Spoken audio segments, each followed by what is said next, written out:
Hi, welcome back guys. This is your sensei, back with another fanfiction.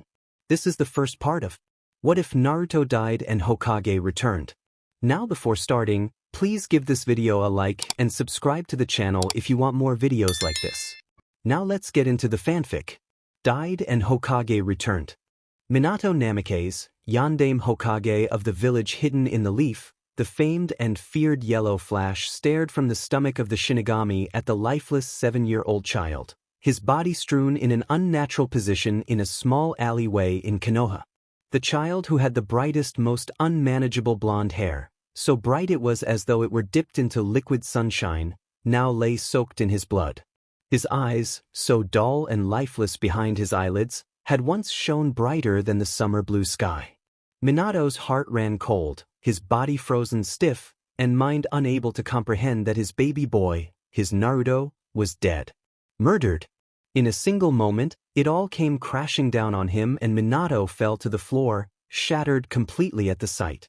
He couldn't understand how something so horrific could happen in the village he gave his life to protect. He couldn't understand why the villagers, in their drunken stupor, beat a child, someone who could never protect himself, to the ground with absolute glee written on their faces. He couldn't understand why the ANBU, stationed to protect him, had turned a deaf ear to the cries and desperate pleads for help his Naruto screamed until his voice could no longer. Most of all, he couldn't understand why his last wish was so blatantly disregarded. His son was a hero. His son was the reason he had been able to defeat the Kyuubi no Kitsune. His son was supposed to be loved and cared for because he was the jailer of the most powerful of all the tailed beasts. That was what he wished for his son to be looked upon as the hero he was. Instead, his son laid lifeless on the cold gravel, forgotten. But why wasn't he treated as a hero? Why had Sarutobi failed to fulfill his final wish? Why had this happened? Where were his godparents? Why hadn't Jiraiya and Tsunade taken him in after his death as they were supposed to? There were no thoughts of vengeance for his son, all there was pain and utter sadness. In his agonizing mourning, Minato hadn't noticed the tears that streamed endlessly down his face, nor the soft touch of a hand grasping his shoulder. He was numb. It was only when the hand began to shake him lightly did Minato look up, his eyes mirroring his shattered heart, to the dark-cloaked god of death, Shinigami-sama. More no longer, Minato Namikaze, the god said in an unearthly voice. Kami personally took him from the mortal plane. His suffering is over. After an eternity of dealing with the dead, Shinigami still hadn't a clue with how to deal with parents mourning the death of a child. It was an unnatural occurrence. Parents were meant to outlive their children, the children meant to bury their parents, not the other way around. While it was true Namikaze had outlived his son, he hadn't been allowed to rest in peace like the other souls, for the price of the ceiling denied him that. Minato stared at the death god, his words ringing through his ears in a loop until it finally sunk in. Kami-sama took him purposefully? He asked in a low shaken voice. Yes. The boy was too innocent, naive, forgiving. Had he lived any longer, he would have been dealt pain worse than death. He failed him.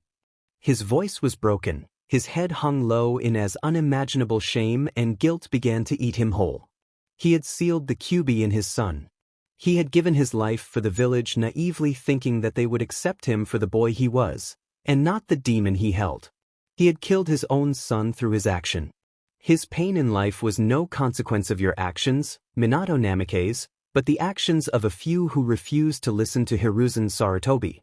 So, Sarutobi-sama tried. The god nodded. I don't know what to feel. Happy he tried. Or angry he failed. After a short silence, Shinigami-sama walked around to face Minato directly, his body shrunken down to the human size. You have always been an honorable man, Minato Namikaze. The purest shinobi soul I have had the pleasure of meeting. Shinigami-sama said, breaking the silence. Should you wish it, I shall take you back to the world of the living, to allow you to walk among man once more. To live, die, and see those you've lost with Kami once it ends again. At this Minato stared at him unblinkingly in shock, but only through the life of your son. For a moment, The once yondaime was speechless. The death god was giving him the option to go back, to live once more in his son's body. Then, once he had lived, in death he would be able to see his friends, Kushina and Naruto. The answer didn't come as easily as he hoped. A part of him was screaming to accept, if only for the end benefits. The other wanted to deny the offer, for it didn't know whether it would be able to stop from killing all those who had harmed his son. Yet, he could attain his son's dreams for him. He could change the views the village had of his son, become Hokage once more for the sake of his son. Make haste with your decision, Namikaze, for the life of the body shall end shortly. In truth, Shinigami had his reasons for allowing such a thing to occur. Taking his mind off the mortal plane for just a moment had led to the death of the Chosen One, prophesied by fate to change the very course of the world. Kami would not allow her purest soul to live through a lifetime of pain, and so it was his duty to convince this man to take his place. Such would be a suitable replacement, if not better. Minato Namikaze was a gem among coals in terms of souls. While he was naive in his life to certain extents, he hadn't a shadow of a doubt that he would change the world for the better. Taking a single shaky breath, Minato said just the words Shinigami was hoping he would say. I accept. Allowing a small smile grace his deathly features, Shinigami unsheathed his sword, and looked with a small amount of amusement at the wide-eyed man in front of him. Good, he said. Goodbye, Minato Namikaze. We shall meet each other once again, but let us hope it shan't be soon. With a wide, frightening grin, Shinigami brought her sword down upon Minato, slicing through his body with ease, and watched as the body of a man become a small silver glow before it disappeared into the body of Naruto Uzumaki. I look forward to seeing you live once more, Namikaze. Let us see what you do in the world. That was the very first thing that processed through Minato's mind. Unrepentant, merciless pain. He could feel his body shake and twitch, the subtle movements giving him a clear feel of his body. His poor Naruto was so tiny, so small, so fragile. Taking a few calming breaths, Minato attempted to open his eyes, the sudden burst of white causing him to grimace and shut his eyes once more.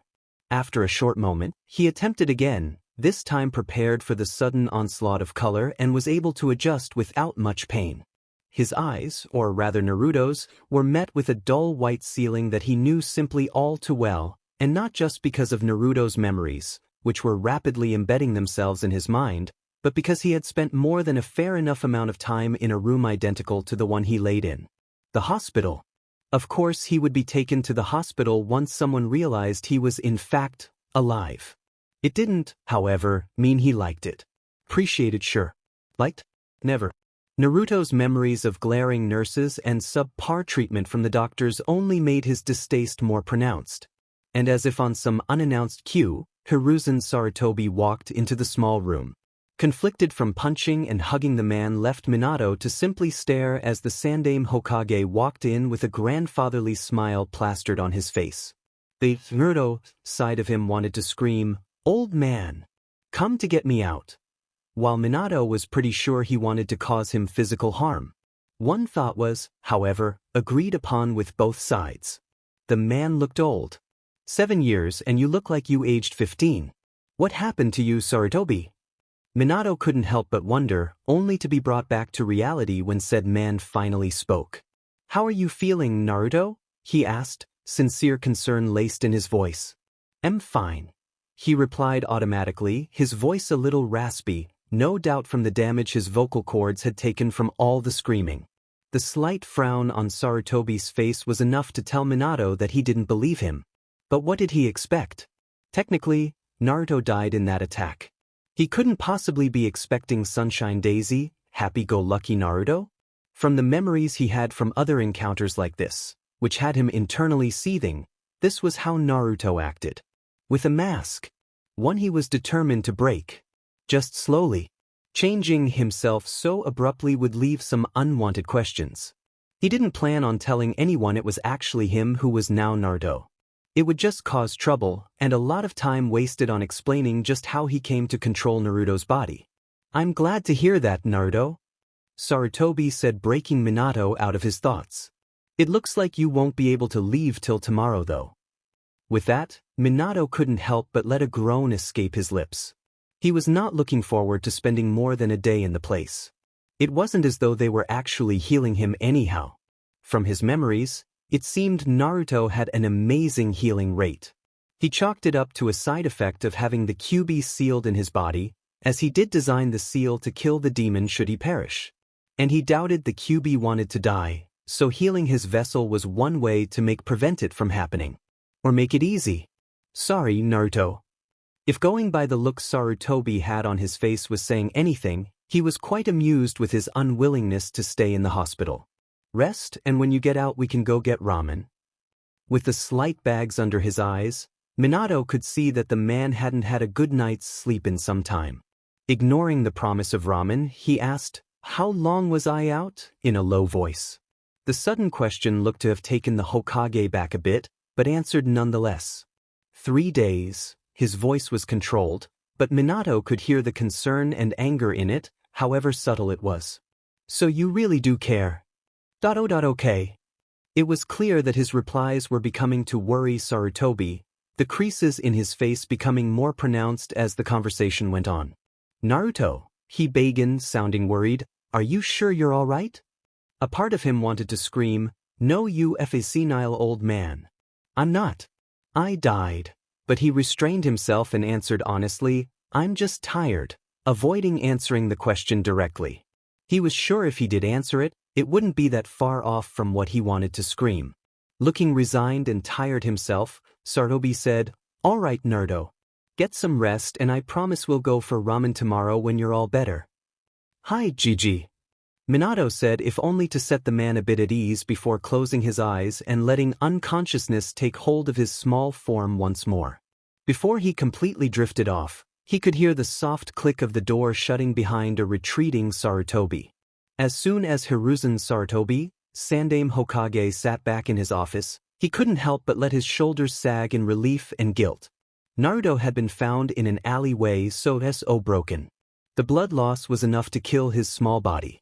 Coupled with multiple broken bones and internal injuries, he was nearly certain Naruto was dead.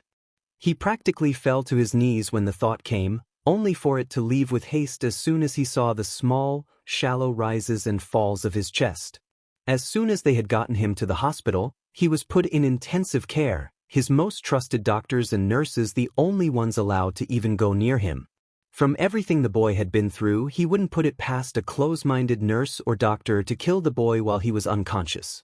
How he wished things had turned out differently if he had been able to explain to the civilians just what Minato had done to seal the QB before those blasted rumors had spread, then maybe they wouldn't be so hell-bent on killing him. Yet at the same time he hated himself for being so helpless to do anything to make Naruto's life easier. He, the Hokage, had been put out by demon politics to help him. The civilian council wouldn't allow him to be adopted by anyone. Even when there were a number of shinobi clans who were more than willing. Taking a deep breath, he couldn't help but be worried about how Naruto really was. He had an aching, heart-wrenching feeling that the boy's innocence had been utterly destroyed that night. He could see it in Naruto's eyes. Once, they had practically sparkled with childish happiness and mischief. But now, they seemed to have grown a bit darker, haunted, cautious. He knew this day would come, what with the boy wanting to be a shinobi so he could become Hokage. He just wished it wasn't so soon. He had wanted to keep the boy innocent for a while, to be a kid for just a bit longer. The fates seemed to be working against him. I swear no. I'll do everything I can to help you, he thought to himself with a determined glint in his eyes. There comes a time when enough is enough, and he had most certainly had it. Waking up with a groan, but most certainly feeling loads better, Minato opened his eyes to the same empty hospital room. It was official, he was in the body of his son, and would live in it until death. It wasn't some weird induced hallucination, or cruel illusion cast by Shinigami-sama. This was real. He needed to plan, to prepare, to live. For both Naruto and him. It was official. Minato Namikaze was going to snap. He had been awake for all of 30 minutes and the doctor, whom he remembered, was kind and did his job, just wouldn't stop fussing over him. The aging medicine kept prodding the skin where his worst injuries had been, triple-checking his charts, and so forth. It was absolutely annoying and unnecessary. So far, they had proved to be worse than when he was stuck in the hospital all those years ago. Sure, they fussed over him, especially during the height of the war, but they were never this bad.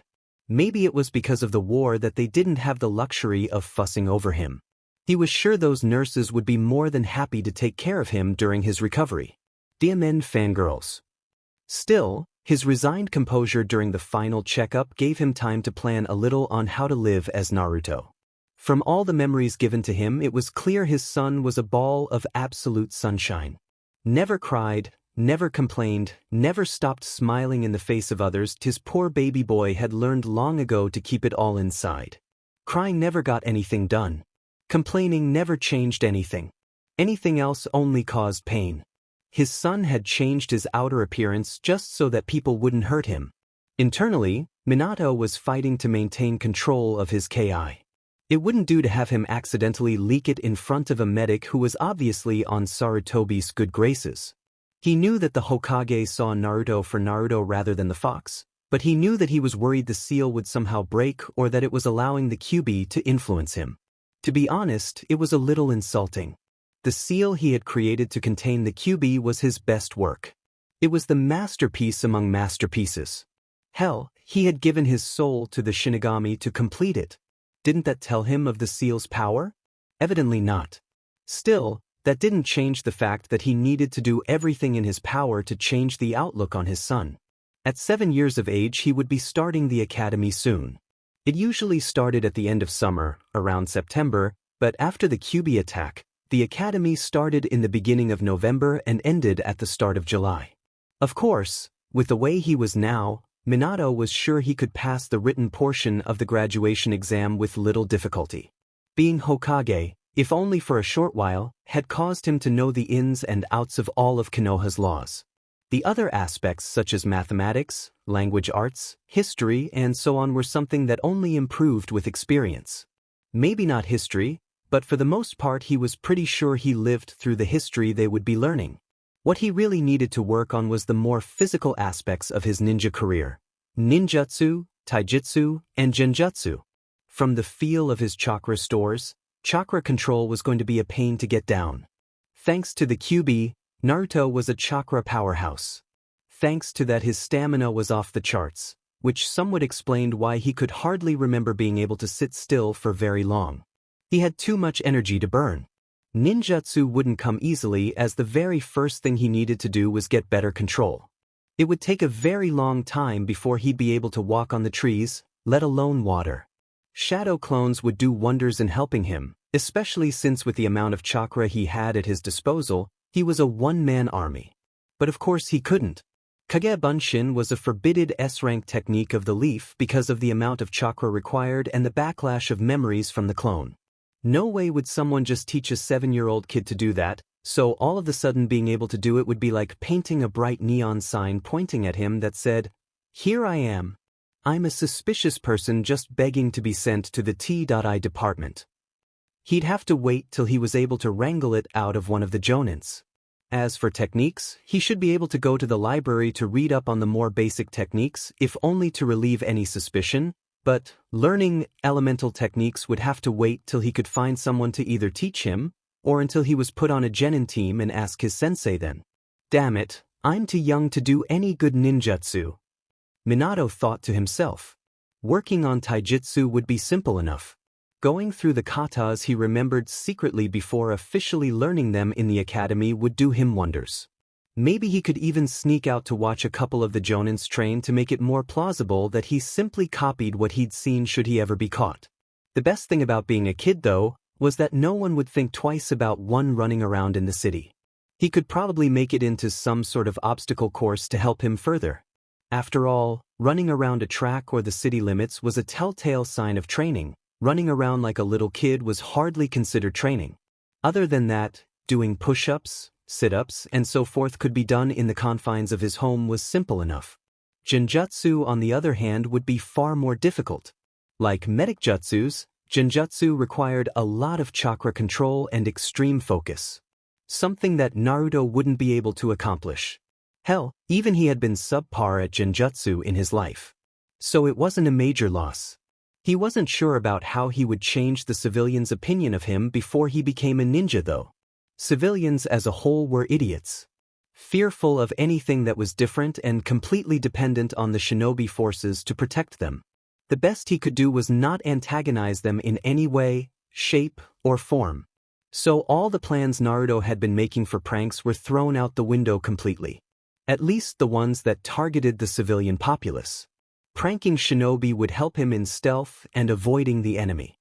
After all, he would have to relearn how to mask his presence, and practicing against the higher-ranking shinobi would help him greatly in that regard. Besides, pranking was hardly considered training as well, and no one would expect a thing. That maybe being a kid isn't so bad. It most certainly had its perks. Being able to hide behind the facade of a child would always be able to give him the element of surprise, something that was always an advantage to have as a shinobi. "Alright, Naruto," the medic, Mizumi Hankuro, said, breaking his train of thought. "Looks like you're all healed." "Finally," Minato murmured, much to Mizumi's amusement. "Hokage-sama said to wait for him here so he can take you out to Ichiraku's for dash." She looked to the clock and saw it read 12:47 p.m., lunch. The kind smile on her face was enough for Minato to reciprocate it. She seemed to truly care about his health, something that was rare for Naruto. While it was hardly enough, Minato was glad Naruto had gotten a few people in his life that cared for him and gave him small bouts of sincere happiness. "Thanks, Mizumi-san," he said politely, and while he was sure it wasn't a good thing, Minato was greatly amused by her suddenly shocked expression. Yeah, no problem, Naruto." She stumbled before finally composing herself with the same smile. Was it really that shocking to see Naruto act politely? Considering he called the Hokage, Gigi, in public would probably make that a yes. Mizumi-san, is there any clothes I could wear? I think mine. They're too ripped, he asked in a low, somewhat shy voice. Ah. Thank you, years of shinobi deception. Oh, of course, Naruto. Mizumi said, looking a bit flustered. "I'll go bring you some right now."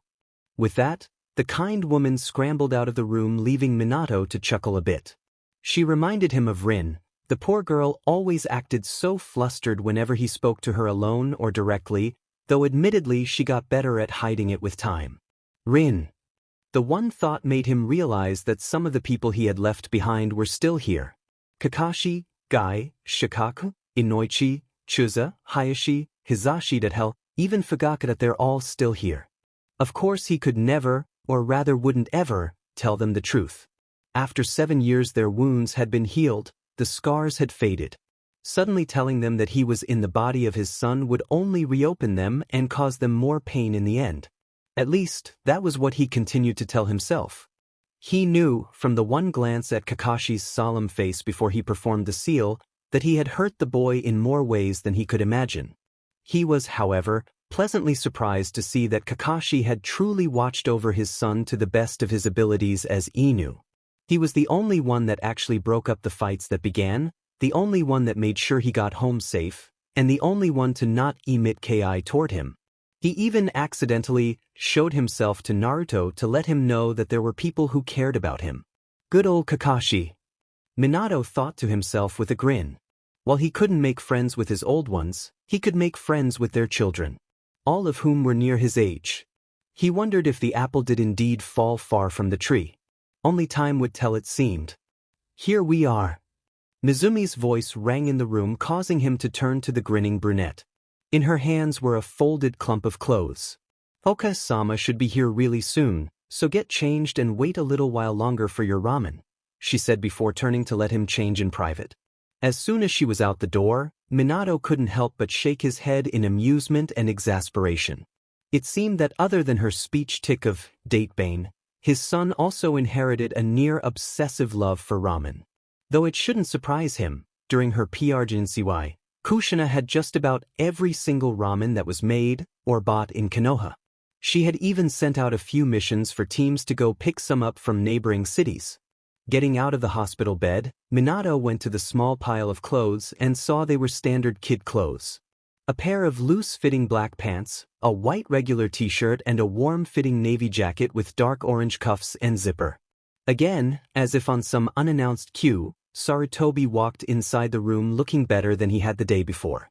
"Ah, Naruto, good to see you're up and about," he said with a relieved smile.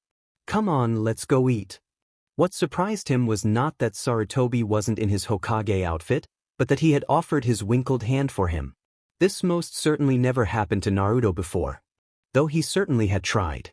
The memories of Naruto's indecision to grasp the Hokage's hand as he'd seen so many kids do with their parents came rushing at him. Suddenly he had to blink a few times to get a firm grasp at reality.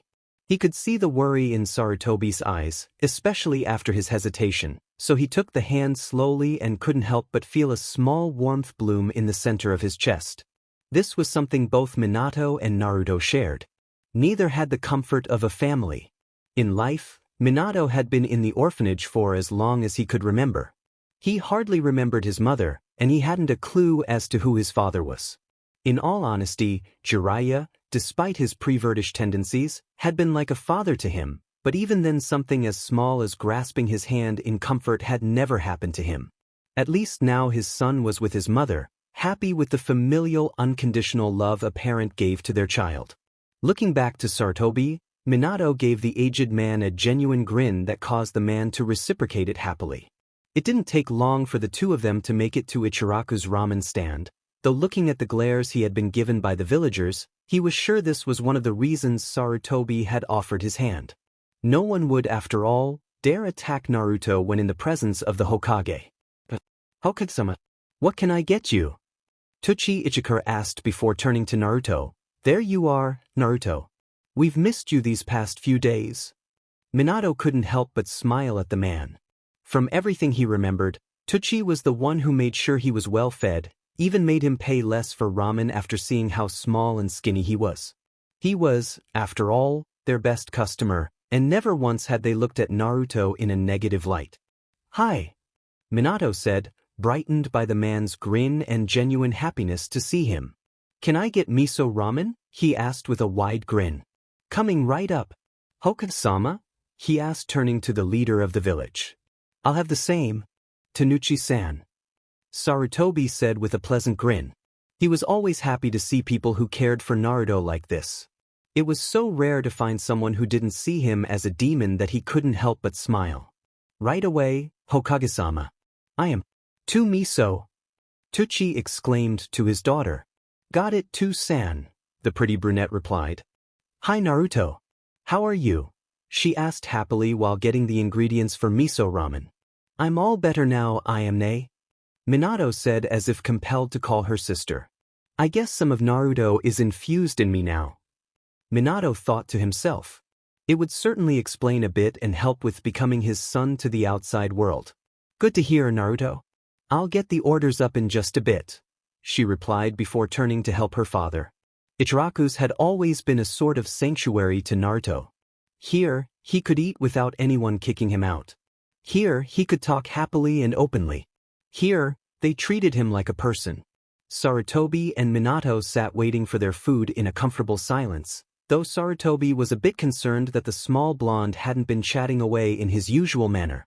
It was just more confirmation that Naruto had changed after that night.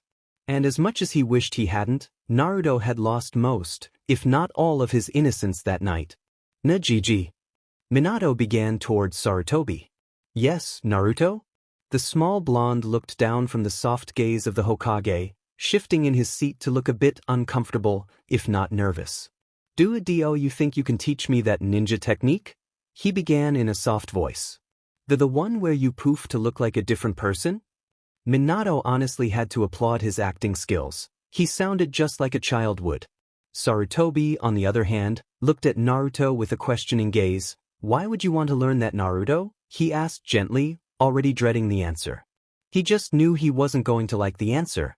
Shifting more in his seat, Minato looked up to the Hokage with slightly watered eyes, and said, "Well, I just thought that if I didn't look like me, they wouldn't hurt me," he finished in nothing short of a whisper, his eyes looking once again at the wooden countertop.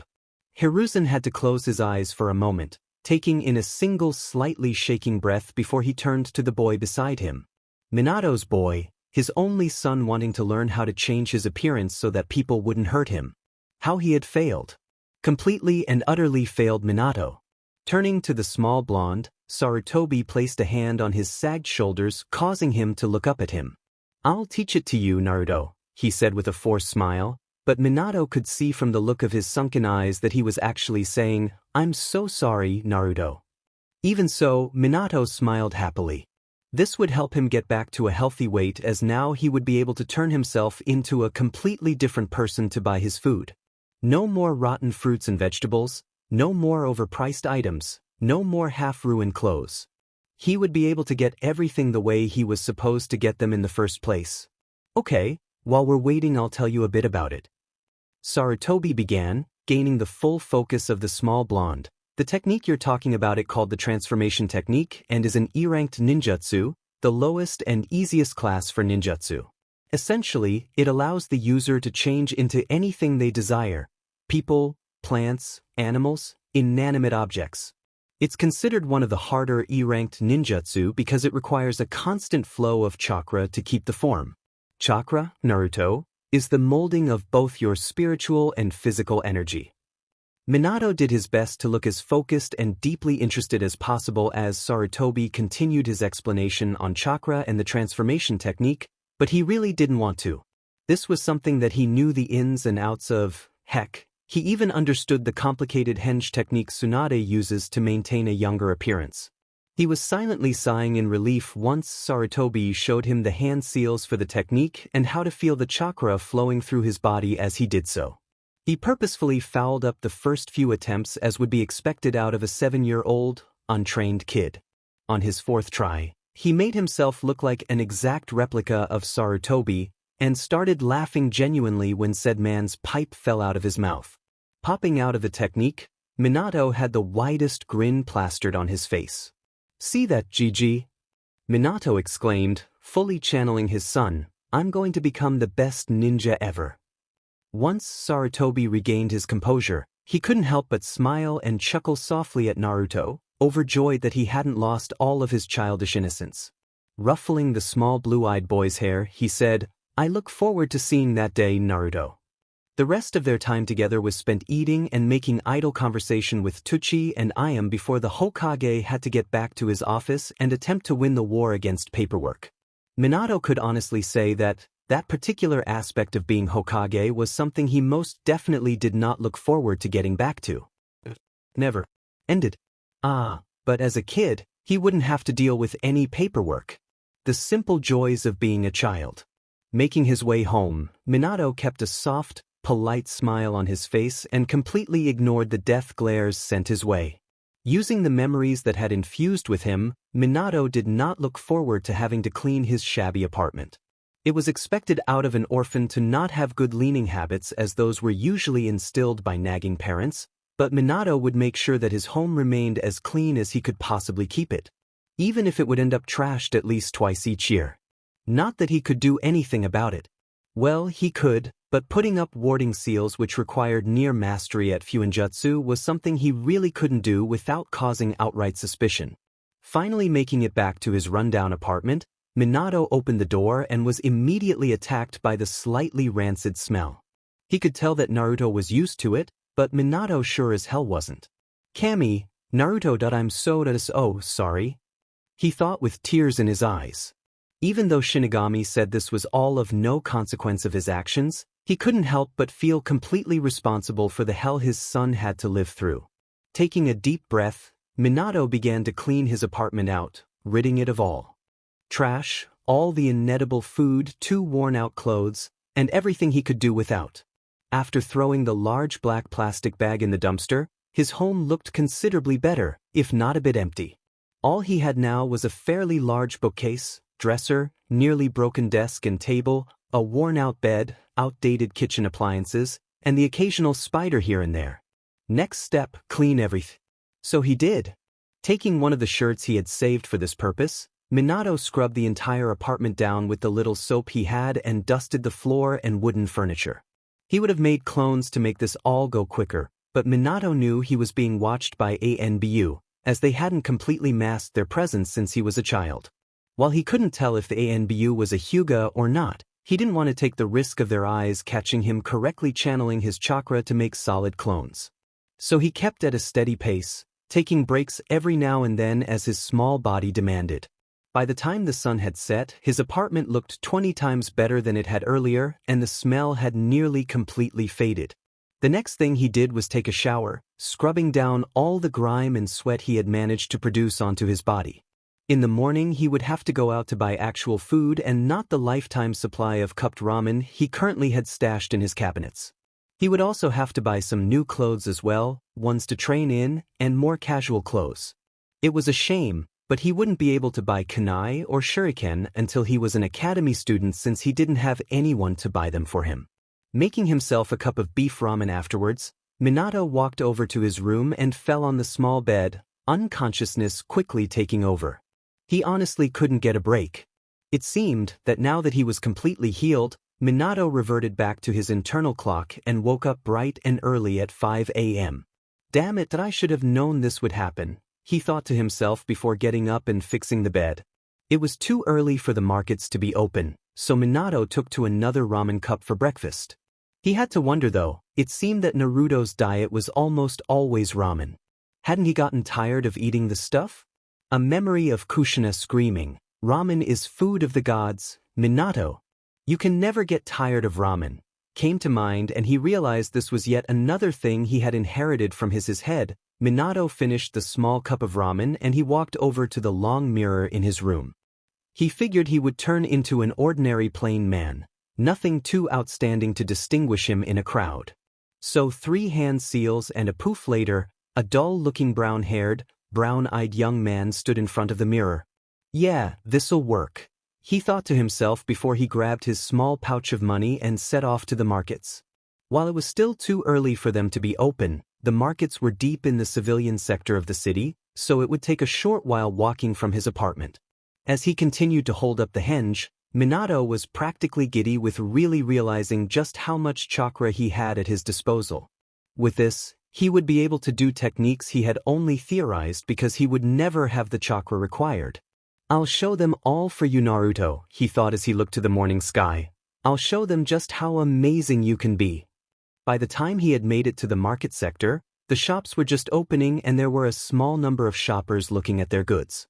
Thanks to his disguise, no one even took a second glance at him and merely gave him everything he needed at their proper prices. He smirked internally at it all, knowing that most of the store owners had kicked him out more than once. As soon as he was content with the food he had bought, Minato set to go back to high apartment, placing all the food in its proper places. He had stocked up on milk, juice, fruits, vegetables, rice, and peas he needed to make proper meals. The only thing he lacked was meat, but he would much rather hunt for it on his own rather than pay the prices at the markets. Even without the outrageous prices he would have paid with his true face, they were far too high for an orphan boy living on a monthly allowance. All he needed to hunt was rope and a sharp knife, both of which were in his possession. While they were definitely not proper hunting tools, they would simply have to do. Sending out his senses to see if anyone was watching him, Minato sighed in relief to find out that no one was around and quickly formed the seals for the shadow clone technique. When 20-some Narutos poofed into existence, Minato groaned loudly. I have awful chakra control. It was going to be a pain to get his control back to the way he remembered he had it. Sighing, Minato dispelled all but one clone and charged it with more chakra so that it wouldn't dispel as easily. Okay, he said to his clone, I need you to go to the library and find out everything that's happened in the past 7 years, then go to the park and act like a kid. Do not allow yourself to get dispelled. Meet back here at 11:30. You got it, boss, the clone said, saluting to Minato. Good. Leave the apartment 15 minutes after I leave. With that, Minato took off, rope and the sharp kitchen knife in a small backpack on his shoulders. As soon as he was in a small alleyway, Minato henged into the same man he was earlier and took off to Training Ground 2, which was deep in the heart of the Konoha forest. It was also one of the less frequently used training grounds since most shinobi preferred a different setting to train in. It was, however, the best place to hunt outside of Training Ground 44, otherwise known as the Forest of Death, since you were more than likely to be eaten by the things you wanted to hunt. It was hardly rare to see a 10-foot evil-looking rabbit in that place. He was a bit surprised at how easily hunting came to him. After all, being in his son's body was no doubt going to have to take a little more getting used to since he had been in a near 6-foot body when he died. To be suddenly shrunk down was disconcerting to say the least. Even so, Minato was able to capture a small number of rabbits and birds in the few hours spent there, more than enough to keep him sated for a while at least. Stuffing his kill inside the backpack, already emptied of their blood, Minato made his way back to his apartment to fully clean out his meat, which was the most annoying part in Minato's opinion. Still in his henge, he made his way to his apartment, meeting up with his clone on the way there and dispelled it as soon as he knew no one was watching. The memories came in a rush, and Minato wanted to scream at the parents that told their kids he was a demon. Shrugging it off, knowing he couldn't do anything about it now, Minato silently cleaned the meat, keeping the rabbit fur in hopes of finding a use for them later. Wanting to do some training, Minato made a quick plum rice ball and made his way around the city in a decent pace. While he made sure to avoid as many civilians as possible, he could see that they took notice of a boy running around the city like a hooligan. But that didn't stop him. He was disgustingly tired by the end of his self-made obstacle course around the village, a distance equivalent to running 5 times around the city perimeters. He thought, I forgot how hard the first few months of real training was like. While his mind was ready for the strain, his body wasn't. Shaking himself to rid of the slight muscle tremors, Minato took to walking around a bit to cool his body down. I'll show you, he heard a voice proclaim. I will prove that hard work beats geniuses. Curious Minato made his way around the corner where he saw 2 boys facing each other in the middle of the street. From the looks of the two, the boy who had a bowl-cut hairstyle and bushy eyebrows was the one who screamed. You cannot change your fate, one of the boys said. He was tall for an 8 or 9-year-old, his face slightly feminine, but his eyes proved he was a Hyuga, and from the bandages covering his forehead, a branch member. Fate has decreed you cannot defeat me. I will prove you wrong, the boy said again, fire practically burning in his eyes. The other boy seemed done with the conversation and simply turned to leave without another word. The crowd that had formed around him also dispersed as soon as they realized no fight would happen. The boy that was left stared at the back of the Hyuga boy, fierce determination in his eyes. I will prove it, the unnamed boy muttered to himself. I don't care what they say, I will prove it. Curious, Minato walked toward him, tapping his shoulders so he could get his attention. Once the boy turned around, Minato couldn't help but ask, why do you want to prove that? The boy stared at him for a while before saying, with fire in his eyes, because I will prove I can be better than geniuses. I'm not a dead last. Just because I can't use chakra doesn't mean I can't be a ninja. Minato stared at the boy wide-eyed. Couldn't use chakra? That was practically a death blow to any ninja career. But the boy in front of him, he couldn't help but feel that it was possible. There were a few number of shinobi in the world who chose to use as little chakra as possible. Hokage was one of them. What's your name? Minato asked, curious. To be honest, the resemblance between Guy and the boy was maybe it was just the bushy caterpillar eyebrows. Rock Lee, he exclaimed with a wide grin. I'm Naruto Uzumaki. Minato replied easily with a smile. You know, if you can't use chakra, why don't you just focus on taijutsu? You don't need chakra for that. As soon as he finished, Lee's eyes widened in sudden realization. Why is it? I will become the best taijutsu specialist Konoha has ever seen. Lee exclaimed, the fire in his eyes burning crazily. I haven't seen you in the academy before? He said questioningly. Lee was certain he would have noticed him. His blonde hair was kind of hard to not notice. No, I'm starting this year though, he replied with a wider grin. Honestly, he wasn't looking forward to 5 years at the academy, learning everything all over again. Why is it? Then I will help you. We can train together and I will teach you everything I can to prepare you. Lee exclaimed happily. Minato couldn't help but grin gratefully at the boy. Yes. Now I don't have to hide the fact that I'm training. Thank you, Lee. Yeah. Maybe we could ask one of the Jonins for help? I know. Let's go ask Gigi if he knows who we can ask. Internally, Minato was snickering. Oh, he was going to keep calling the man Gigi. It was way too much fun. GG? Lee asked confused. Yeah, Hokage GG. He'll definitely know who to ask. Minato said while grinning widely. Hokage-sama is your GG? Rock Lee seemed floored by the idea. Ping his head to the side, Minato said, I don't think he is really, but he's old and like a GG to me. Nodding in acceptance, Lee said, okay, let's ask Hokage-sama for help. When Minato and Lee began making their way to the Hokage Tower, they spoke of their lives, likes, dislikes, hobbies, dreams. As they continued talking, Minato couldn't help but feel he had found a lifelong friend. I'll help you, Lee. Minato thought as he listened to the energetic boy, we'll both prove everyone wrong. Minato was right. 100%, absolutely correct. Rock Lee and Mato Guy were like freaky twins, or Lee was some strange nature-induced mini-clone of Guy. Once the pair had arrived at the Hokage's office and asked Sarutobi who they could ask about helping them in their taijutsu, while maintaining big bright puppy dog eyes so that the old man couldn't say no, they were introduced to the Jonin, Mato Guy. The man hadn't changed much since Minato had last seen him.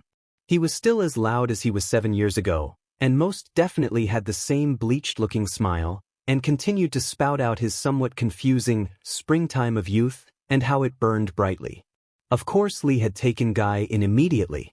If it wasn't the fact that they looked so alike, it was the fact that Mato Guy readily agreed to help the two of them on his spare time. He was after all a Jonin, he had to go on missions to make a living. Minato, however, noticed the small, nearly unimportant tapping of his finger the Hokage had been doing when he was talking to Guy about the possibility of training them. He was a bit annoyed that his memories of ANBU Morse code was faulty, and he couldn't quite grasp the message he was giving Guy. Though he could guess it had to do with him in some way or another. Your flames of youth burn brightly, he exclaimed to them, displaying his wide pearly white smile at them. I will help you both, but I won't hold back, so be prepared. From the corner of his eye, Minato saw Sarutobi flinch in sympathy. Guy couldn't be that bad in training, right? Sure, he went through insane self-induced training regimes when he was alive, but that was mostly just to be able to beat his eternal rival Kakashi. With that errant thought, Minato wanted to face palm. The guy is going to rub us in Kakashi's face and declare he's a better teacher than him so he wins some sort of unsaid competition.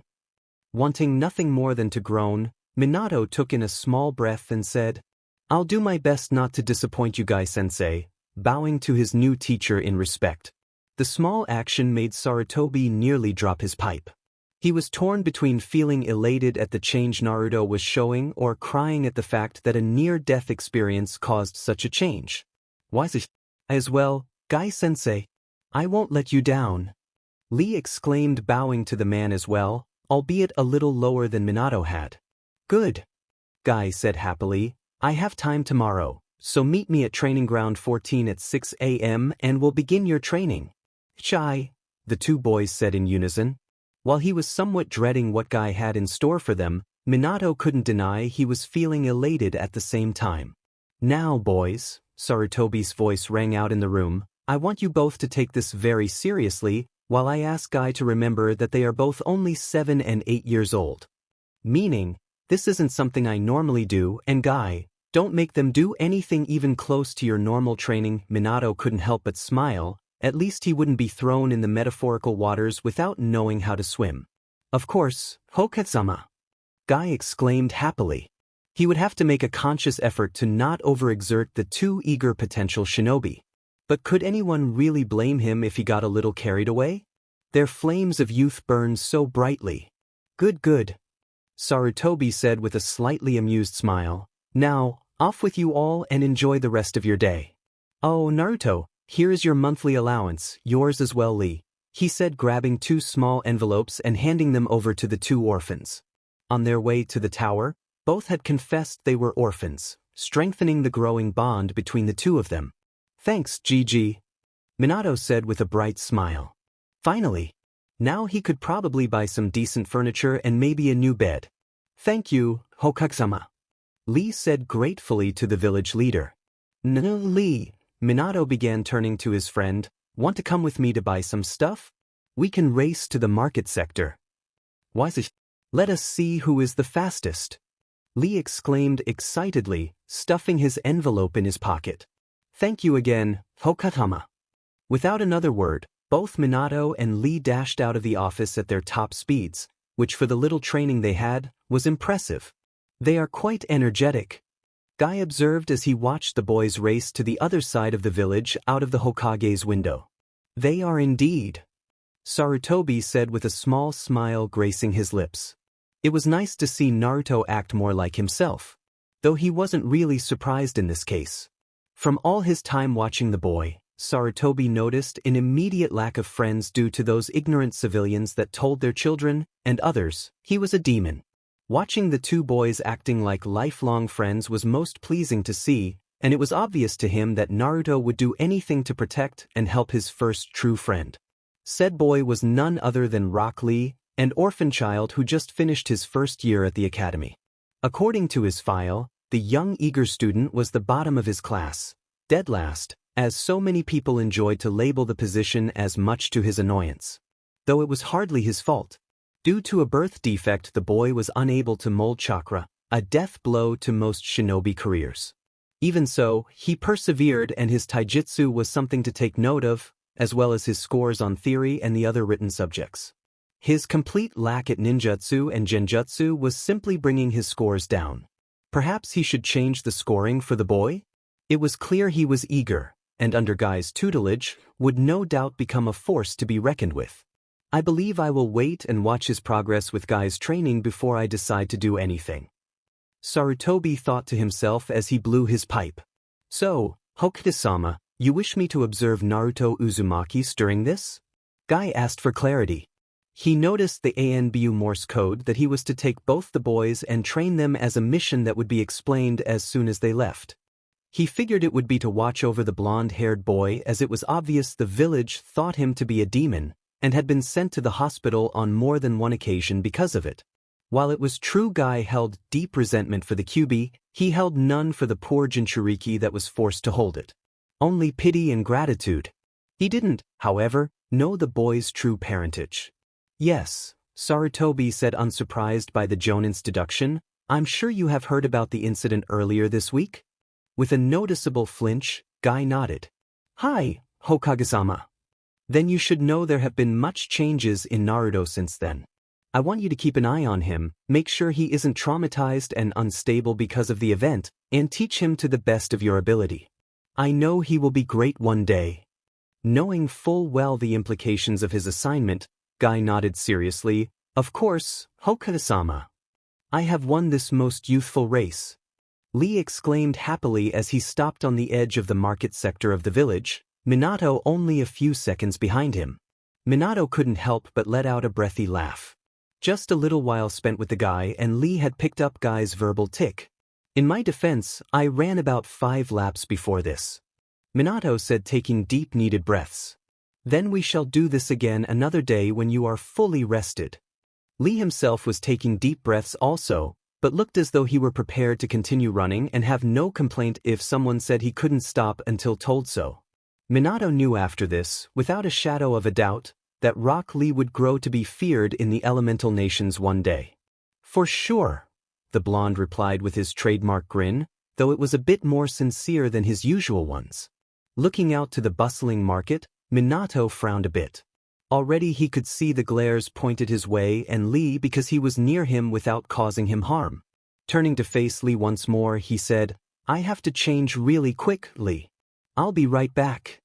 Not waiting for his new friend's answer, Minato made his way back a few blocks and ducked into a small alleyway to henge into a dull-looking 8-year-old civilian kid. Dark hair, dark eyes, and no outstanding looks. Basically a younger version of his older version. Walking back out calmly in order to blend in with the crowd, Minato made his way back to Lee and couldn't help but smirk at his befuddled expression. Hey, I'm back, Minato said with a smile. Naruto? Lee asked unsure. Gigi taught me the henge jutsu and I want to practice with it. A lie, but he doubted a 8-year-old boy would understand the actual truth. Explaining complex methods on the seals used to cage the QB was simply information that would well go over the kid's head. Amazing, Naruto. Lee exclaimed with a fist raised to the air, training during something so simple.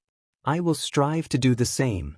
Laughing outright now, Minato merely nodded at his friend and suggested they make way to the market and shop. It was about 2 hours later that Minato and Lee had parted ways at his apartment, with a more than enthusiastic goodbye on Lee's part. The boy was someone that Minato, had he not had experience with Guy, would easily be exhausted by. Thankfully, he had experience, so it was far easier to get along with him. By the door were a few bags of items he had bought. A few scrolls on chakra control, as well as a small number of blank ones, a nicer futon, a journal, and a number of ink and pens he would be using to regain a grasp at seals. He knew that with his current control, it would be beyond stupid to even attempt seal work. Fuinjutsu demanded some control, but most importantly, complete and utter focus. Besides, he couldn't be caught doing anything too advanced until he found someone to tell him the basics of Fuinjutsu. Since, for the most part, after that it was all experimental work. Having Jiraiya teach him again came to mind, but having no memory of the man ever coming to see Naruto before made him seriously doubt he would be his teacher in anything. Next time I see that DMN pervert, he's in for a hell of a lot of pain. I'll make Tsunade look merciful. Minato screamed in his mind. He still couldn't believe that the man he considered a father would abandon his son as he had done. He was a bit more, but not so much, lenient on Tsunade. She hadn't particularly been fond of Konoha for obvious reasons, but both she and Jiraiya could have raised Naruto outside of Konoha until he was supposed to take the genin graduation exam. Throwing out his current futon and replacing it with the new one, Minato flopped down on it happily. Not even 2 days here and he cleaned his home, made a new friend, and got himself a teacher. So far so good. He would have to make sure to ask Guy if there was any chance he could teach him the academy ninjutsu before going, or perhaps simply the theory behind it so he could figure it out himself. Already knowing the transformation technique would probably be a good reason to want to learn more. After all he needed in order to bring up the Kagebushin was a failed academy bushin. Even Guy would be able to tell he had too much chakra to ever be able to perform that low-taxing technique. Taking the few moments to rest his small body, Minato reached for his new brown leather-bound journal. He had a number of filled journals hidden away in the Namikaze manor, along with the entire family fortune, heirlooms, and scrolls on both Kushina's and his own techniques. The estate would have been the first thing to get back to, but he had foolishly, at least in retrospect, keyed Sarutobi in the seals so should anyone ever open them up again he would know immediately. So he wouldn't be able to even touch the Namikaze grounds until the man told him of his true parentage. Damn it, that would have helped out so much, he thought to himself as he began to write a detailed entry about his past couple of days. It wasn't a surprise to him when he left 3 filled pages in his journal a short time afterward. He had always described his days with detailed clarity. He used the entries to relive his more pleasant memories, and for when he needed to remember a certain event for war planning. Now, he would do the same to see in a couple of years where he had began and how far he had progressed. There was still some time for him to get things done, so Minato once again released his senses in order to see if anyone was watching him. Once finding there was no one, he made a small number of clones, commanding each of them to henge into a completely other person, both his age and older, and sent them out to different training grounds to work on chakra control while he himself was off to the Forest of Death to do more strenuous training. The nature chakra the place emitted was more than enough to mask his small body, especially if he made it to the far end of the forest that neared the border of Konoha. It wasn't too difficult sneaking his way to the training ground. Many people, for good reasons, strayed away from the place and its surrounding areas. As soon as he was far enough in, Minato made a score of clones, having them pair up and spar while he himself began to go through the beginning steps of his infamous Rasengan. This time, he planned to complete the technique and successfully add on the elemental aspect to the swirling ball of chakra. Right now, he was simply concerned with getting back to being able to perform the technique. He continued till the sun overhead began to make its descent, leaving the sky to shift to a vibrant mix of orange, red, and yellow with a darkening sky trailing it not far behind. Sending a mental command to his clones, the ones in the other training grounds immediately dispelled themselves, the memories of their training attacking him immediately. Waiting a few seconds, he dispelled the others in small groups with a 5-second interval between each dispelling so he wouldn't be inflicted with a headache. One of his clones gave him the memories of a small boy, an Uchiha from the red fan on the back of his shirt, watching him intensely. He didn't seem to have any training, otherwise he would have masked his presence. Instead it seemed the boy was content with simply watching him. Thankfully, the clone did nothing to advertise the fact that he knew the boy was watching him, and when he was given the command to dispel, had made his way out of the boy's line of sight. He looked about Naruto's my age. Minato thought to himself before disregarding the event altogether. The boy could be any number of children born to the Uchiha clan around the time Naruto was born. He could even be the youngest son of the clan head, Fugaku for all he knew, or the son of a civilian hoping to one day be a shinobi like so many of his clan. With his body shaking, Minato made his way home slowly. The sky blackened completely by the time he had made it to the front of his apartment door, leaving on the street lights to illuminate the streets. Rubbing his eyes, Minato went to the kitchen to make himself a much-needed dinner. With the help of a shadow clone, his food that consisted of well-cooked rabbit meat, rice, and a large number of steamed vegetables was readily waiting on the table for him to eat. The food, he realized, tasted fantastically. He knew he was a good cook, but certainly not of this caliber. He's never been able to eat anything like this. Minato thought to himself as he stared sadly at his meal. His Naruto was at a time forced to dumpster dive to go to sleep without the pain of an empty stomach. His Naruto had been forced to eat rotten fruits to get even the smallest of nutrition. His Naruto had been forced to eat the cheapest of cupped ramen constantly because that was all anyone was willing to sell to him. He realized he was crying when he took a small bundle of soaked rice in his mouth, but continued eating regardless of the freely falling tears. "You're happy now, Naruto, aren't you?" The unspoken question remained unanswered, only his gut and the words of the death god giving him comfort. As the meal was finished, Minato made his way to shower before falling on his futon, dried and dressed, allowing his drooping eyes to close and sleep to take over. Like the day before, Minato woke bright and early at 5 a.m. It was the perfect time to wake up as his first day of training with Guy was in an hour at training ground. Not wanting to waste any time, he scrambled out of his futon, leaving a mess of blankets strewn over it before heading to his dresser and changing into proper training clothes. He donned simple black pants that had a number of pockets that could be used to store both shuriken and kunai, a form-fitting dark blue shirt that stretched well with his movements, and comfortable shoes that were fit for running and anything else the taijutsu specialist would demand of him. Afterwards, he didn't bother brushing his hair. He was going to work out, not go on a date or some important meeting. He did, however, brush his teeth and put on a heavy amount of deodorant. He most certainly did not want to smell. That was simply one of the many things Minato would always value, self-hygiene. Which was probably why he had such trouble talking and being close to the Inuzukas, as they always had a small lingering smell of wet dog. Once done with that, he went and made himself a simple small breakfast, not wanting to eat too much and cause him to hurl later on during the training. A simple plate of scrambled eggs, toast, and a healthy cup of milk later, Minato was more than prepared for anything Guy had in store for him.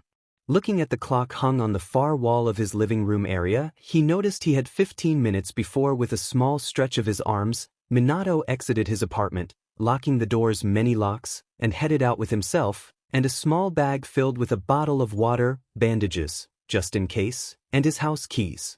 At his top speed he would make it to the training ground with more than enough time to spare, so he decided to take his time and let the food settle more in his stomach, leaving him to arrive just on time. As he entered the heart of Training Ground 14, Minato saw that Lee was already waiting and doing the basic academy stretches in preparation. "Ah, Naruto. So you have arrived," Lee exclaimed, stopping his stretching and walked over to his new friend. Minato greeted him with a wide grin, his hands resting at the back of his head. "Hey Lee, see you're here early." "Yes. I simply could not wait to begin our training," the boy said with vigor. Shaking his head amused, Minato said, "You know, as a shinobi, we should always strive to be on time." Once he knew that Lee's focus was solely on what he was saying, he continued, "If we're early, then we could be caught in an ambush. If we're late, we could be too late to do anything to help." His afterthoughts lingered on the small Uchiha boy that he had taught once upon a time. Obito Uchiha was by far the most un-Uchiha he had ever met. Rather than his face being in a permanent superior expression, the boy wore his emotions clearly on his face, and was never one to shy away from crying in public. The boy who was always late to their training sessions with the most outrageous excuses, Minato couldn't help but laugh as they got more and more ridiculous. Honestly, who would believe a black cat crossed my path, so I had to take the long way around and then I got lost on the road of life? The memory of his past student brought a small frown to his face, before he wiped it clean off when he realized he didn't have the time to be thinking about his past, and turned his entire focus back to reality with one small promise to visit the memorial stone.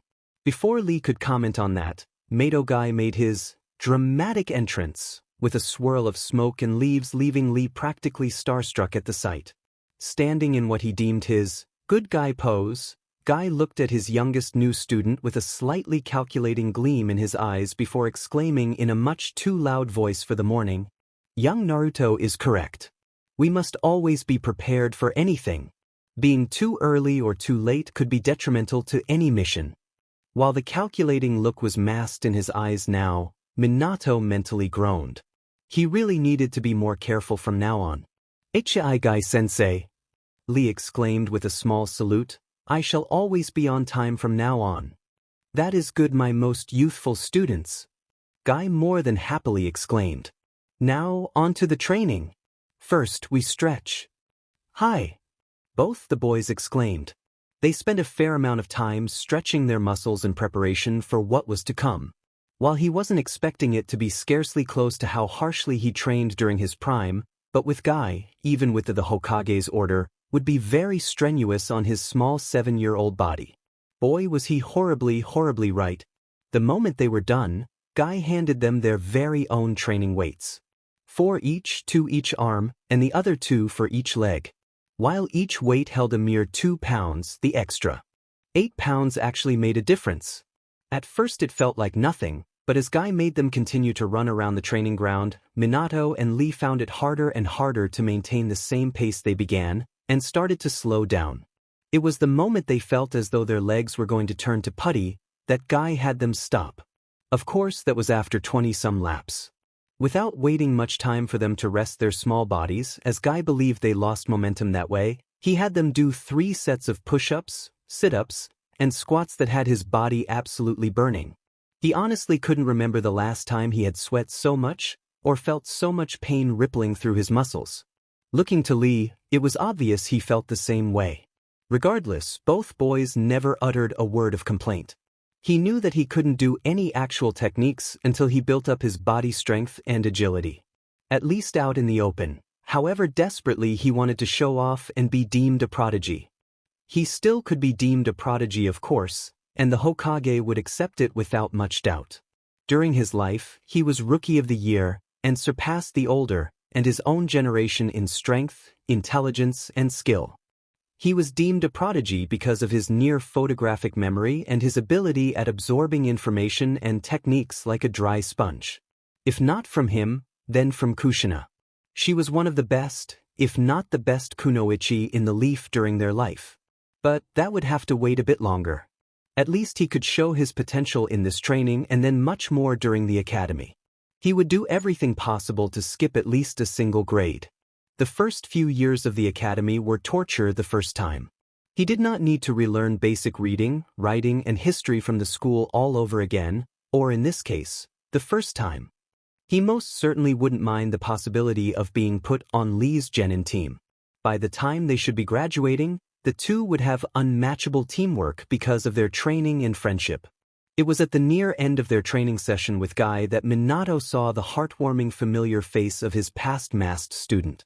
Kakashi, he thought as he looked at the older version of his student he left behind 7 years ago. He was 21 now, if his math was correct. He had missed out on his 21st birthday. He had missed his first legal drink. By the gods, he had missed so much. Doing everything to keep his face as passive as he could, Minato stared with sweat dripping from his face freely as Guy greeted him. "My eternal rival," he screamed, pointing a finger dramatically at Kakashi, You have finally chosen to make an appearance. Kakashi, on the other hand, had his face nose deep in an oh-so-familiar orange book. Damn it, he mentally cursed. When did Jiraiya corrupt my student? I'll strangle that man. Minato thought, furiously frustrated at the man while keeping a natural-looking confused expression on his face. He couldn't have an ounce of recognition in his face. It wasn't as if Kakashi had ever introduced himself as the Inu Anbu before, or any time before. Kakashi said with a bored expression in his visible eye, "You say something?" Guy, on the other hand, simply shook his head before exclaiming, "Ah, Kakashi! You and your hip attitude. Enough of that, you are very late. A shinobi should always be on time," Lee proclaimed with a raised fist. It was obvious he had taken what both Guy and he had said to heart. "Sorry, there was an old lady who dropped her groceries, so I had to help. Then she kept me for tea and I couldn't just say no," he said in a deadpan voice while his eye crinkled into a familiar eye smile. While both Guy and Lee looked at him with mirrored disbelieving expressions, Minato could scarcely contain the sorrow he felt for his student. "Is this how you grieve for your friend, Kakashi?" he thought to himself. "Is this how you remember him?" One look in Kakashi's slightly narrowed eyes. Minato wiped the look to keep an innocently confused expression. "Let me introduce you to my most youthful students," his part-time teacher said to his eternal rival. "This is Rock Lee and Naruto Uzumaki. Boys, this is Kakashi Hatake." "Hello, Kakashi-sensei," Lee said, exclaimed with a small bow. "Hello, Kakashi-senpai." Minato was able to make out without any hesitation. It was way too weird to even consider Kakashi his teacher when it was him who had taught the boy when he was younger. Near the end of his life, he was happy to admit their relationship was similar to that of an older brother or another father-type figure. He could imagine how badly Minato had hurt him when he willingly left him and the rest of the realm of the living. "Yo," he replied with a small wave of his hand, his other still grasping the Dmed orange book. "I have asked Kakashi here to help oversee your training," Guy said happily with his bleached smile. Lee looked upon both their teachers with a new fire burning in his eyes, while Minato simply couldn't help the surprised expression fall upon his face. Oh, the irony! His student was going to teach him. Well, at least soon. He doubted Kakashi's role as overseer would last very long with the way Lee and Guy got along so fantastically. It wouldn't be a surprise if Lee became Guy's apprentice, and he would be ecstatic for his friend should that happen. Even so, it took everything in Minato's power not to fall to the ground and laugh hysterically. Doing everything in order to keep his voice calm and even, Minato finally said, "Thank you, Kakashi-sensei." "That's just too weird," he thought to himself while keeping eye contact with his old student. "Hi. Thank you very much, Kakashi-sensei," Lee exclaimed in a loud voice. You've done too much to do anything today else. Next time I'll let you know how you're doing," Kakashi said while reading his book, letting out a small perverted giggle escape his lips as he turned the page. Oh, he was definitely going to strangle Jiraiya. "Yes. You both did wonderfully today. We shall train again like we did this morning in 4 days. For now, rest and prepare, for it will only get harder. I also ask that you keep your weights on at all time, it will help you greatly," Guy said to the two. "Hi." Both Minato and Lee agreed in unison before watching both Kakashi and Guy disappear in a swirl of leaves and smoke. Wanting to look like the child he was supposed to be, Minato mumbled loudly enough for Lee to hear, "I so have to learn that. Today was most wonderful. I shall train like today before we train with them again," Lee proclaimed with visible fires burning in his eyes. "Weird," he thought to himself. "I would say that's a genjutsu, but that's not possible." Brushing the thought aside, Minato took a few slightly shaky breaths before turning to his friend. "I'll join you, Lee, but right now I think it'd be best if we both got something to eat." "You're right, Naruto. We should eat to regain our strength and rest for training tomorrow." "Yeah, let's go to that barbecue house," Minato suggested with a smile. "A good idea. Let us go." "So what do you think?" Guy asked his long-time friend and rival seriously. Taking an unusual pensive face, Kakashi thought back on the time he watched the two boys, more specifically, Naruto Uzumaki, during their training. Anyone with even the slightest shinobi training would be able to see that Naruto walked with grace only experienced shinobi had. Additionally, the Bond, who was nearly killed a few days prior, had took everything that Guy was telling them with a knowing look in his eyes. As though Guy were only restating something he already had drilled into him. What caught his eye most of all, however, was when he had first shown himself to the boys. In Naruto's sky-blue eyes were an unmistakable look of deep sorrow directed at him. It didn't make sense for him to have such an expression, especially not one directed at him since he had never openly met the child before this. Kakashi didn't know exactly what to make of his late sensei's son.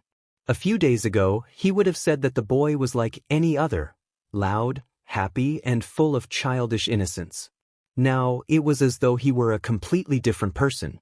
His eyes practically glowed with experience and pain no child should ever know. He knew that Naruto was never dealt a fair hand at life. From the moment he was born, Naruto was chosen as the village's scapegoat, its pariah. The boy never knew the love of a parent, nor the comfort and warmth of a home. The orphan boy knew no comforts that of any other children born into the village knew. As Enbu, Kakashi had seen the worst of it all. He had come across the boy surrounded by shinobi and civilian alike kicking and punching the boy mercilessly. He had seen with his own eyes as the boy stabbed repeatedly and nailed to an alley wall. He had nearly watched a drunken civilian burn Naruto alive. Each time, he was just shy from preventing the attacks from happening. Every time, Kakashi had barely made it in time to save him from death. Each time, Kakashi knew he failed his teacher and father figure. It killed him to know that the ANBU commander was forcing Kakashi to have the later shifts for when he was asked to protect the Yandame's legacy, making him disregard the fact that he was captain. He knew that masked BSDRD enjoyed watching Kakashi struggle harder and harder each time to save Naruto from the attacks. He was getting closer and closer to simply killing the man. Yet, even so, the small boy, who lived his own personal hell on earth, still continued to smile. The small boy still continued to laugh as though the world could do no wrong. The small boy still continued to dream and run and play as though he hadn't been scorned, thrown out of shops, or starved all his life. He was, simply put, an amazing and pure child. Today had shown that that child was now gone. He still showed some of the same childish antics, but they seemed more forced than genuine. Looking to his friend, Kakashi said, "I'm not sure what to think. But something isn't right. He moves as though he's been training for years." "I thought the same," Guy admitted. "Do you think it has to do with his tenant?" he asked, not wanting to believe the demon was influencing the boy. Kakashi had thought it was a possibility as well, but the very thought that the demon took control over Naruto was something he couldn't think about without pain eloping his heart. Even so, he couldn't deny it was plausible. "We cannot know anything for certain yet," Kakashi said, "but we need to report to the Hokage and see what he believes is the best course of action." Nodding seriously, Guy and Kakashi shushaned to the Hokage's office. After having lunch with Lee, the two went their separate ways. Lee went off to go home to rest before he began training again, while Minato left to walk around the streets of Konoha, knowing full well of the ANBU that was trailing him. Minato thought he might go see if he could catch a glimpse of his old friends.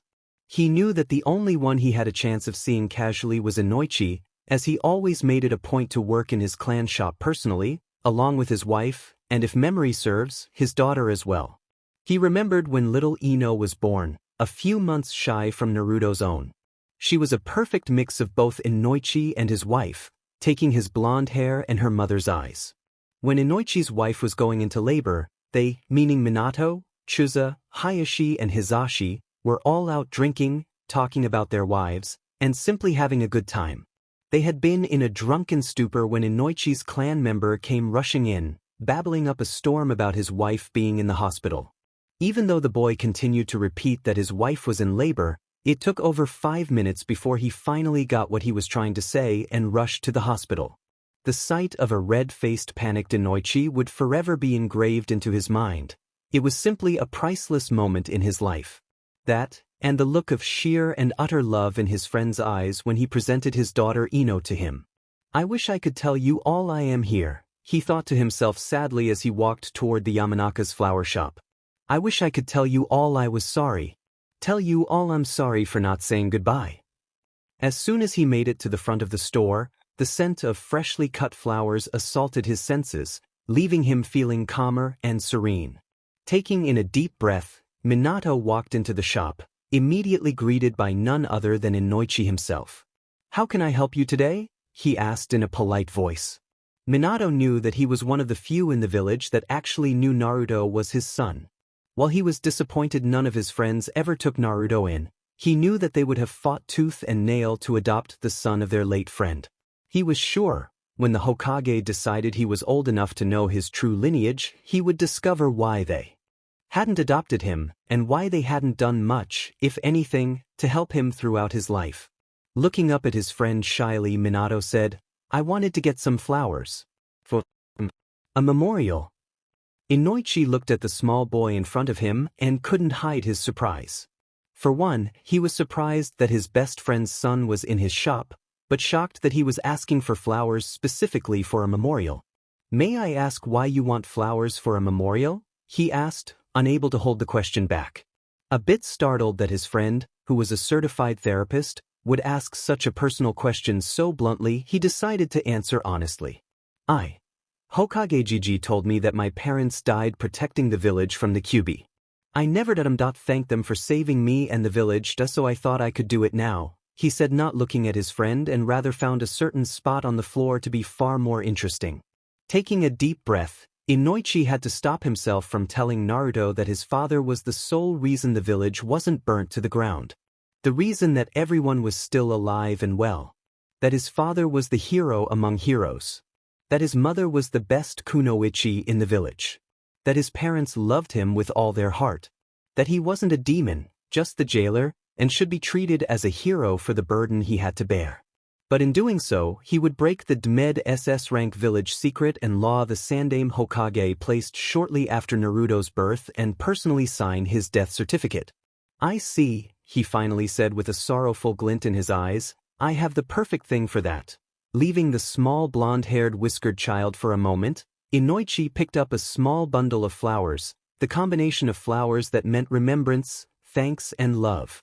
Here you are, he said, kneeling down to the boy's height and handed him the small bundle. Thank you. Minato said with a small bow, how much do I owe you? With a kind smile, Inoichi merely shook his head, just keep them, and pay respect to your parents for me. Thank you very much. Minato said with a genuine grin. He knew he could count on his friend to show kindness to his son, even though he couldn't openly. Had he lived, he would have protected Naruto from anything and everything. For Inoichi, openly protecting Naruto or having his family show him any kindness would bring the village's wrath upon his family, and that was something he could not do, no matter how hard it was to see his friend's son suffer. At least in the confines of his shop, he could show the boy a small kindness. With a happy smile, Minato left the shop and continued on his way home. He couldn't go specifically to the memorial stone, as the ANBU was still trailing him, but he could place them on his apartment windowsill and pray that his son and wife were happy with Kami. That his son was finally feeling the comfort and love from the embrace of his mother. That Naruto was feeling truly safe for the first time in his life. That his Naruto was finally truly happy. When he made it home, it was mid-afternoon. The sun glazing his back with a warmth that Kushina's smile always brought him. Bounding into his apartment, Minato placed the bundle of flowers in a small vase and placed it on the windowsill.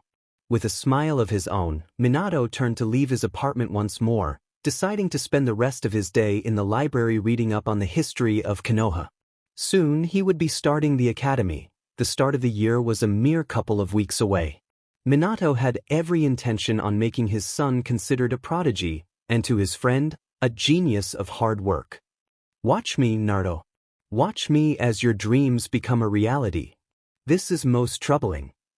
Hiruzen Sarutobi breathed out, his face drawn in a deep frown filled with worry.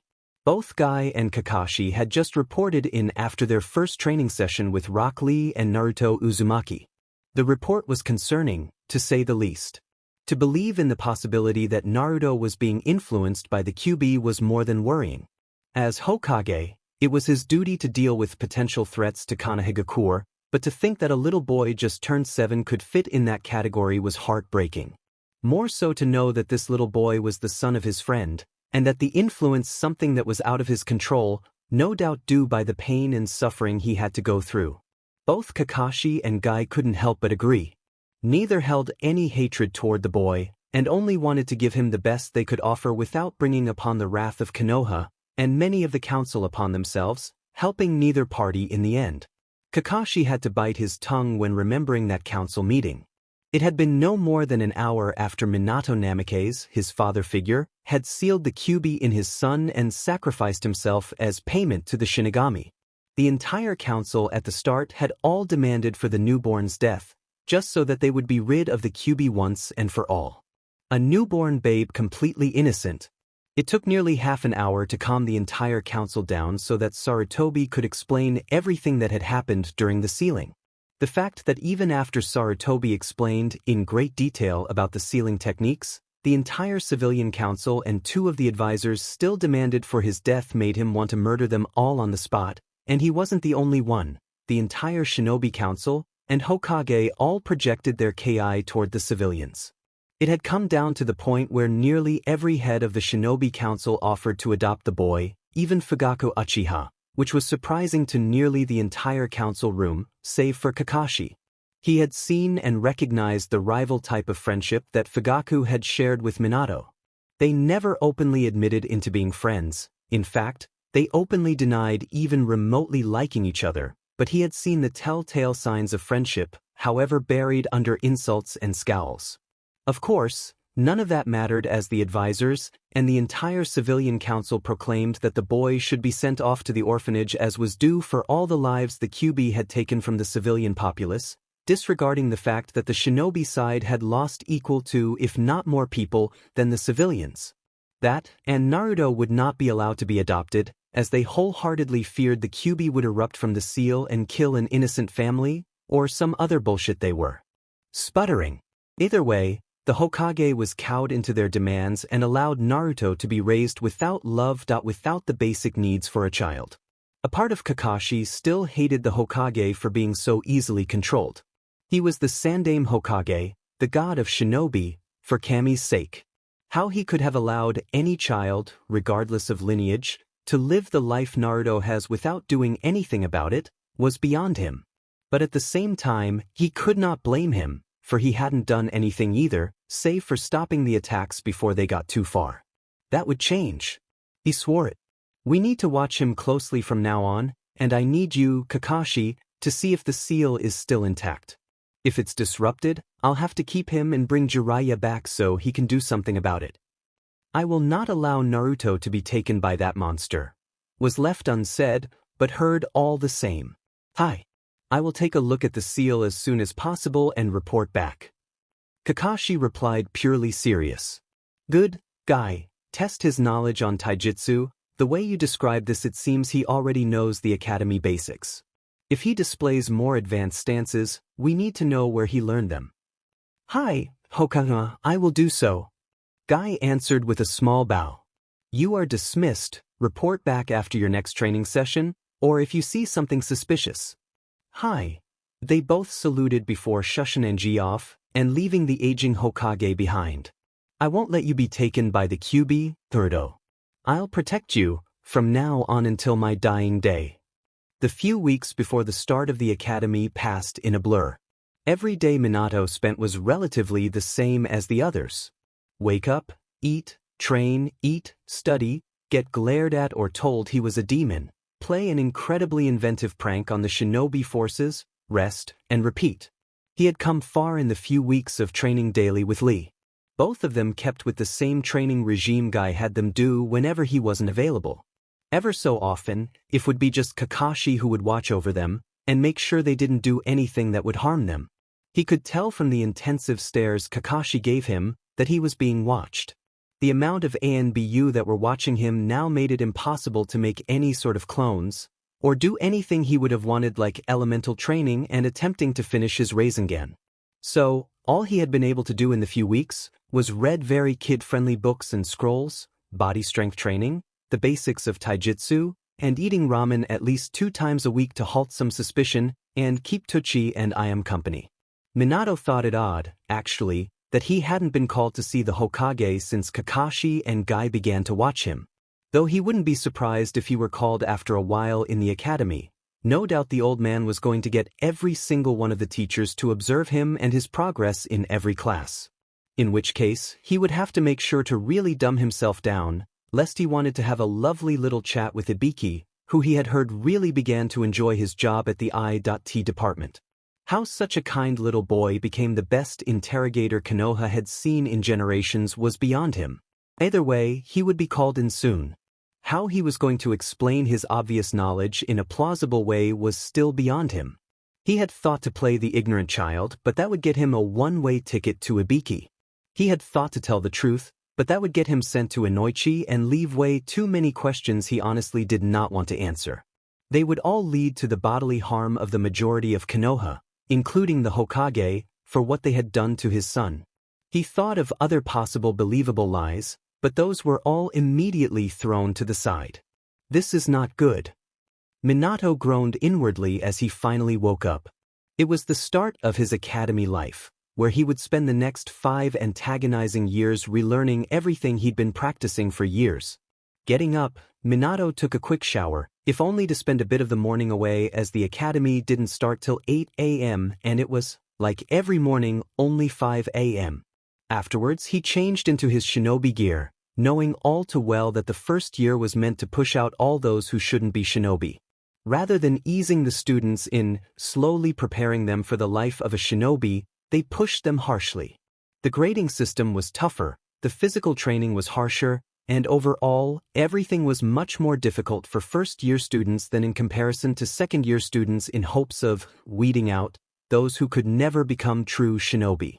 After the changing, Minato brushed both his hair and teeth, trying and failing to do something about his extremely unmanageable mop of hair.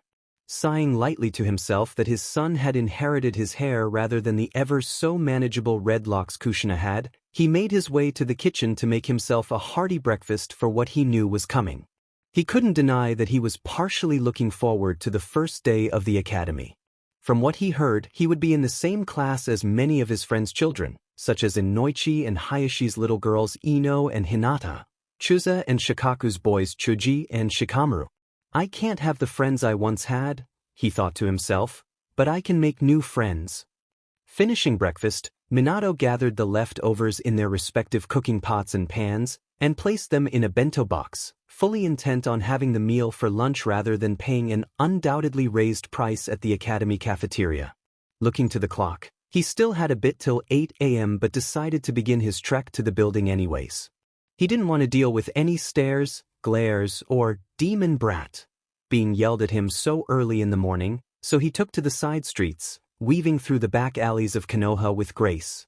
It saddened him to know that this experience, the first day of the academy, could not be spent with Naruto as father and son.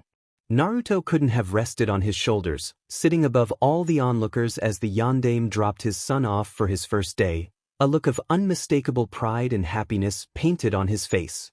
Naruto couldn't pull on his father's arm with anticipation, nor hug both his parents as he makes his way into class.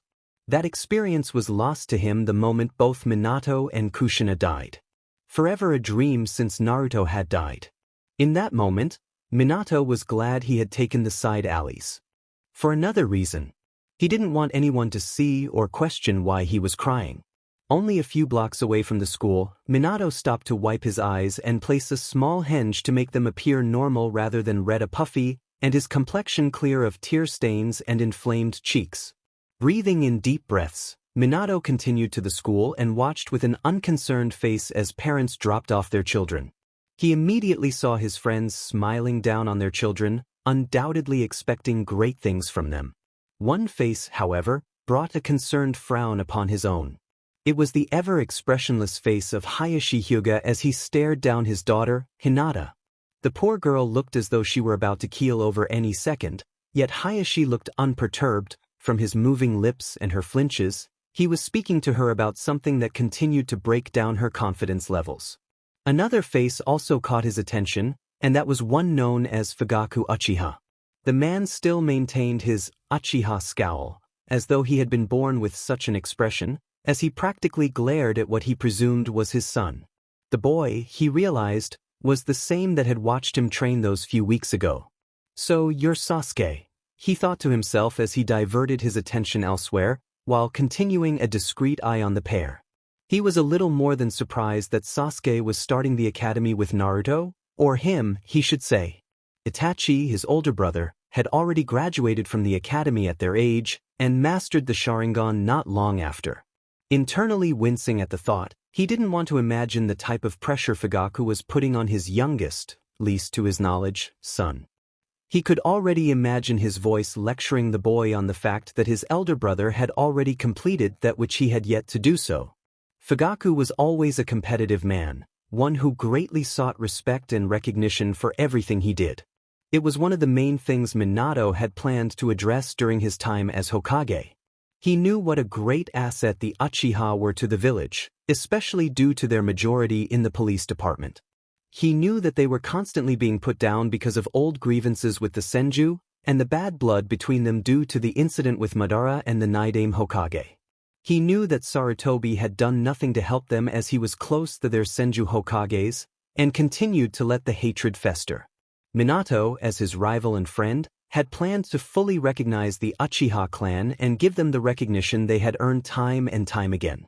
"But I died before I could do anything. And now you are trying to get your sons to be your way to what you so dearly desire, even if it means hurting them gravely in the process." Minato thought to himself sadly. He didn't have much of a chance to do much else than look before a man with a vertical scar across his nose and stretching to his cheeks called their names and sorted them into different classrooms. As the names were called, Minato heard that he would be in the classroom with nearly every single child of the clan leaders in his year, as well as some civilian children he could already see most would not make it past the first year. Looking to the man that would be his teacher, the same man who called out the names, Minato couldn't help but think he looked awfully familiar. He would have been no more than a boy when he had died, but even so, there was something that struck his memory softly. Once the parents had left, and their children sauntered into the building, Minato did the same, and followed quietly behind the mass of young children who were all chatting loudly and excitedly about their future days in the academy and how they were going to be Rookie of the Year. It was amusing to see how happy everyone was, and thought at how amusing their faces would be when they discovered how truly difficult their life would be the first year. "All right, quiet down and find a seat," the teacher, Irika Umino, as he introduced himself, called out. While the class quickly found seats, Minato himself sitting next to Chuza and Shikaku's sons, the class was a far cry from quiet. Though Shikamaru and Chuji both were quiet, both sleeping and eating chips respectively. It nearly made Minato laugh at how the sons of his friends were repeating the exact things their fathers had on their first day at the academy. "Quiet down," Irika boomed, using a jutsu to make his voice and head appear louder and bigger than it naturally was, effectively quieting down the students. "Good, now we will begin your first year into the Shinobi Academy. Pay attention, and if you have any questions, raise your hands."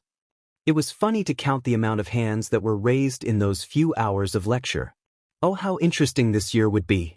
Once lunch began, Minato walked with both Chuji and Shikamaru, who were more than happy, or rather didn't care, to let him sit with them. Naruto, are you going to get lunch from the cafeteria?" Chuji asked as they walked to the cafeteria, opening another bag of chips which seemed to sprout from thin air. "I've actually brought some from home," Minato answered, "but I'll wait in line with you guys if you're going to." "Ma, too troublesome to wait in line. Cousin packed me a lunch," Shikamaru said, pulling out a small bento box from his bag. "My cousin made me one too," Chuji supplied, also bringing out a bento box, though it was a fair bit larger than both Minato's and Shikamaru's. "Cool, let's just find a seat then?" "Sure," Shika replied lazily, his bento back in his bag and hands stuffed in the pockets of his pants. Once they were inside the massive cafeteria filled with students of varying ages, the trio found an empty table and sat themselves down comfortably, pulling out their lunches and began to eat happily. It was a while after that a boy with red upside-down triangles on his cheeks came to their table, his lips pulled back into a fanged grin, and his eyes alight with childish happiness.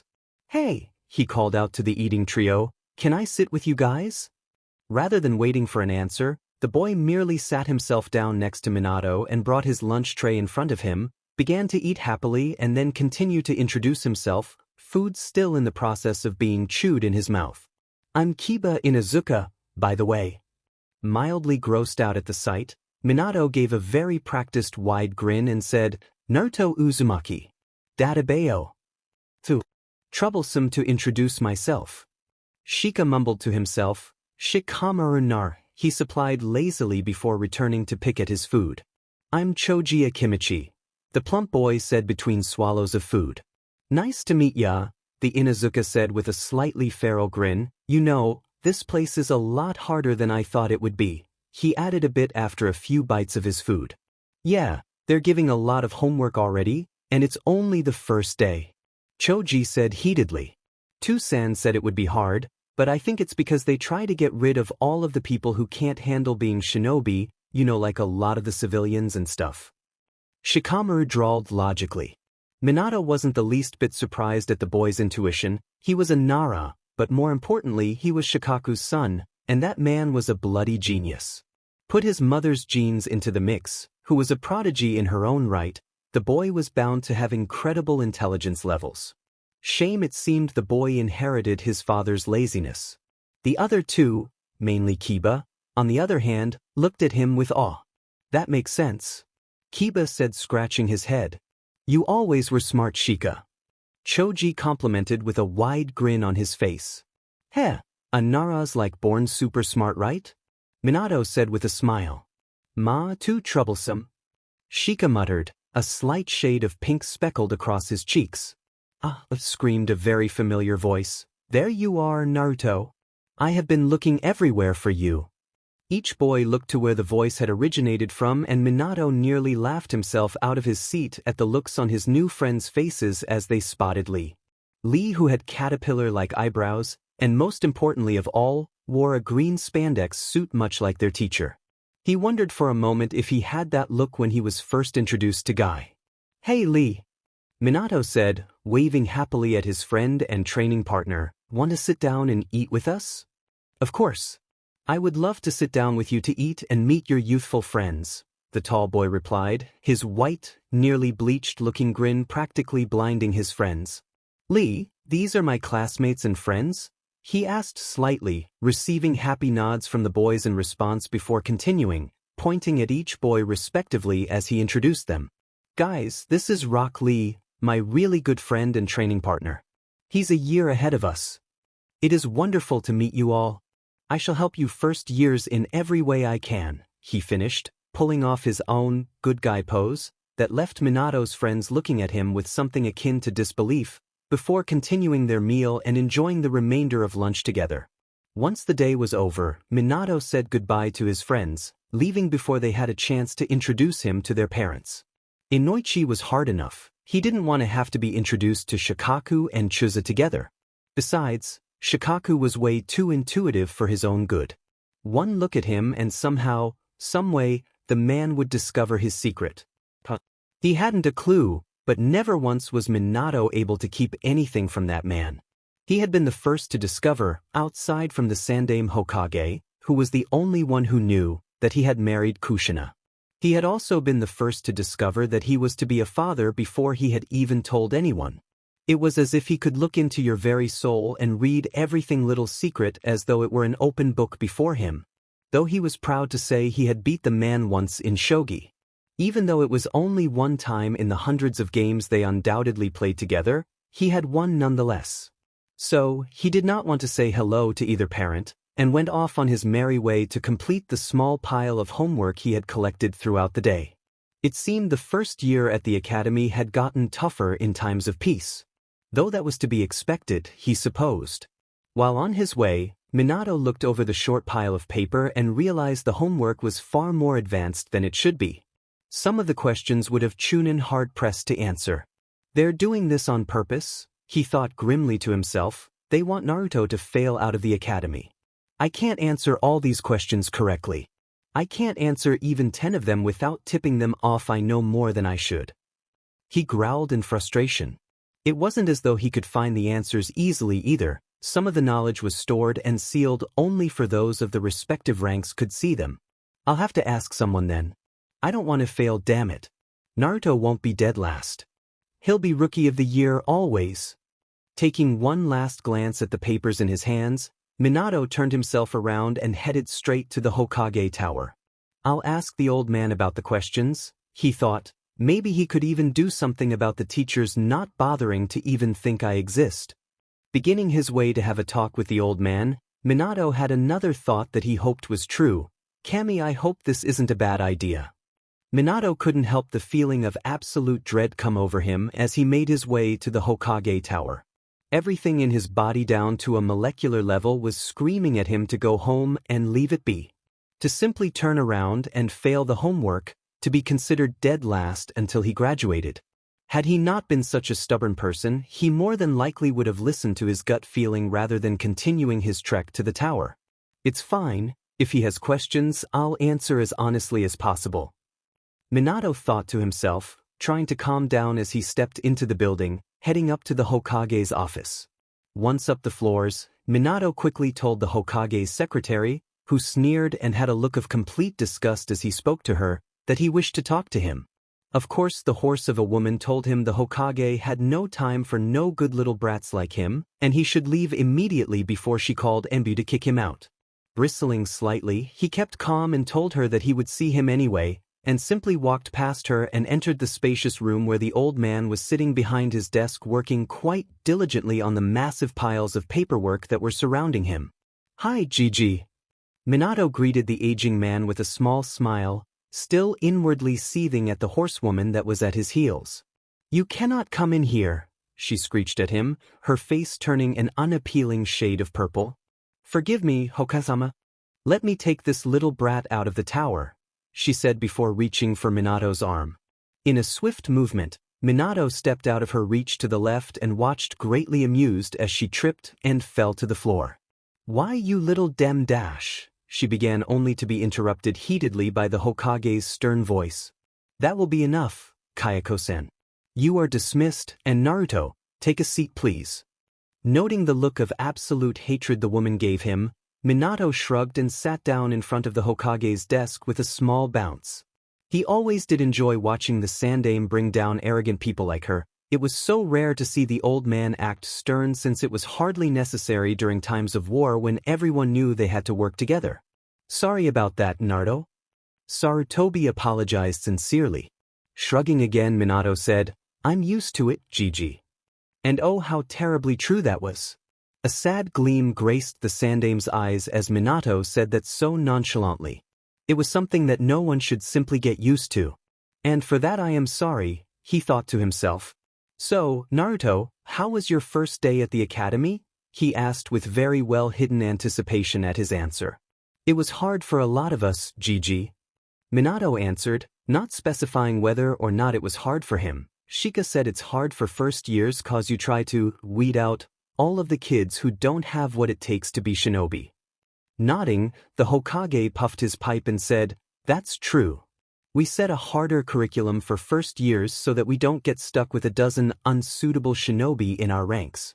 It saves both time and lives. Yeah, and the homework is really hard, Gigi. I mean, Irika-sensei didn't even cover most of it. Minato exclaimed, channeling Naruto's very essence as he said so. His eyes narrowed. Sarutobi pulled out his pipe from his mouth and placed it on the desk, away from any of the piles of paperwork that continued to breed like rabbits. May I see your homework, Naruto? He asked calmly, his hand stretched out to grasp the papers Naruto would give him. With a small nod, Minato grabbed the small stack of papers and handed them over to the Hokage. He sincerely hoped that this would be all they spoke of. He was still racking his brain for a plausible explanation for his prodigious knowledge. He knew he had messed up more than once during the weeks he had been back in the land of the living.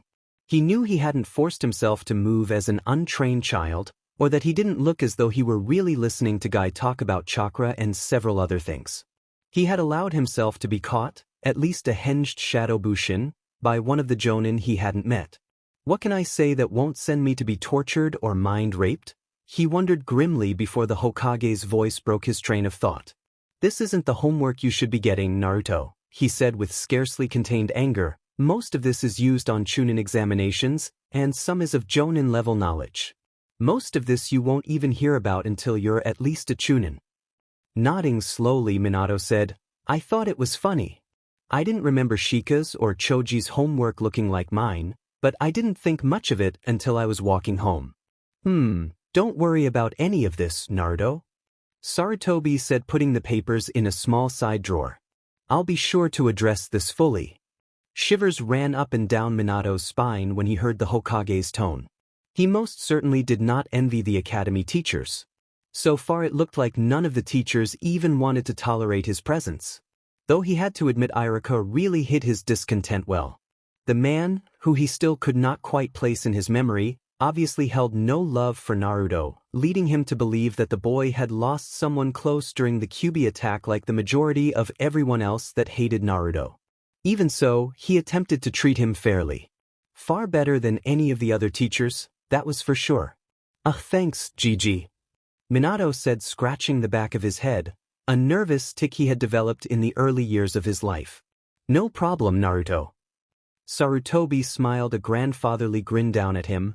I wanted to ask you, Naruto, how you have been. I hear your training is going well. Oh, DMN. He's going to ease into the conversation I really don't want to go into. Minato groaned in the back of his mind, making sure his face was in a small smile. I'm fine, old man, he answered automatically. Training is great. Gai-sensei is kind of weird, but he's a really good teacher.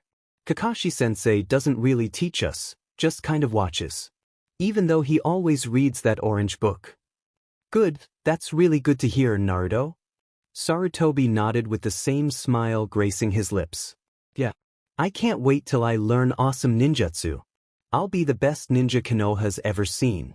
Believe it. Minato exclaimed with his son's foxy face-splitting grin across his face, which caused the Hokage to chuckle slightly at his antics. He had to play the part of a 7-year-old boy, an abused 7-year-old boy when he was mentally nearly 2 decades older. He deserved some sort of award if he got to graduation without anyone figuring him out. You'll learn soon enough, Naruto. Don't rush to grow up, the Sandaime stated, a slight tone of regret sprinkled over his voice. But I want to be a shinobi as soon as possible. I know, Naruto. But you will be with time.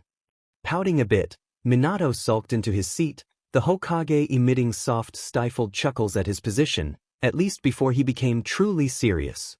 Naruto, I need to know something, he said, causing Minato to look up at him with a confused stare. I know that I haven't been able to protect you from a lot, Naruto, and for that, I am truly sorry, but I need to know if there was anyone teaching you before Guy.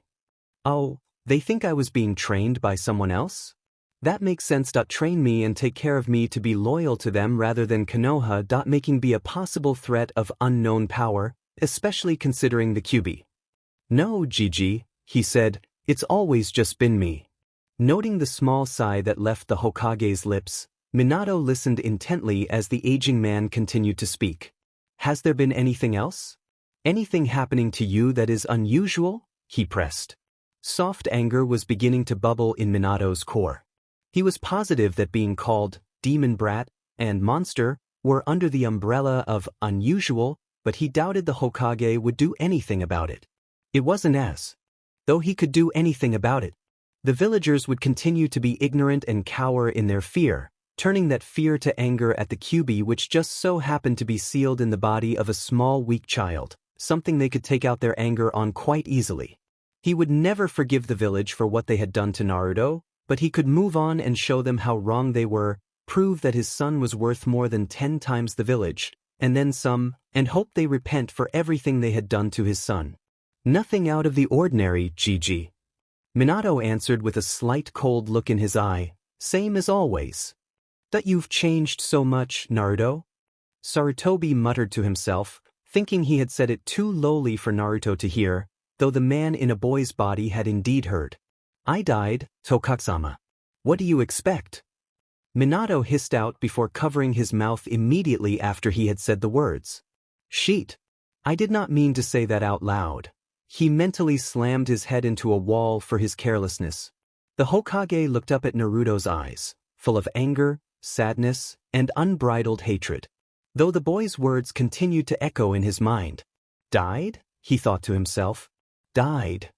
Naruto, he began lowly, what do you mean? The Hokage's voice was stern and commanding, and Minato knew he should have just let the homework be and had went straight home. Now, he had no choice but to answer.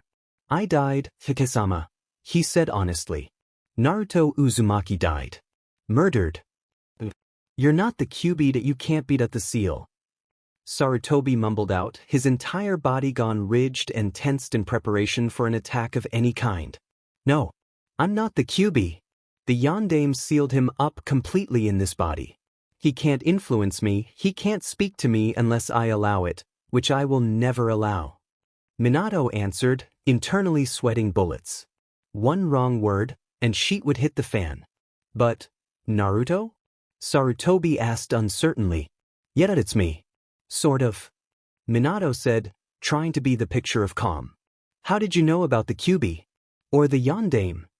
Sarutobi asked, still tensed in his seat. I died, old man, I died, and I saw my parents, he lied convincingly, looking straight in the man's dark brown eyes. You know. Hi. I know that I'm the son of Minato Namikaze and Kushina Uzumaki, last of both the Uzumaki and Namikaze clans.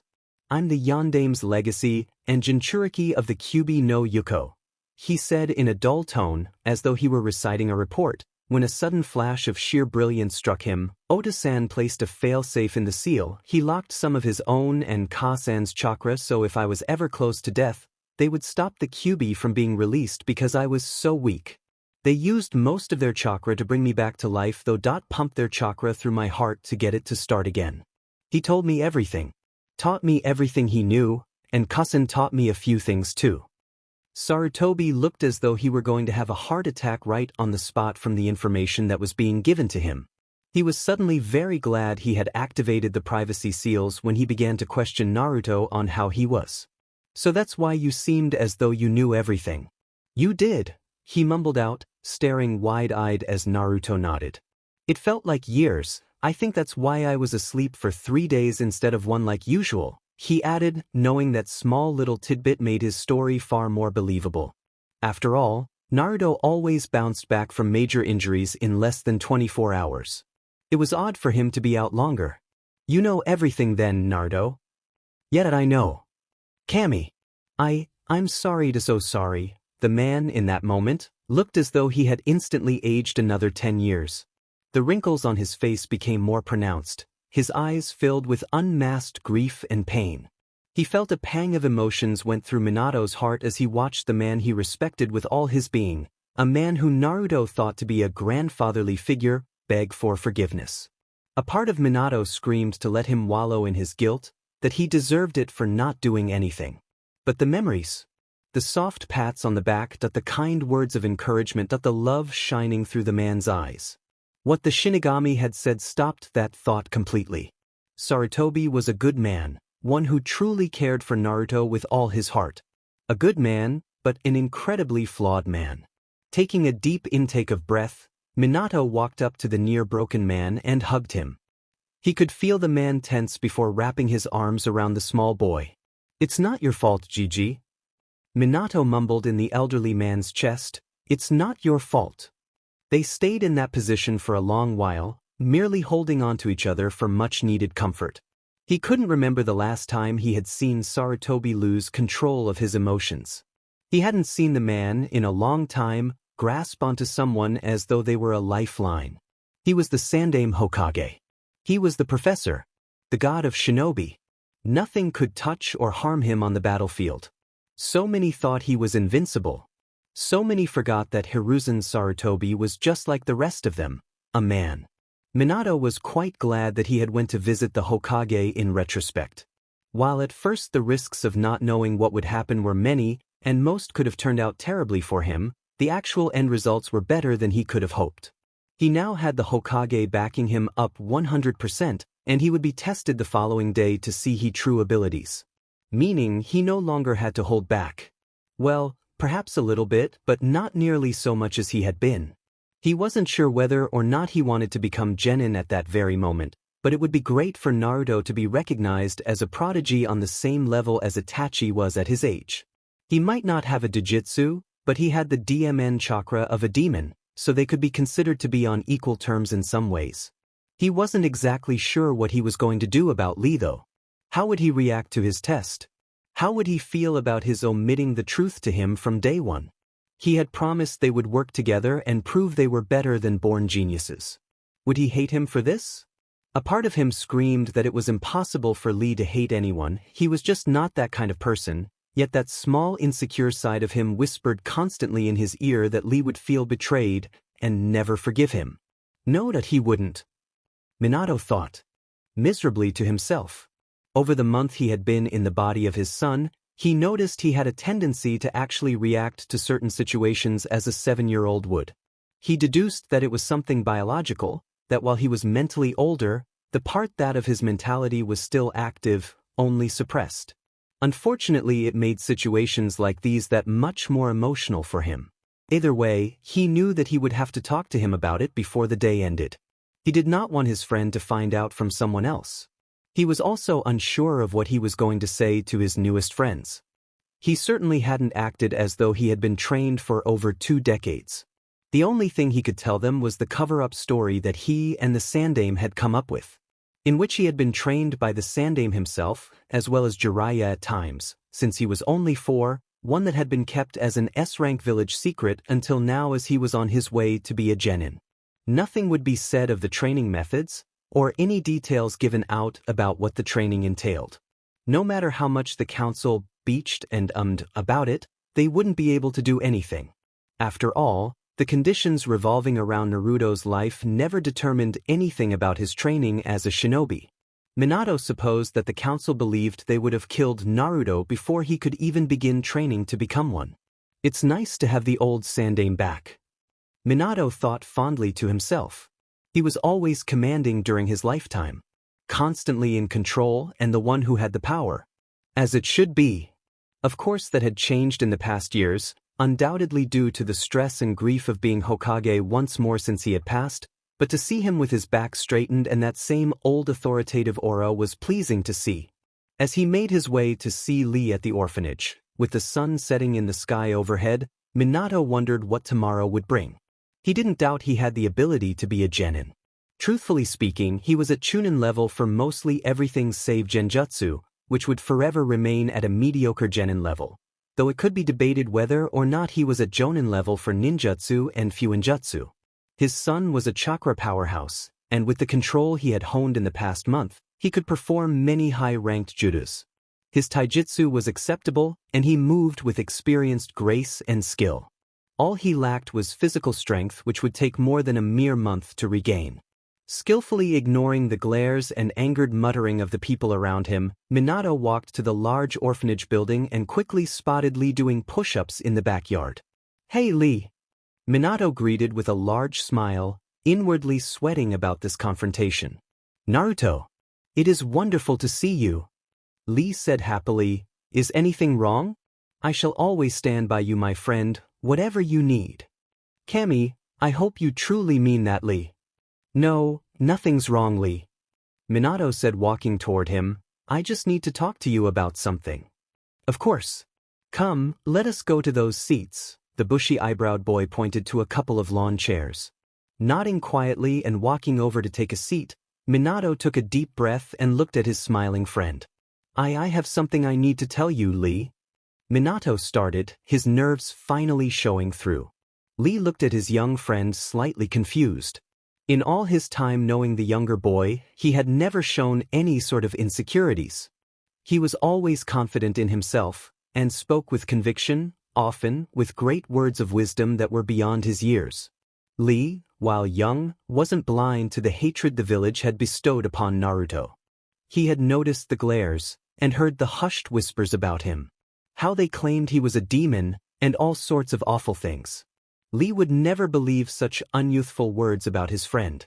He was kind, and never did anyone any wrong. He was polite and respectful to the civilians as well as the shinobi of the village. Would a demon be so polite or courteous? Would a demon allow such awful demeaning things to be said about him? No, Naruto couldn't be a demon. He hadn't hurt a fly, let alone a person. Sure, Naruto, Lee said, looking at his friend albeit more seriously than before. Something was clearly troubling his friend. You know how I get techniques really fast during training? The blonde began, looking at his friend with a worried gaze. Yes, you are most quick to understand the techniques Guy-sensei teaches us, he said, motioning for Naruto to continue. You see it. When he taught us all of that, it wasn't my first time learning it, the smaller boy admitted. What do you mean, Naruto? Before Guy-sensei I had another teacher. Minato said convincingly, looking at his friend's dark eyes directly. You know how the village doesn't like me, right? Getting a small nod, he continued. I've been hurt a lot, Lee, and because of that Hokage Gigi thought I should learn to protect myself. When I was 4, he began to teach me a few things. The basics really. As he began to trail off, Lee spoke up. So you've been training since you were 4? Yeah, I needed to tell you the truth cause tomorrow, Gigi is going to have me tested by a couple of people to see if I'm ready to become a genin. I didn't want you to find out from someone else. Oh. Lee muttered, unsure what to make of the situation. I'm sorry I lied, Lee. I couldn't tell anyone cause it was a S-rank village secret. Not even Kakashi or Guy-sensei knew. This is strange, Naruto. Lee admitted finally, unsure of how to word his emotions at that point. He felt a mixture of contradicting emotions. Elated Naruto thought him a good enough friend to tell him beforehand, angered and hurt for not being told at the beginning, frustrated he had no idea how to respond, and feeling utterly lost. I know. I'm really sorry though, Lee. I never wanted to lie to you. We were going to prove to everyone hard work beats born geniuses. Can we still? Minato asked fearfully. He did not want to lose his first friend, especially not such a wonderful one like Lee. Looking into the genuinely fearful sky-blue eyes Naruto stared at him with, Lee knew he couldn't hate him. It was a secret, right? He couldn't do anything about that, or else he would go to prison, or worse, be executed from what his academy sensei had said. It hurt, of course, but he couldn't blame Naruto for anything he'd had been going through for years. Yeah, we will show them, Naruto, Lee said with a bleach-white grin. You'll show them sooner though. His demeanor grew brighter as he said the words. I shall work 10 times harder to catch up to you, Naruto. When Lee laughed happily, Minato thought he could cry in relief. He disliked being so emotional, but at the same time thought it to be a blessing. Years of war hardened him, and such lack of control over his emotions were rare and unwanted. Here, though, he was a kid again. A kid born and raised in an era of relative peace. He could act like one and actually live out a relatively peaceful childhood. Something he never had. Thanks, Lee. Minato muttered softly, making Lee grin widely. Of course, Naruto, he exclaimed. I am your friend, and I shall always stand by you no matter what. The morning after, Minato woke with unbridled excitement. Today, he decided, was the day he was going to become a genin. He had spent a fair amount of time at home contemplating the pros and cons of doing so.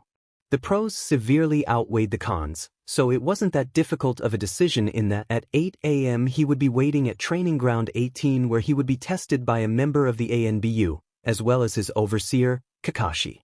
While Kakashi would test his skills in weaponry and ninjutsu, the ANBU was to test how he handled a true fight, as well as marking how well his taijutsu was.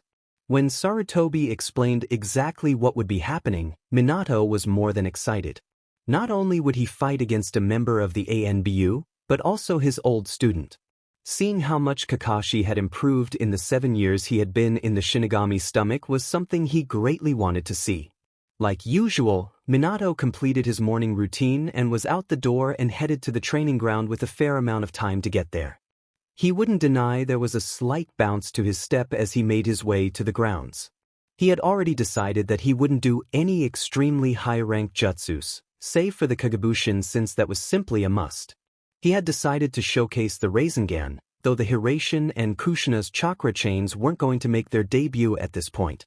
For one, he couldn't perform the Hiraishin without completely giving up his identity since the test wasn't solely with those who knew his true lineage. And he was positive that he had never given Jiraiya the schematics behind the technique, so he had to wait till everyone knew his identity before performing his signature move, even if he told Sarutobi Naruto was taught everything by himself. Or at least until Sarutobi thought it was alright for him to do so.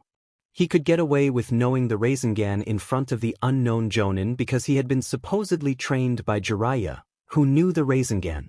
As for Kushina's chakra chains, he was pretty sure he would be able to bring them out eventually, as he was an Uzumaki. Only thing holding him back was that Kushina had never tried to teach him the theory behind the technique, so he hadn't a clue how to summon his own. Even with the many other things he would have to consciously remind himself not to do, Minato walked onto the training ground with a few minutes to spare, noticing that everyone was already there. Meaning the Hokage, Kakashi, which greatly surprised him, the NBU who wore a weasel mask, and shockingly of all, the Toad Sannin Jiraiya. "So you're finally here, brat?" Jiraiya said, discreetly eyeing Naruto speculatively. Had he not been a mere few hours away from Konoha the day before, he wouldn't have made it to see how the son of his student truly was. He had been summoned immediately by his old teacher a week ago to check on Naruto's seal, as the man was worried about his change in behavior, but he never expected to hear what the man had to say once he got there.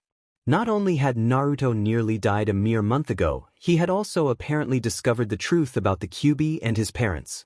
Most of all, he had met his parents due to a fail-safe Minato had added to the seal and taught him everything they could. He didn't doubt the possibility of a fail-safe in the seal. His student was always had a way with Fuinjutsu, more so than many could ever dream to be. Given everything he had done with the Hiraishin, he simply couldn't doubt his student's ability. After being briefed on the cover story they were going to feed to the masses, Jiraiya could hardly wait to see the boy. Though he waited till the present morning, after all, he had been so preoccupied with getting to Konoha, he hadn't the time to do any research. "Morning Hokage-sama, Kakashi-sensei, Jiraiya-sensei, Umbu-san," Minato said politely. "Good morning, Naruto," Sarutobi said with a smile. "Now, let's get this underway, shall we? Why don't you stretch for a bit and then we'll get started." Nodding at the aged man, Minato began to stretch out every muscle in his body, preparing himself fully for the oncoming fights. As soon as he was done, he motioned toward the Hokage, who nodded and said, "All right, let us begin with testing your ninjutsu.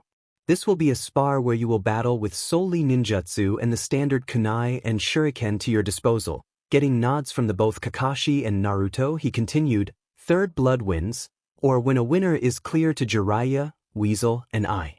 Watching the two walk into a more open area, far enough away from the onlookers so they wouldn't be caught in the crossfire, they bowed to each other and got into their respective battle stances.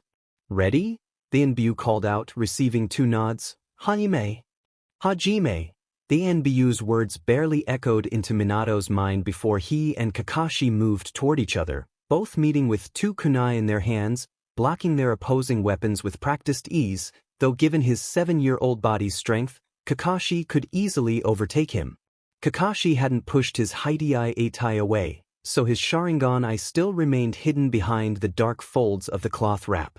Pushing back from Kakashi in a swift movement, Minato quickly threw a handful of shuriken, forming the proper hand seals quickly afterwards, causing the small shuriken to multiply into over 100 fast-flying projectiles.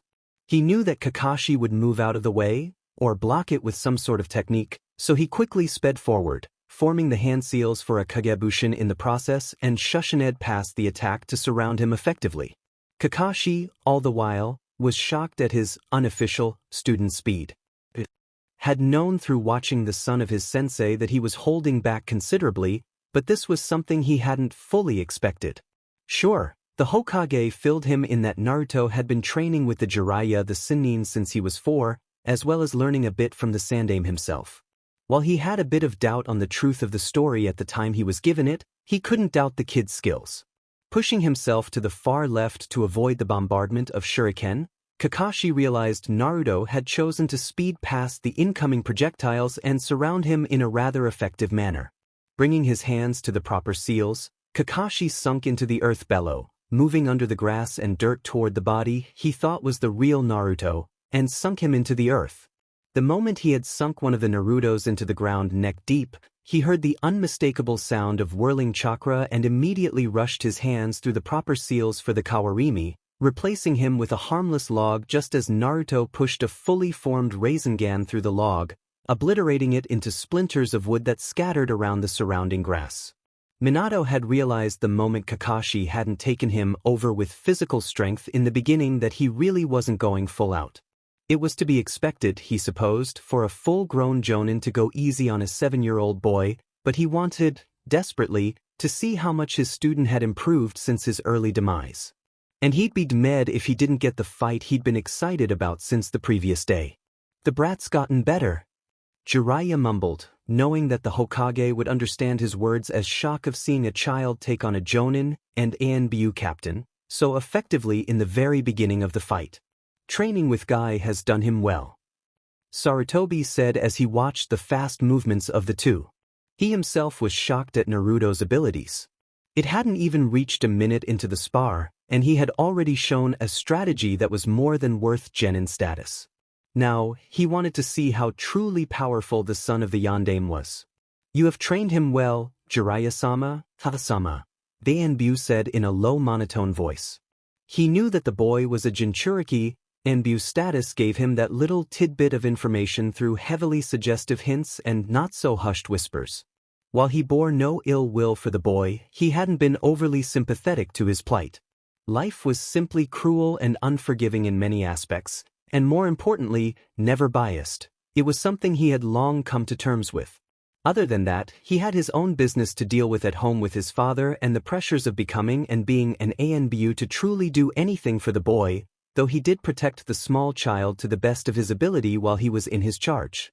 Well, what do you expect from the great Jiraiya? The long white-haired man asked with a wide grin, effectively hiding his intense stare at the blond boy. Indeed, though he seems to just be getting started. Weasel replied, keeping an air of indifference around him as he watched the pair. Far off to the other side of the field, Kakashi stared at the damage Naruto had managed to cause to the offenseless log. He was seriously holding back in the spars with Lee and Guy. The gray-haired jonin thought as Naruto set himself in front of him again in a readied pose. Ready to go for real, sensei? Naruto asked him with a grin on his whiskered face. With a slight smirk of his own, Kakashi lifted the cloth over his eye and placed his headband in its proper place, tightening the wrap so that it wouldn't fall back while he moved at the high speeds he was accustomed to. Are you sure you're ready for this, Naruto? Kakashi asked, his eyes still closed. Show me what you got, sensei. Naruto screamed back, in a rather enthusiastic tone that sounded extremely childlike.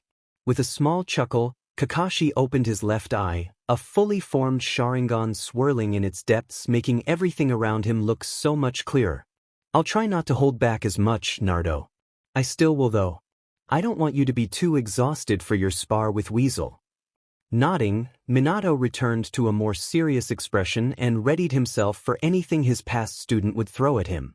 Kakashi quickly ran through a set of seals, bringing his hands up to his mouth before 3 large fireballs erupted from it, directed straight at Minato's small form. Immediately, Minato rushed forward, twisting his body in odd directions to scarcely miss the 3 merciless balls of flames, all the while running through the seals for the Kagebushin.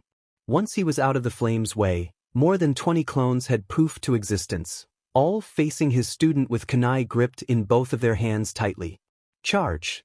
The original Minato ordered his clones, and soon Kakashi found himself battling against all of the clones. While they required only a single hit for them to disperse, they were quick to dodge or block his attacks and slices. It wasn't really difficult to handle, but it was annoying and tedious. While he continued to move in an almost elegant dance against the clones, Kakashi soon found himself facing the sweaty original body of Naruto Uzumaki. Minato, while tiring from the physical toll the spar was having on his small body, looked defiantly at his past student. It was clear that it would be quite a few more years until he received the proper spar he'd wanted. He was sure that if Kakashi didn't hold back, then he would have been floored to the ground within the first few minutes of the spar. Despite all his memories of experience, his body was only that of a 7-year-old abused boy. Even with the month of conditioning, there was hardly anything he could do to equate himself with the body of a fully matured and trained jonin. Shaking his head, Minato prepared himself for Kakashi to come at him once more, and he wasn't disappointed. As soon as he had shaken his head, Kakashi had completed a number of seals before pounding his hand to the ground. For a moment, Minato was expecting his dog summons to appear, but a small rumble of the earth proved him wrong. Jumping as soon as he felt chakra ripple through the ground beneath him, the grassy terrain instantly became a muddy trap. He silently thanked himself that in the past month he had taken chakra control so seriously, otherwise as soon as gravity took hold of him completely, he would have sunk through the mud. Thankfully he had, and instead of sinking, he pushed a precise amount of chakra to the soles of his feet and stood confidently atop the mud mess. Noticing a small smirk forming on his student's face thanks to a slight crinkle in his eyes, Minato watched as he once again raced through hand seals, all the while dodging every single one of his shuriken he had flung at him, and breathed out a large water-made dragon. His eyes widening slightly at the sight, Minato quickly dodged to the best of his ability. Though he was caught in the shoulder and thrown back to the grassy area with such force, he had to take a moment to regain his breath with one thought running through his mind. I have such low pain tolerance. Quickly standing, Minato successfully blocked, with his kunai, a small number of shuriken thrown his way, though not unscathed. He mildly heard the Enbu call out first blood in favor of Kakashi, but he hardly noticed the slight stinging on his arm where the shuriken had embedded itself. While he noticed the slight flinch Kakashi allowed at the sight, Minato shrugged it off and ended up throwing his kunai at the gray-haired jonin. Not a moment later he rushed through yet another pair of hand seals before sending a huge gust of wind toward them, adding to both the speed they were traveling at and the damage they would cause should they hit their target.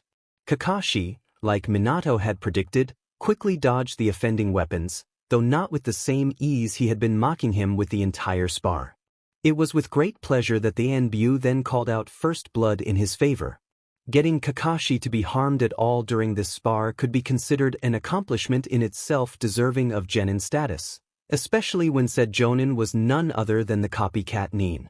Before either could continue, the Hokage's voice broke their concentration. Enough.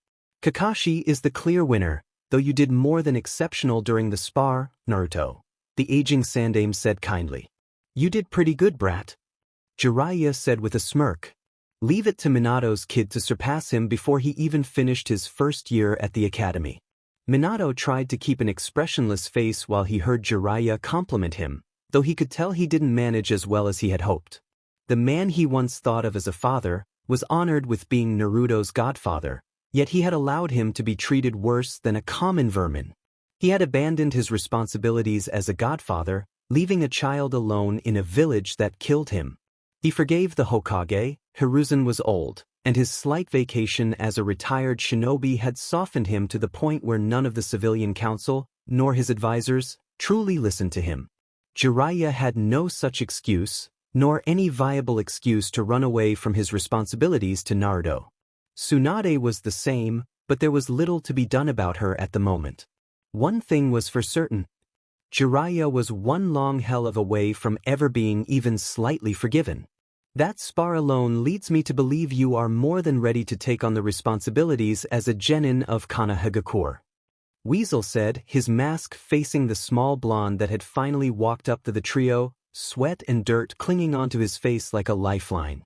Thank you, Hembisen. Minato said politely. I believe the same. Sarutobi put in, but I would still like to see how you fare with Weasel, is that fine? Of course. Minato said, adrenaline still rushing through his veins. If he still wants to dot, of course, he added after a moment of hesitation. I would like to determine your power for myself, so no, I would not mind. Weasel replied in the same monotone voice he had been speaking in, though this time there was a slight hint, however small, that was almost excited. Good. You look a bit worse for wear though, Naruto. Sarutobi said with a smile, why don't we get some good food then come back and continue? While it was posed as a question, the other four knew it was more a commanding suggestion. Bringing his orange book out from his back pocket, Kakashi said while reading in depth, "Right behind you, Hokusama." Jiraiya noticed the book the Jonin was reading and couldn't help the wide grin from afflicting his face, threatening to split it. Though he didn't notice the tightly controlled scowl Minato was holding back, the ANBU weasel most certainly did. He didn't openly say anything, of course, but he did file that little tidbit of information for later. One never did quite know what information picked up randomly would be important in the future after all. Breathing in a small breath, Minato brought out the most Naruto-esque grin he could manage and asked, "Can we go to Ichiraku's ramen, old man?"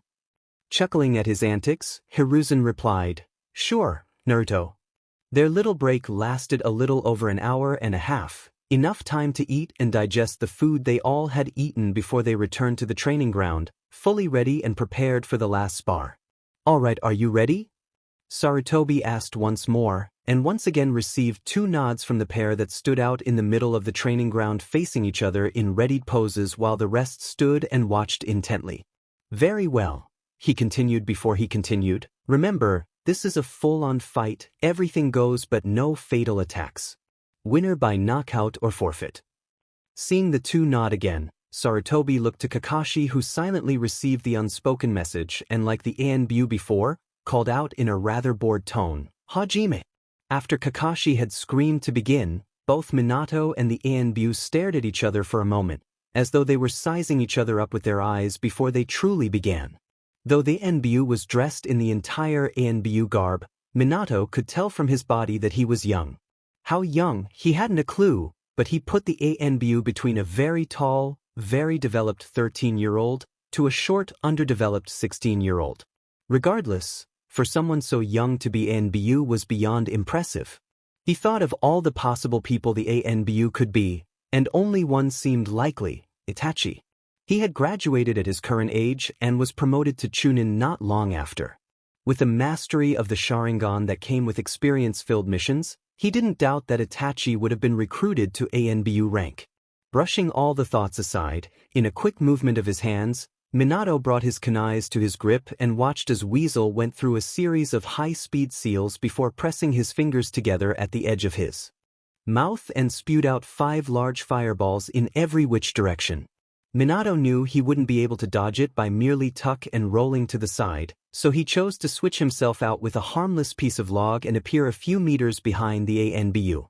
Weasel had already anticipated his reaction and proceeded to throw a small barrage of kunai his direction, racing toward him in impeccable speed as Minato diverted all the kunai that would have impaled him with his own. When Weasel had made it to him, the two began a strictly taijutsu brawl, Minato having to redirect most of the ANBU's punches and kicks rather than defending against them because of his small size. One direct punch from Weasel, and Minato was sure he was going to break something. He already felt his bones shake whenever he pushed aside a kick from the ANBU.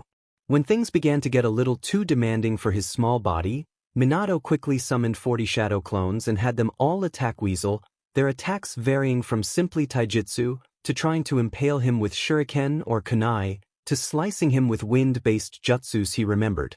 ANBU was a verifiable genius on the battlefield. Fighting against 40 dense shadow clones as though it were nothing was something to behold, even if they were clones of a physical 7-year-old body. Minato couldn't help but be slightly awed at how powerful the teenager was. Kakashi had a lot of promise when he was growing up, but after Obito's death, he hadn't taken things as seriously as he had before, which was a coping mechanism, so he didn't blame the kid for that. But this kid was, simply put, a powerhouse. He had used his body to its fullest potential, bending and brushing aside the clones with practiced ease until it was only he and the original Minato left. The kid's gotten really good," Jiraiya muttered, bewildered at the sight of his godson. He knew the boy was strong, that was a given when considering who his parents were, but for him to be matching Itachi Uchiha, a kid who's said to be a prodigy that came only once every few generations, was truly a sight to behold. "I leave him to his own stuff for a year, and this is what happens?" he added for effect. Kakashi, after all, was not in the loop. "He held back a lot when Guy and I were training him, it seems," Kakashi said lowly, surprised at the sight as well. "Indeed. But I feel he will only grow stronger with time. The boy will never give up, and will continue to prove everyone wrong. Hiruzen said with a grandfatherly voice, filled with both guilt and pride at watching Naruto. He shouldn't have been given this hand at life. The boy should have been able to live and grow up like any other child, even like one of an orphan. He would never forgive himself for allowing the atrocities committed against Naruto, but he vowed to stop them from occurring again, and if he failed at that for some reason, without the proper punishment.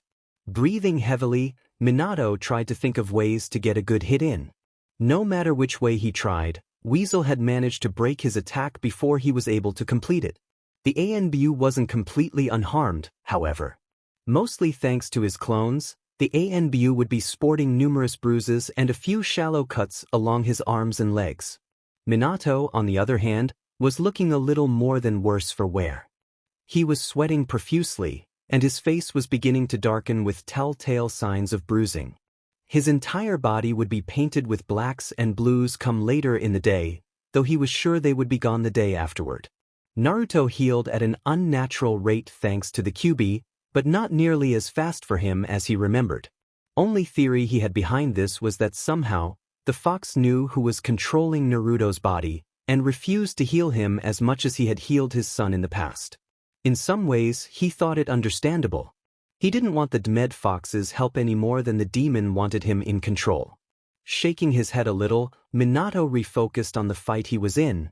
There would be no good coming from being distracted over something that wasn't a large concern at the moment. Taking in a shaky breath, Minato raced toward Weasel, both meeting head-on and engaging in a fist fight once more. This time, however, the fight was short-lived.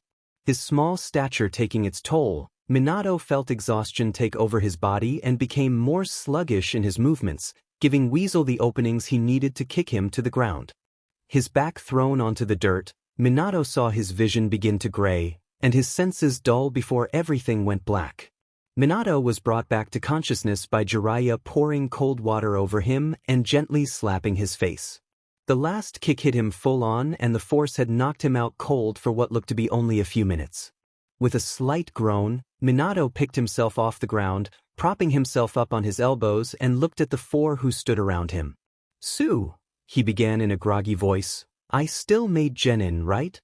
For a few moments, there was silence before it was shattered by soft chuckling coming from both Kakashi and Sarutobi and heavy laughing from Jiraiya. "You definitely still made genin, Gaki," Jiraiya said with a wide grin that Minato was ashamed to have missed so dearly. "You have most certainly earned the rank of genin, Naruto, especially after this spar." Sarutobi pipped in with his soft smile before offering his hand to him. Grabbing hold of the wrinkling hand of his old friend, Minato rose back onto his 2 feet, only slightly wobbling as he tried to gain proper balance. "Here is your hitate, wear it proudly," the old man continued, handing over a dark blue sashed Konoha headband to him. Minato grabbed hold of the headband, his hand grazing gently over the metal piece that had the symbol of Konoha engraved into it. He remembered when he had first received his headband after graduating from the academy. It was beyond one of the happiest moments in his life, just below becoming a father and marrying his beautiful Kushina. "Thanks, old man," Minato said with a genuine smile. He mentally was jumping for joy. Now he could finally go out and do good for the village, changing the opinions of the civilians one mission at a time. It was that thought which caused Minato to groan outwardly. He would be subjected to the bane of all genins. "What's the matter, Naruto?" Sarutobi asked with furrowed brows. With a small sigh, Minato said, "Nothing much, old man, just a do I have to do those D-ranks. Genin complain about? They aren't even real missions. They're chores." Hiruzen laughed outwardly, Jiraiya chuckling while the ANBU remained silent, though the amused air he was giving out was more than enough to see he sympathized with his plight. "Yes, Naruto," the elderly man said, "all genin are required to do D-ranks until they reach the point where C-ranks are permitted.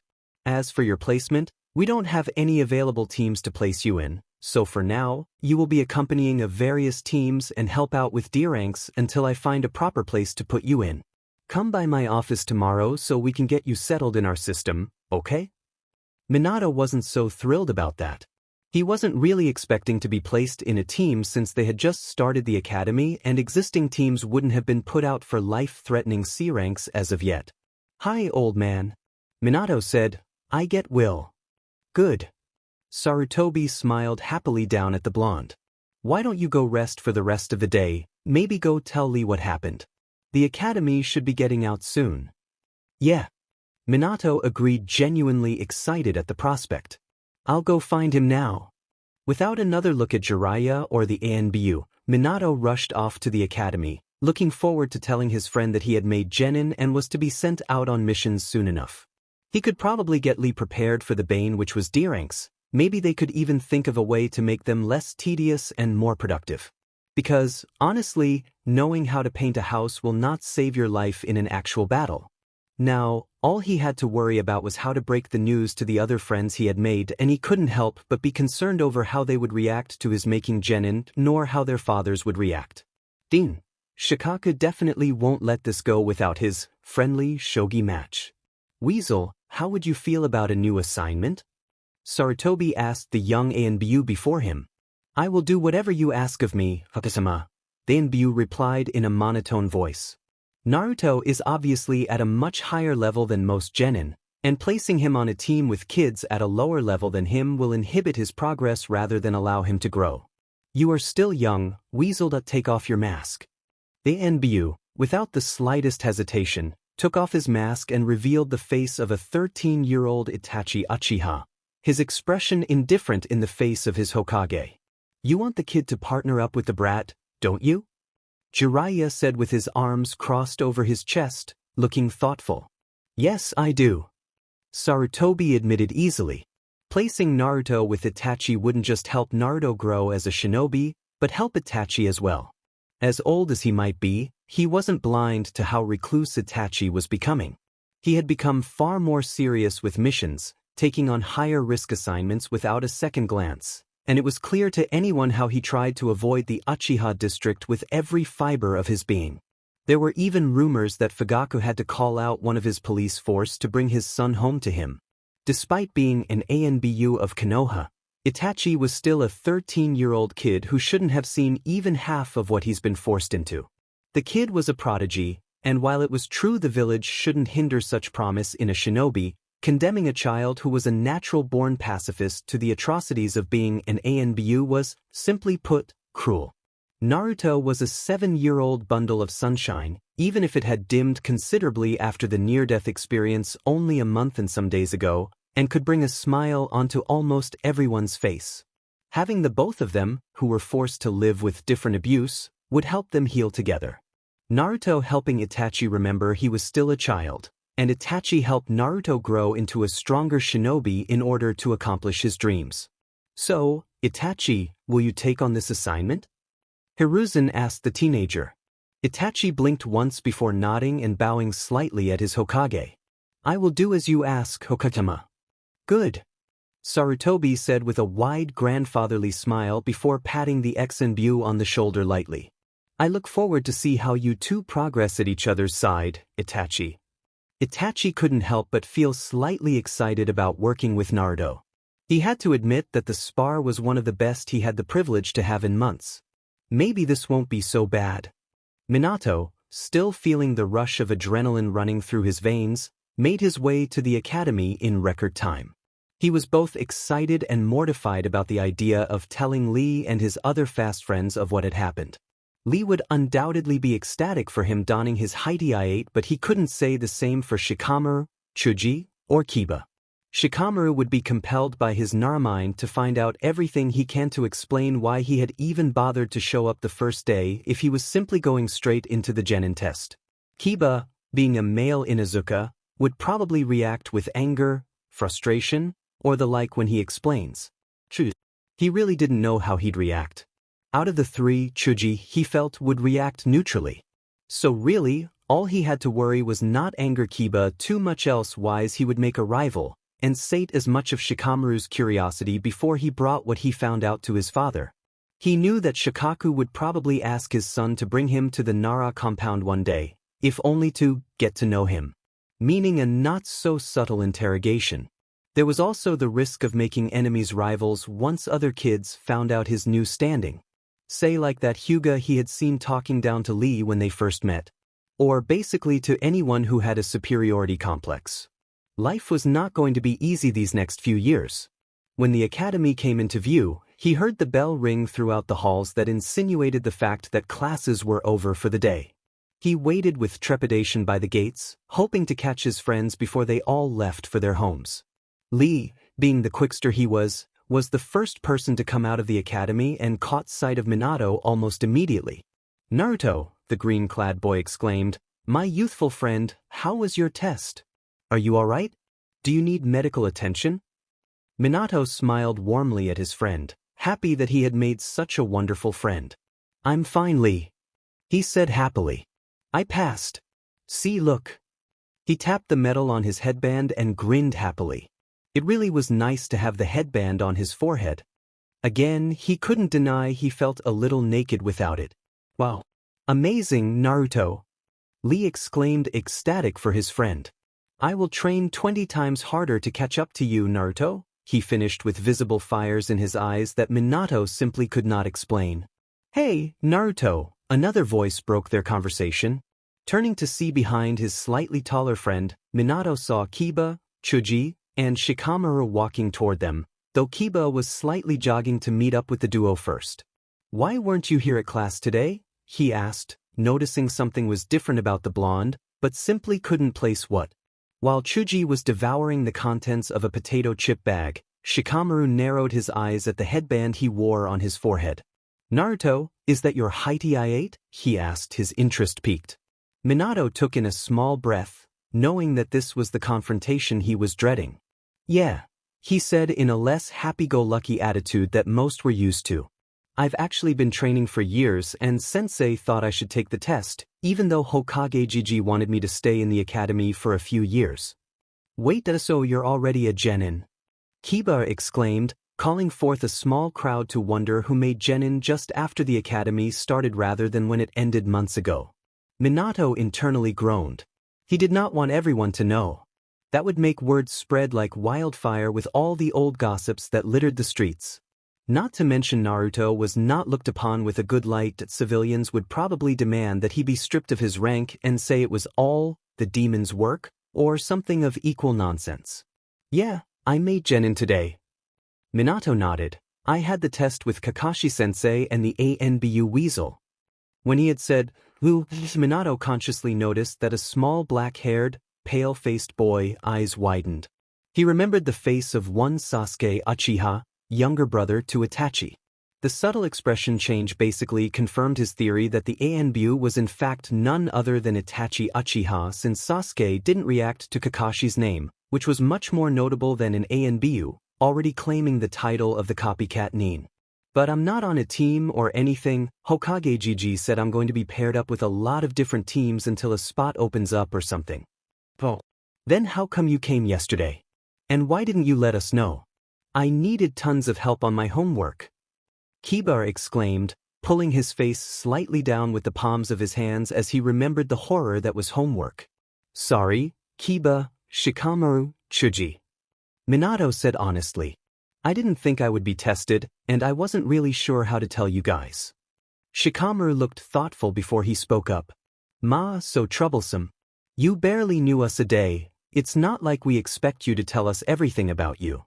"Yeah," Chuji said through bites of his chips. "It's cool, munch, that you made, munch, genin though." Minato smiled happily at the two's proclamation. He couldn't help but feel happy for his friends. They had such wonderful sons, after all. "Yeah, I guess we can't expect you to tell us everything," Kiba lamented. "But you have to help me with my homework. I can't fail. Mom will skin me if I do," he exclaimed, a visible shudder running down his body as he thought of the pain his mother would bring upon him if he was at the bottom of his class. Minato laughed wholeheartedly, remembering how vindictive Tsum could be when it came to certain things. His laughter was joined in by his other friends, and eventually the group of people that had not so subtly gathered around had slightly departed, losing interest with their conversation. Sasuke, a pink-haired girl, and another blonde he recognized as Ino, had stayed a little longer, but went on their way shortly after the rest. I just wanted to let you guys know, and I'll definitely help you guys if you need it. We'll become the greatest shinobi Konoha has ever seen. Minato exclaimed confidently. The four in front of him grinned at his confidence, and couldn't help but believe they would, one day, become great shinobi in their own right. Shikamaru was still looking a bit curious to know more about the circumstances of his training and just who was his sensei since he had not mentioned it earlier. I have to get home, Shikamaru said to his friends. Tu-san is probably wondering what's taking me so long. He wanted me to train in the clan techniques today, and I want to miss Ka-san before she forces food down my throat. Troublesome women, he said, muttering the last part. I should get home too, Kiba said. Ka-san wants me to help with the pups today. I won't get my partner for a few more years, but I can learn how to really take care of him when I do. With that said, Kiba took to running home. I'll see you guys tomorrow. Naruto, come by my house sometime. I'll make sure to let you in. Bye. The four remaining people said to the Inuzuka. I have to get home too, Chuji said, crushing the now empty potato chip bag with his hands. I have to help Kachan with stuff and get my homework done before dinner. Bye, Naruto, Shika, Lee. Goodbye, my youthful friend. Lee exclaimed happily. Later, you guys. Shikamaru mumbled before leaving too. So, Lee, Minato began. Want to go train? Getting another visible fire in the green-clad boy's eyes, he said, Yash. Let us go, before running toward their usual training ground with a trail of dust in his wake. Minato laughed before chasing after his friend. At least he didn't lose any friends today. Sasuke walked home, avoiding a certain pink-haired girl and blonde blue-eyed girl as best as he could. Only 2 days and there was already a steadily growing fan club in his name. His brother, Itachi, had told him of the possibility of having a fan club during his academy years. Being an Uchiha was one thing, but as a son of the clan head, he shouldn't be surprised for people trying to idolize him in hopes of one day becoming Mrs. Uchiha. At the time, he snorted at his brother. He was 7. He didn't think anything of girls other than they were annoying. A fan club? That was just plain stupid. But once again, his brother had been proven right. He would be frustrated had he not been used to it. After so many years of being proven wrong by his brother, he should have already come to realize that everything he said should be considered truth. Regardless of the pitiful fan club, Sasuke was determined to confront his brother today. No matter what, he wouldn't take not now or later for an answer, and he definitely wouldn't let him poke his forehead. That always marked the end of a conversation. What he needed to know from his brother was why he hadn't told him he was testing a kid his age for the genin test. Nearly everyone knew that Itachi was the weasel ANBU. When Itachi had come home with the news, his father had practically screamed it to the heavens, no doubt proud of his son's accomplishment. Sasuke could never get that kind of acknowledgement from his father. No matter how hard he tried, or how hard he trained, he was just not at Itachi's level. He knew, if he didn't activate the Sharingan soon, he would forever remain in his brother's shadow and simply be the younger disappointing son of Fugaku Uchiha. No doubt useless in his father's eyes. Now that there was another boy at the same age as him that isn't even a part of a clan, made genin, his father would be even more disappointed with him. He needed Itachi to train him personally if he was ever going to make his dad proud of him.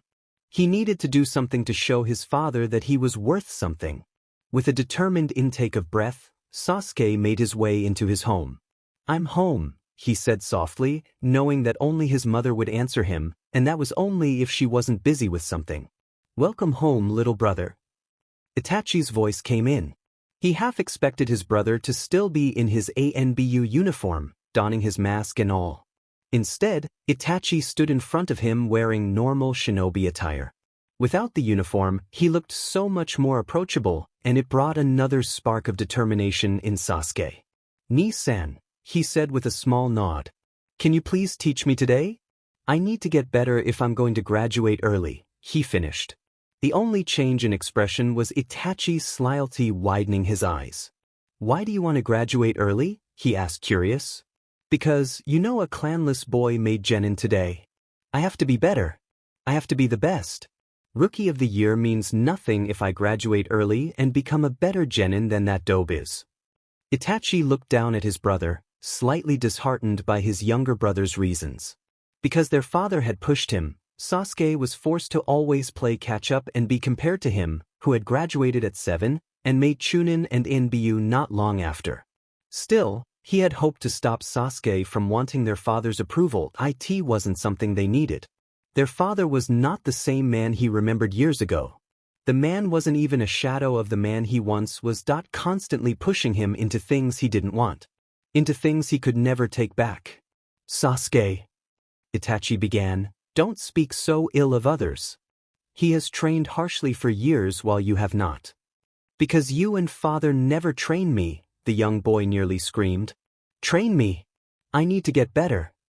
Shaking his head, Itachi poked 2 of his fingers on Sasuke's forehead. Maybe another time, little brother.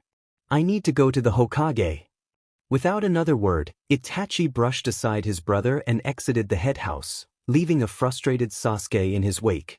No matter what he did, Itachi would always brush him off. His father didn't even bother with him. With a huff, Sasuke left the house and ran to the clan training ground, determined to get better on his own if no one was going to help him.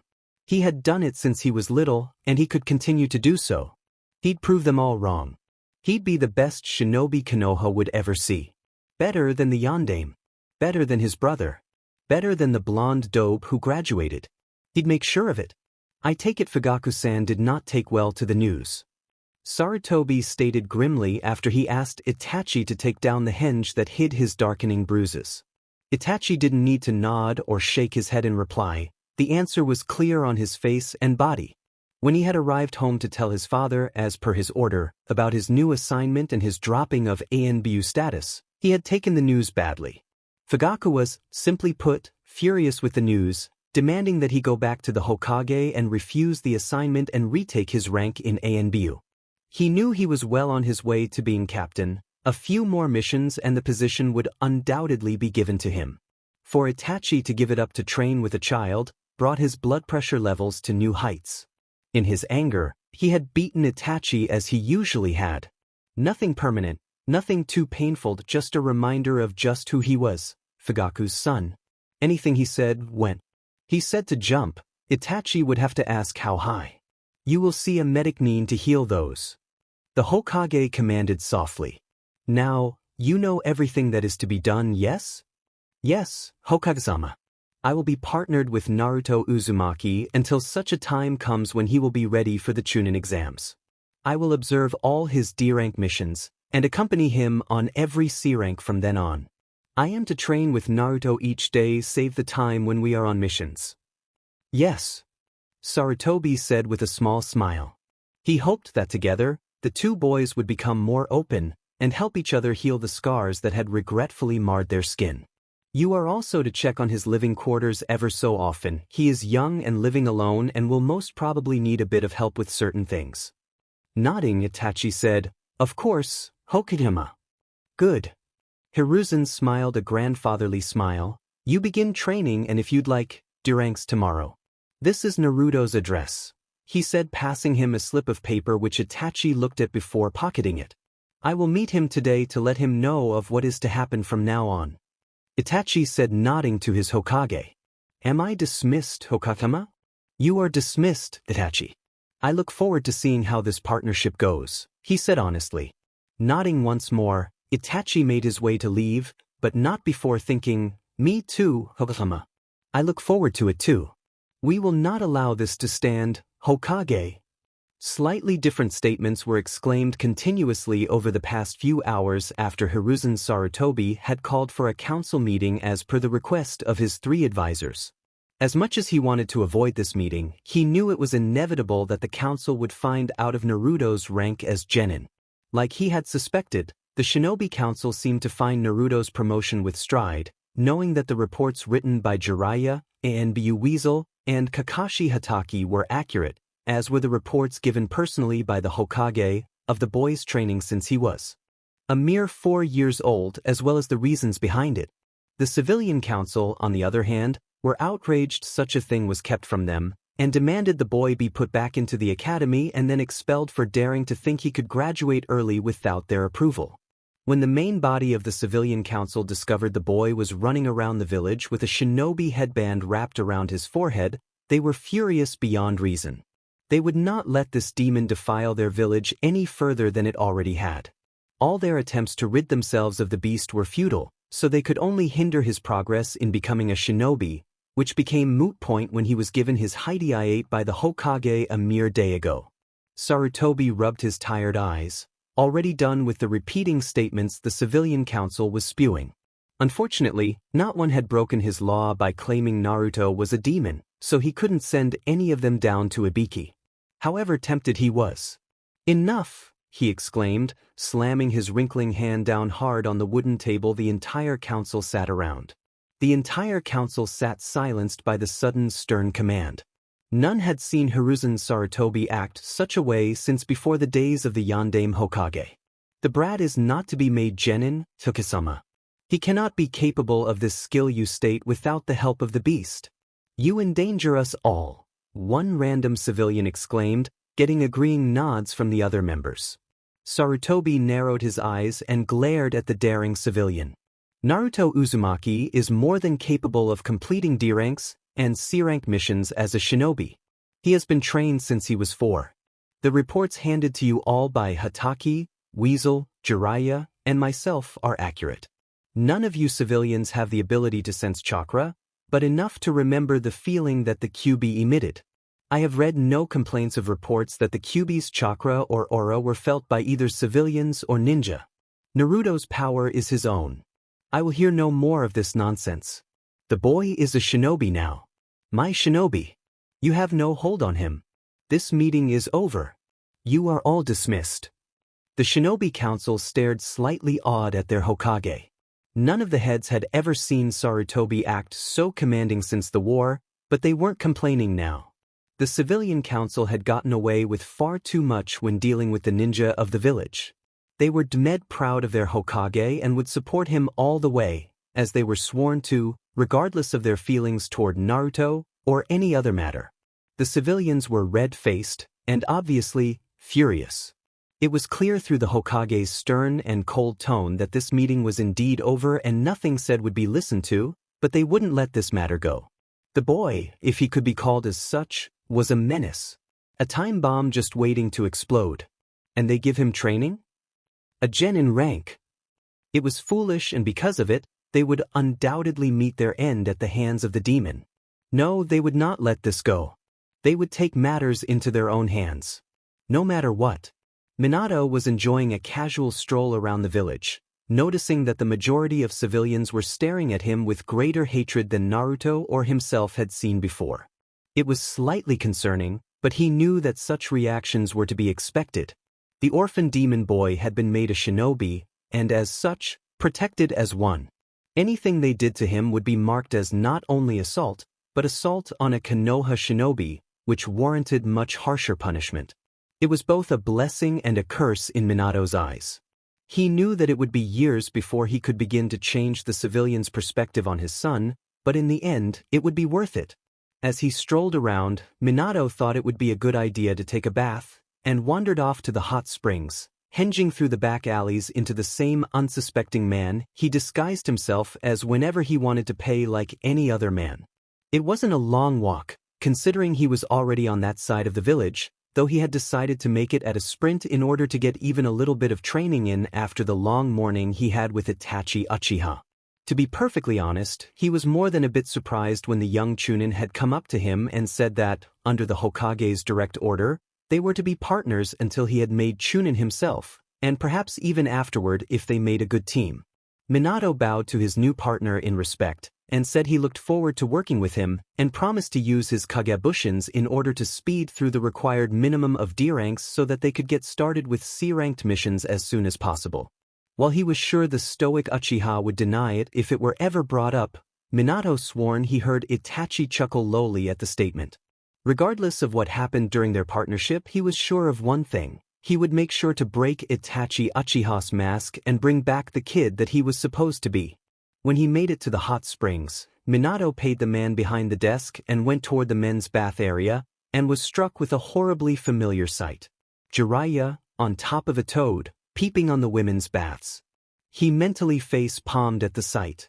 Of course the idiot would take back to his research, rather than try to meet with his godson. Like he always had, Jiraiya ran away from his problems, hoping they would leave him alone. The same could easily be said about Tsunade, but she wasn't anywhere near Konoha, so he couldn't do much about her at the time being. He could do a hell of a lot to Jiraiya now though. Castrating the BSTRD was the first thing that came to mind. With a soft plume of smoke, Minato expelled his henge and walked up to the toad as Jiraiya giggled pervertedly while writing down some things in his notebook. "Get back to Pa," he whispered to the toad's ear so that Jiraiya wouldn't hear or notice him. "I need to talk to my godfather alone." The toad, whose name he couldn't place for the life of him, stared at Minato with wide eyes. From the look of shock on his face, it was clear he had noticed Naruto looked scarily similar to Minato, and with a soft plume of smoke, dispelled back to the other toads, undoubtedly gone to tell Pa or Bunta of what he had seen. Jiraiya was in the middle of writing something down and fell ungracefully down to the hard stone floor flat on his face. No amount of training had prepared him for the sudden disappearance of his summons, especially not when he was distracted by certain assets seen on the other side of the wooden fence. With an annoyed groan and grunt, Jiraiya stood up, prepared to call back Goma and ask why he decided to dispel so suddenly when he caught sight of a familiar sun-kissed blonde head of hair at the corner of his eye. Looking to the side, Jiraiya was met with the narrowed glare of his student's son. All thoughts about his upcoming Ika were lost at the darkened sky-blue eyes that stared at him so intensely. He wasn't sure if he hoped to skip actually talking to his godson, but he was sure that he didn't want to have this confrontation with him, and no matter how much the boy deserved it. "Ah, hey there, Gaki," Jiraiya said with a pathetically fake smile. "Don't happen to know why Goma, the toad, decided to disappear, do you?" "Let's skip the idle chat, Jiraiya," Minato said, wanting to cut straight to the point, and knowing the Sannin would try to duck out of this conversation. "Where were you?" Jiraiya looked at his ex-student's son with wide eyes. He knew that Naruto knew everything thanks to a fail-safe his father had implanted into the seal. That didn't mean he believed that he knew everything. No matter what he said, nothing would get him out of talking, and they both knew that.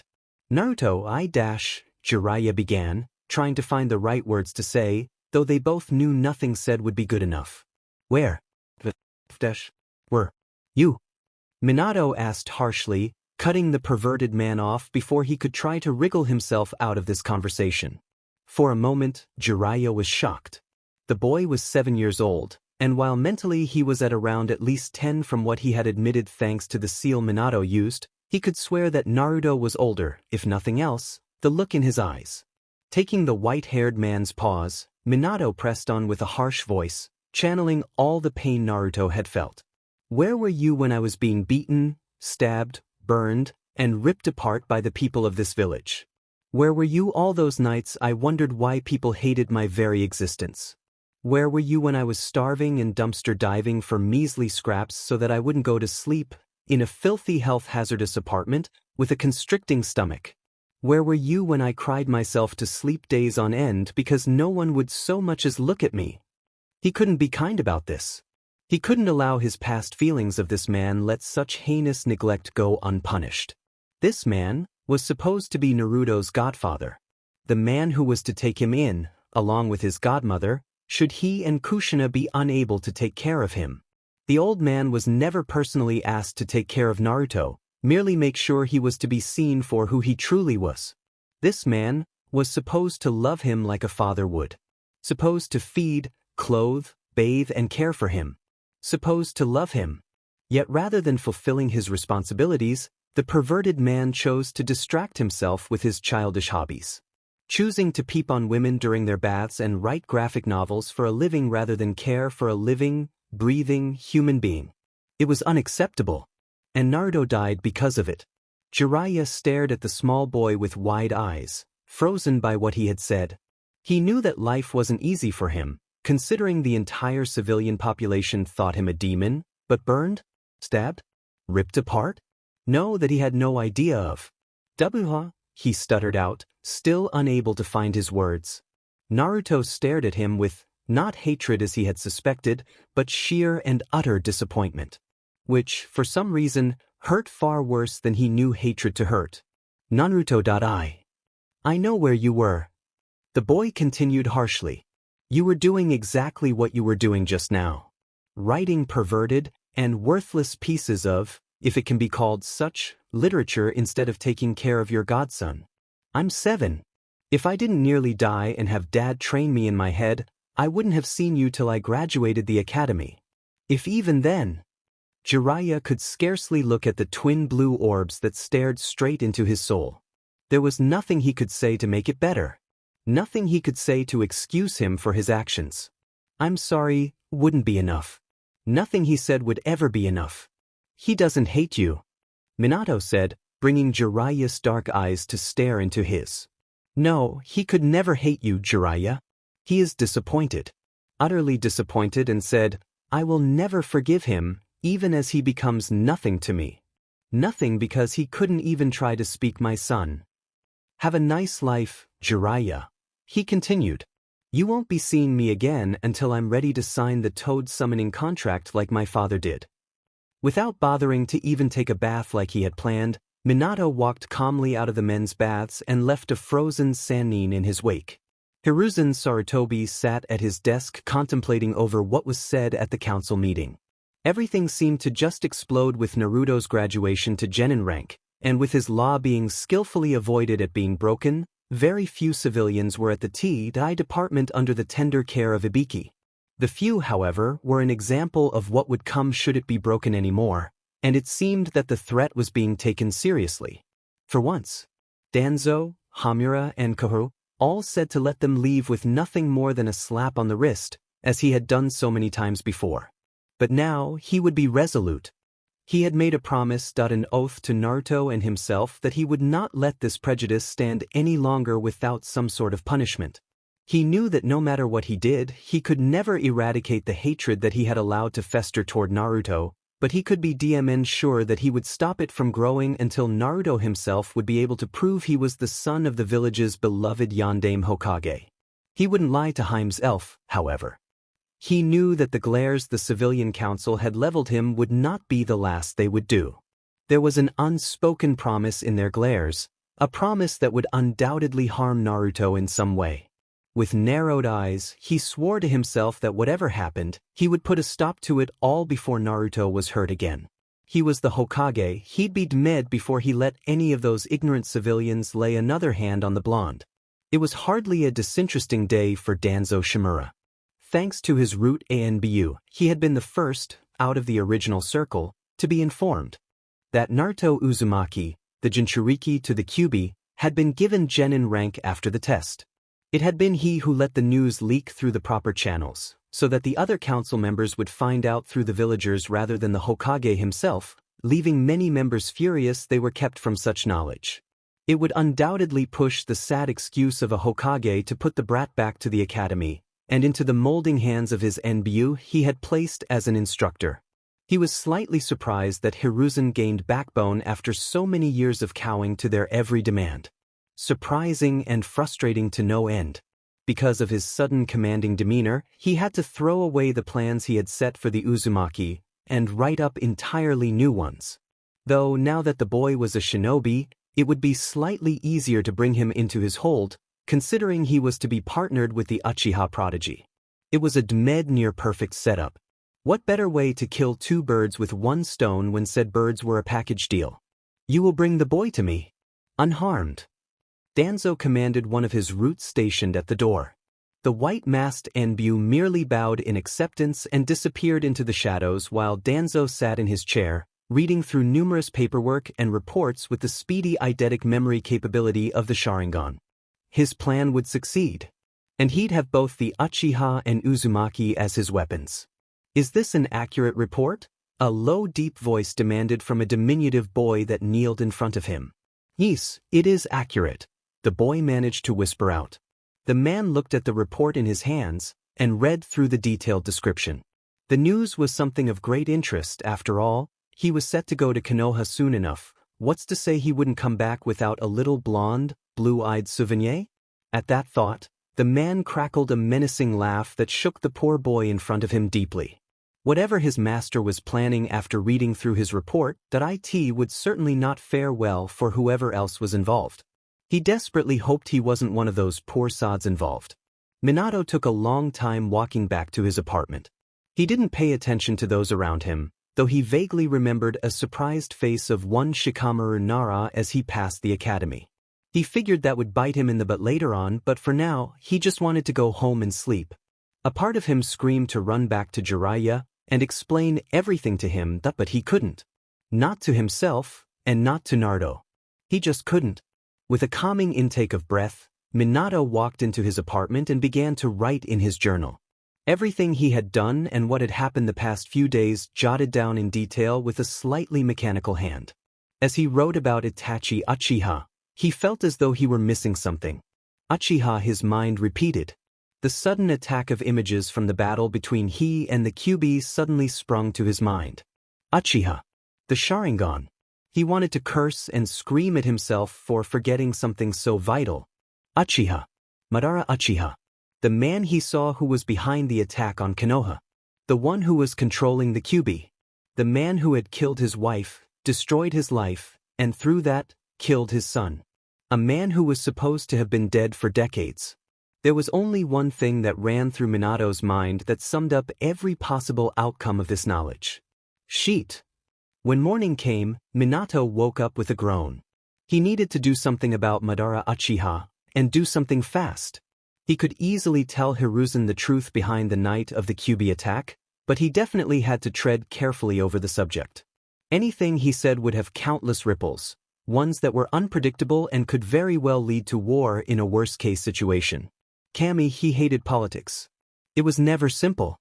He couldn't just say they needed to kill Madara right now because then that would more than likely lead to war, and have Madara enact plans he undoubtedly had laid out before him, early on a village that was grossly unprepared for anything of the sort. More than that, there were ripples for every little decision made. One word, and a person could go out and set things in motion that could very easily affect the world for decades to come. It was far more complicated now that he was in the body of a 7-year-old. Why couldn't it be simple? He couldn't influence decisions directly as he once could, only inform those in authority like Hiruzen of the threat that after that, it was very possible that he would be left in the dark of any plans he would make until he was deemed a shinobi on a need-to-know rank. Which probably wouldn't happen for at least another 5 years. He had seen the look in Sarutobi's eyes when he granted him the chance to spar for genin rank, a part of him that still wished he could be a child for a little while longer. He was positive that the old man would do as much as possible to keep him ignorant to the terrors of shinobi life. Regardless of what would come of this, he had to tell Sarutobi the truth behind the Kyuubi attack. Not doing so would definitely lead to horrors of the utmost disturbing and possibly catastrophic kind. When and more importantly, how though? With a soft sigh, he realized he would have to think further on the matter before he did anything, most probably resort to meditating if he truly couldn't find a good solution without it. Either way, right now he had to make it to his meeting with Itachi near the Hokage Tower. It would be best if you make some clones so we can do 2 D ranks at the same time. I can make only 1 clone and maintain it long enough for us to get the missions complete, otherwise I would suggest we do more than 2. Itachi said in a dull tone. Clearly he was as excited as Minato was in completing the D rank missions. Ones which were action-packed with dog walking and weeding out a garden. But weeding a garden would be child's play, considering he could easily create an equal ratio of clones to weeds and have them simultaneously extract the weeds and have the garden fixed within less than 10 minutes. The dog walking would have to actually take more time, but either way, they would be done within the hour. Afterwards, we'll continue on your training, focusing on your physical strength and speed. Guy-senpai has agreed to continue training you in this aspect along with your friend, Rock Lee. I will join you, and when his training regimen is complete, we will finish with a spar. Okay, Itachi-sensei. Minato said with a fox-like smile. He was particularly glad that he wasn't going to be separated from his friend. He knew that the moment he took on higher-ranking missions, his free time in the village would become more and more sparse, not to mention sporadic. He was sure that Lee would be ecstatic at the thought of training with another person he had never fought before, if only to test himself. However, he had a feeling that Itachi wasn't looking completely forward to training with Guy and his eccentrics, but the young man took it with stride. "I never want to do D-ranks again." Minato groaned as the dull memories of weed removing came back to him with a force. Itachi and he had both finished walking the dogs. Well, he did. Itachi merely observed, which could have been far more dull than actually walking them, and had moved back to a training ground where they worked on his physical strength and speed. He wasn't complaining about it. In fact, Minato welcomed the exercises because it brought him that much closer to the strength that he once was. Itachi was equally annoyed with having to monitor these D-rank missions. Even though he knew that this was to help a fellow shinobi and prodigy, he couldn't help but feel it was something of punishment. He was ANBU, or had been at least, reverting back to D-ranks, and his Chunin status was disheartening, but he would do as his Hokage asked without question, even if it meant pushing through these utterly dull D-rank missions they would be doing for the next week or so. Hopefully by then, they'll have reached the minimum of D-ranks for new genin and they'll be able to take on C-rank missions. Given that he had more training than any ordinary Chunin despite his age, and Naruto being trained by both the Hokage and Jiraiya of the Sannin, obtaining a C-rank should be no trouble.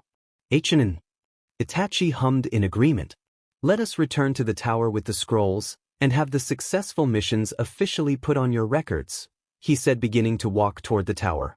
"We are meeting Guy-senpai and your friend at Training Ground 12 in 3 hours. It would be wise to obtain some nourishment before then." Minato raised a blonde eyebrow at his new partner sensei, confused as to why a boy his age would talk so adult-like. Then again, the boy had been in ANBU. Why Hiruzen would ever allow a child to be sent into ANBU was beyond him. Children did not need to be exposed to the life of ANBU. It was supposed to be for seasoned shinobi who have seen the horrors the world could commit, not prodigies who knew of nothing about the real world. If he ever got the chance to, he would tell the old man off for allowing both Kakashi and Itachi into the Corps. "You mean get a late breakfast, right?" Minato asked as a 7-year-old normally would. To be perfectly honest, acting as a child was beginning to grate on his mental sanity. Never being able to actually talk the way you normally would and having to filter out everything you want to say so that no one would notice he was far wiser and smarter for his age, despite spending an unknown amount of years in the seal with his dad and mom. He was going mad with not having a proper, intelligent conversation with someone. But within a few short years, it would be expected of him to carry on a proper conversation, and knowing this was one of the few things that kept him going, with the constant reminder to sound like a child. Itachi looked down at him with a blank look and nodded. "Yes. I suppose it would be best to go together. I know little of you and vice versa with you to me. Knowing one's partner will help with teamwork while out on the field. So, we'll eat lunch together so we can get to know each other better?" he asked lightly in clarification. "Chunin." "Okay," Minato said excitedly with a bright fox-like smile and walking with a bounce in his step. He could feel it within his very bones that this would be how his son would react to someone telling him they would like to get to know him better. His son had been friendless his entire life, constantly being chased away from children his age because of what he carried inside him, and adults never giving him the time of day because they considered him to be a demon living in a human child's skin. Though he now had Lee as a friend, Naruto would have been overjoyed with knowing someone else wanted to know him as well. Once they reached the mission report desk and turned in the successful mission report, the pair turned to leave and head toward the civilian sector of the village where most of the restaurants and food stands were located. Itachi eventually led him to a small, but humble, restaurant that served a variety of healthy and nutritious dishes. It was run by an elderly man and woman who had the aura of retired shinobi. Minato smiled happily at them when the man merely smiled politely and led them to an empty table with water and their menus before them. He would remember to come back to this restaurant alone and see if this reaction was simply because Itachi was with him, or if the couple here truly didn't care about him being a Jinchuriki. "I will order for you," Itachi said, taking Minato's menu from in front of him. "You will need much nutrition in everything you eat from now on, and I will assist you in that regard. When training with Guy-senpai is over, I will come over to your apartment and see if the food you have is satisfactory in terms of nutritional value. Minato blinked at the teen in front of him. This kid just didn't know how to act like well kid. If he was still alive, he would have been forcing the Uchiha to have fun or something. The guy couldn't honestly be taking the shinobi code for no emotions literally. It was emotions that made them human. Something that a certain old war hawk simply couldn't understand. Kamihi hoped that old man never got his hold on Itachi. The guy deserved some semblance of a childhood. Okay, Minato said slowly, watching as Itachi ordered him a hearty plate of food consisting of steamed salmon, rice, and an abundance of vegetables. He ate the food slowly, not wanting to let go of his control and scarf down the food as his son's body was trained to, in front of Itachi. However, the observant teen seemed to notice anyway. Thankfully, however, he refrained from questioning it. When they were done with their lunch nearly an hour later, having spoken between bites a little about themselves, Itachi said it would be best to head over to the training ground and begin stretches before they began training with Guy-senpai. The pair reached the training ground shortly after they left the restaurant, even though they had taken the long route as well as walked slowly to help digest their late breakfast. Stretch out, Itachi said as he began to stretch his muscles in preparation for whatever Guy-senpai had in store for them. Hi, Minato answered obediently. He knew the importance of stretching before training, as did all shinobi. If you didn't do the simple stretches, there was a chance for injury, and dealing with shin splits or pulled muscles was painful as well as ghastly annoying. By the time they were done, a trail of dust blocked their vision for a short while, the end of the trail leading to two slightly sweaty green spandex men. Itachi-san, Naruto. Good you're here. Shame you weren't here earlier, you could have joined in our most youthful race. Guy exclaimed with his good guy pose, his teeth giving off a most uncomfortable twinkle. Why is it? I will do 500 push-ups and 300 squats for my youthful loss against you, Guy-sensei. Lee said with a salute. The taller green-clad man turned to the smaller boy with tears in his eyes. Lee, he said happily, spreading out his arms toward his student. Guy-sensei, Lee answered, also spreading out his arms. Minato felt as though something that could not be unseen were about to happen, but for some reason, could not look away. Lee, Guy exclaimed with anime-like tears streaming down his face, hugging his student. Guy-sensei, Lee also exclaimed, hugging back his teacher. It was then that both Minato and Itachi saw a wave crashing against a rock behind the pair. They immediately decided that it was the most unsettling thing they had ever seen, and Minato could only shudder at thinking how Guy really found his long-lost son in Lee. Konoha was doomed to have two guys. Suppressing another shudder, Minato immediately covered his eyes, doing his best to unsee what Guy and Lee had just shared. Itachi, thankfully, coughed in his hand to regain their attention and stop them from continuing on with that unsettling scene. Onto training, of course. First, we shall do training set number 4. Guy said happily, referring to the certain training regime that he created to help strengthen the core and upper arm strength. Complying, both Lee and Minato began the exercises, which were mirrored perfectly by both Itachi and Guy, who both believed that one could never get enough training in, and could always continue to better themselves. It was a few hours and a lot of sweat later that Guy officially declared training to be over. Lee was expected back at the orphanage as soon as it was over, so he had bid everyone a youthful farewell and ran toward the orphanage at top speed while Guy smiled and left to do whatever it was Guy normally did when no training or on a mission. Now, we should head to your apartment. I want to see if you have the nutrition you require. Itachi said to Minato while wiping some sweat from his brow. Even though they had cooled down with a simple kata, his body was still overheated from the rigorous training Guy put them through.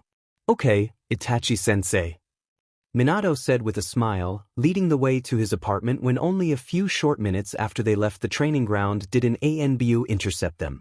Itachi-san, your father requests your presence immediately, the boar-masked ANBU said diligently, sending light KI toward Minato. With narrowed eyes from sensing the KI, Itachi nodded and said, I will return home straight away. With a stiff nod, the ANBU left in a swirl of leaves. I must go home, but I will arrive at your apartment tomorrow morning to inspect your groceries. For now, rest and enjoy the rest of your day. Itachi said to him before he too left in a swirl of leaves. With a small sigh, Minato dragged himself home, watching happily as the sun began to make its descent on the horizon. As his apartment building was far from the training field, and the fact that he was already in a slightly populated area, Minato had to walk home, choosing not to overstrain his muscles by running any more than what Guy already had him do. By the time he reached his district, the sun had already completely fallen, and the moon had taken its place. Looking up, Minato smiled at the bright fullness of the moon as it stood amongst the stars in the sky. He fondly remembered a story told to him when he was a child, a story that every single star represented a person who had passed on. That in death, one became a star to watch over their loved ones who still remained on Earth and even the darkest of times, lighting their way. It was a nice thought, thinking that both his wife and son were watching down upon him, somewhere among the thousands of stars that littered the night sky. A noise brought his attention down the street he walked along. There weren't that many people walking out, but there were the few who sneered and glared his direction. Remaining alert, Minato continued to make his way home, and it was only when he skillfully dodged a glass beer bottle that was aimed at his head that he turned around completely. There behind him were a number of civilians, obviously drunk from their swaggering stances and bottles in their hands, staring murderously at him. "Demon brat! Take your punishment for everything you've done to us!" One man screamed, an angry fist shaking in the air at him. "Get the demon!" Another screamed before they began to race toward him. A part that was Minato screamed at him to beat every single one of these BSers to the ground and then some, but the fear that had been rooted into Naruto's very body caused him to turn around and run for his life, forgetting the fact that he could easily shoo Shin out and into the safety of his apartment, or even the Hokage tower, which would definitely be safer. As the now growing mob of people chased him, Minato wondered where the ANBU were, and why they weren't doing anything to stop this from escalating. His only theory was that the ANBU general had a grudge against him for simply being the Jinchuriki of the Kyuubi and played some part in this, or that they were simply being lax in their duties, the latter being highly doubtful. Skillfully dodging the items thrown at him, Minato raced in and out of the side streets, hoping to loose the mob that chased him mercilessly. He had escaped for a brief moment, only to run into another group, effectively boxing him in. Their murderous glares caused Minato to shrink back into the far wall they had cornered him into, but when a man attempted to grab his hair and throw him into the ground, Minato finally regained control, his fight instincts coming on in full strength. With his smaller hand, Minato grabbed hold of the man's wrist and twisted it as quickly as he could before directing the man to the side, sending him tumbling down into a few more civilians. Then, a man kicked him straight in the face and Minato lost it completely.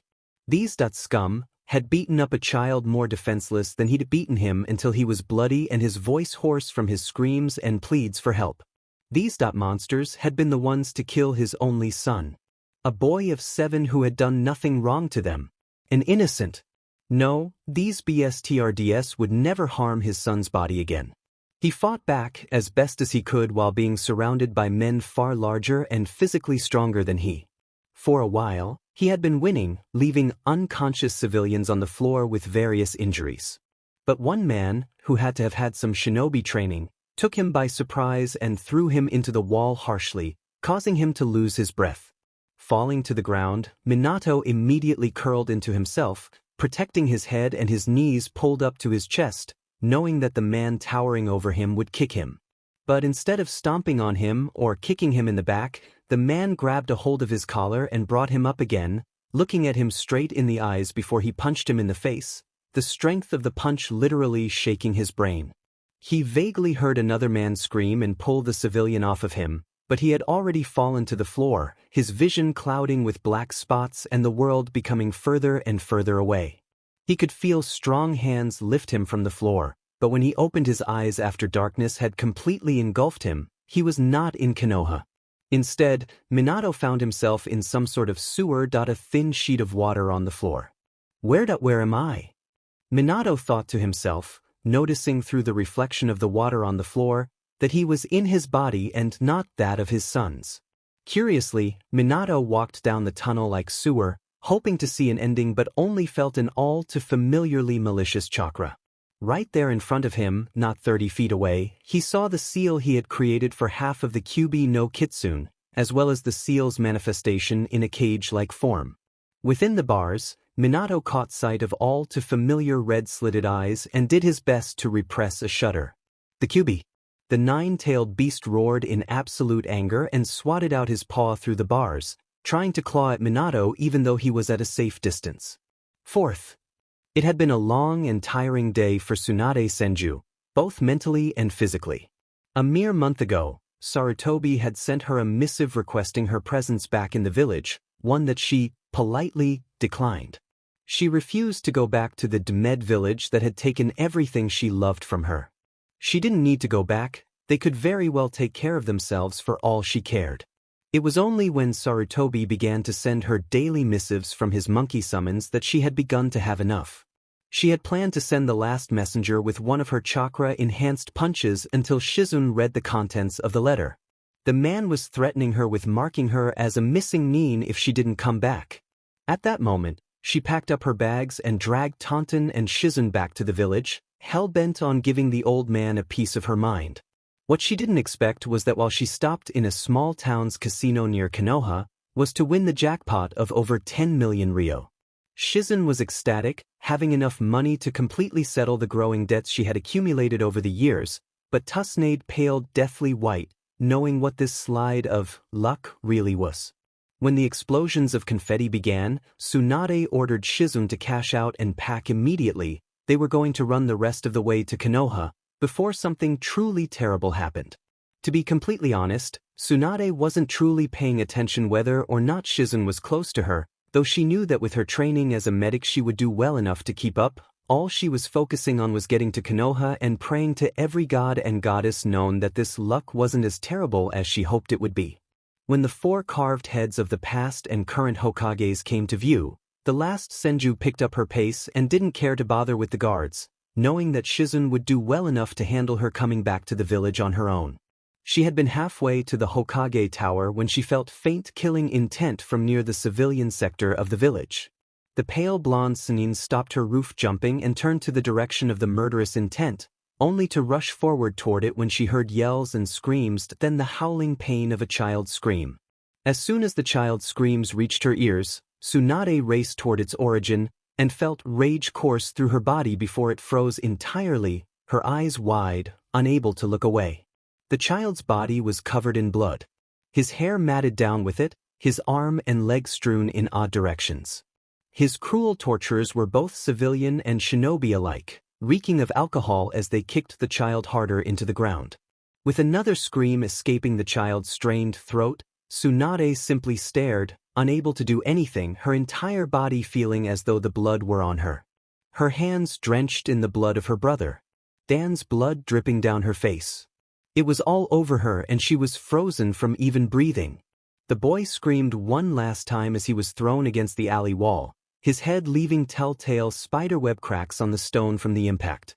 She could see that he wouldn't be getting up from that, for his consciousness had already left him. Tsunade-sama. Shizune's voice broke through her thoughts. If only for the moment. You need to heal him. We need to stop these monsters, she urged her, almost desperately. When Tsunade wouldn't move, Shizune went on to take down the little boy's attackers without mercy. How was this able to happen? NBU were stationed around the clock in every part of the village. At least one would have heard the boy's screams for help and come. So why hadn't they? When each man and woman laid on the cold floor in different states of unconsciousness and pain, Shizune rushed over to the child, her healing chakra already covering her hands as she pressed them to the child's chest. The boy had lost consciousness, either through the last forceful throw into the alley wall, or from the pain. She had no indication of knowing, but as she began to heal him, Tsunade continued to pale. She could see the sun-kissed skin beneath the now visible bruises covering his body, the sun-dipped blonde hair she had only ever seen on another, and she knew, without a shadow of a doubt, that beneath those closed eyelids held the brightest blue eyes that would shame the summer sky. She knew that this was Minato's child. That this was Naruto Namikaze. That this was Tsunade's godson. It had been during one of Tsunade's drunken stupors that she learned of his existence, that he was the son of the beloved fourth and Kushina Uzumaki. What she didn't know, however, was that the boy was the vessel to the most powerful of the tailed beasts. Even so, she doubled her efforts on his body, breathing in deep breaths of relief as his vitals stabilized, giving her the means to transport him to the hospital where she could properly heal him. Carefully, Shizun lifted the small body to her chest, cradling him as one would a babe, before she shoe-shined to the Konoha hospital. The woman at the front desk began to shout orders for doctors and a gurney, but Shizun's glare stopped them all from making a move to take the child from her arms. Instead of paying the doctors and nurses any mind, Shizun rushed to the better part of the hospital, where each room was fitted with everything she would need to heal him properly without any outside distractions. It took the better part of 2 hours before Shizun could relax and wait for Naruto to awaken. His injuries were severe, but thankfully nothing that was truly life-threatening, though she supposed she had Kushina to thank for that, as Uzumakis were famed to have greater healing capabilities as well as generous longevity. Once he was breathing in deep, uninhibited breaths of air, Shizun rushed back to where she had left both Tonton and Tsunade, finding the small pig trying to console a still slightly frozen Tsunade. "Tsunade-sama," she said softly, placing a hand on her shoulder and lightly shook it, knowing that the elder woman's eyes were still staring intently down at the blood that remained, Enbu finally on the scene and taking the knocked-out attackers to holding cells for further questioning. "Tsunade-sama, we need to go to He needs you. Naruto needs you." Tsunade forced her eyes to leave the blood that painted the street, the blood of her godchild. The little boy that Minato wouldn't stop parading about before he was even born. The little boy that had sent Kushina in the most hysterical bipolar attitudes while she carried him. The little boy she never even laid eyes on before Minato sacrificed himself and the child for the sake of the village. She looked to Shizun and nodded before the younger woman picked Tonton up and they both shoe-shined to the hospital. Once they were there, she didn't bother acknowledging the idiots that ran the place and followed Shizun as she led them into Naruto's room. Immediately, she ran a scan over the boy, glad that her teachings had been fruitful, for Shizun healed him as best as healing jutsus could. Upon looking at his medical records, she couldn't believe what had happened to her godson. To Minato and Kushina's child. From the file, this was hardly the 5th time Naruto had been in the hospital for serious injuries and wounds. She had been told, Sarutobi had sent her a letter that he was going to be fine in Konoha. That even though both Minato and Kushina were gone, he would be well taken care of and loved. That he would be trained, and no one would know that Minato had used him as the vessel for the Kyubi no Yuko, that he would be raised like any other ordinary little brat born in Konoha. This was the furthest from the truth. Oh, the old man would pay once he came through that door. She knew he would come, news of her healing him, or rather a child if no one recognized him, would have already circulated back to the Hokage tower and into the Hokage's aged ears. He would come in here and she would give him a piece of her mind. D'med if he's the Hokage. D'med if he's her past teacher and once friend of her grandfather and grand-uncle. This was unacceptable. She walked over to the unconscious boy's side, pushing some of his hair aside gently as she glared murderously as the door opened and revealed an older man wearing the most ridiculous hat she would ever lay eyes on. There would be hell to pay. Minato stared fearfully at the creature before his anger lashed out at him, filling his entire being with unadulterated hatred toward the creature. True, he understood that Madara had the Kyubi under his control, perhaps even against his will, but the facts remained that it was this blasted demon's fault for existing that destroyed his and his family's lives. He cooled his expression, forcefully regaining control over his raging emotions. "Kyubi," he said coldly. "So," the Kyubi sneered, retracting his paw, "you finally show yourself to me?" The failure that caused his own son to be murdered. Immediately, Minato saw red, his hands clenching into fists at his side before he forced himself to let a deep breath go and his hands to relax. "You," the blonde began, "should know the truth behind this all. This was never supposed to happen as I left XPLCT instructions.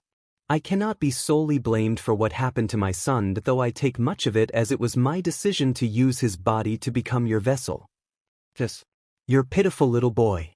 The one you condemned to pain and suffering because you decided to save your village rather than be a father," the Kyubi snapped. "I was there every time your precious villagers ambushed the boy," he started, Every time he wept himself dry at night, wondering what he had done to deserve such hatred. Every punch, every kick, every stab, every burn. But you weren't the one person he needed in his life, and you chose the village filled with ignorant little mortals who fear that which is stronger than they are and what they don't understand. The QB let out a vicious snarl at the fourth. You don't deserve to live once more, least of all through Naruto's body. Minato stood stock still, frozen in place while his mind replayed the scene of his son's murder over and over again. He knew he didn't deserve a second chance while his son's life was taken from him so early in his life. He knew that had he perhaps waited and attacked the crux of the problem that fateful October day, the QB would have left on its own volition once the control was snapped. He would have lived perhaps, and his son would never have been forced to becoming a demon vessel. Closing his eyes tightly, trying to force the images away, Minato calmed his breathing and stared harshly at the QB with tears welling in his cerulean eyes. I know, he said firmly, I know. I watched, hopelessly, as my son was murdered by the very people I gave my life to protect, to save. I know I chose the duties of being Hokage over my family. My son, given the chance, I would have done everything differently. A tear streaked down his cheek, but that doesn't matter. What's done is done. Dwelling on the past and past mistakes accomplishes nothing but self-inflicted grief. I can't bring my son back. All I can do is live his life to the fullest for him. To prove everyone that my son is not the demon they make him out to be. To emulate the life that was taken from him as he lives with his mother at Kami's side. The tears streaked down his face freely now. He was so sure of what he was going to do for his son the moment he took his place in the real world. So sure that he would prove to the world that he was better than they were. That he was strong. That they were wrong. But now, would it truly be Naruto proving to the world that he was strong? Or should the truth ever come out, it be him who proved he was the stronger still? The QB snarled at him, his sharp canines barred at him as the nine-tailed fox glared hatefully. You humans are so pathetic, it hissed out. The kid was mine, and I failed to protect him. I will do nothing to help you, fourth. He snarled his title with the utmost hatred. However, I will protect this body, but only in the most bare minimum way possible. The kid deserves that much.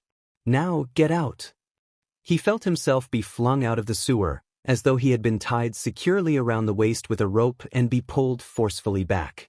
Minato groaned in pain as he felt himself flutter, his eyes open to what he assumed was the real world.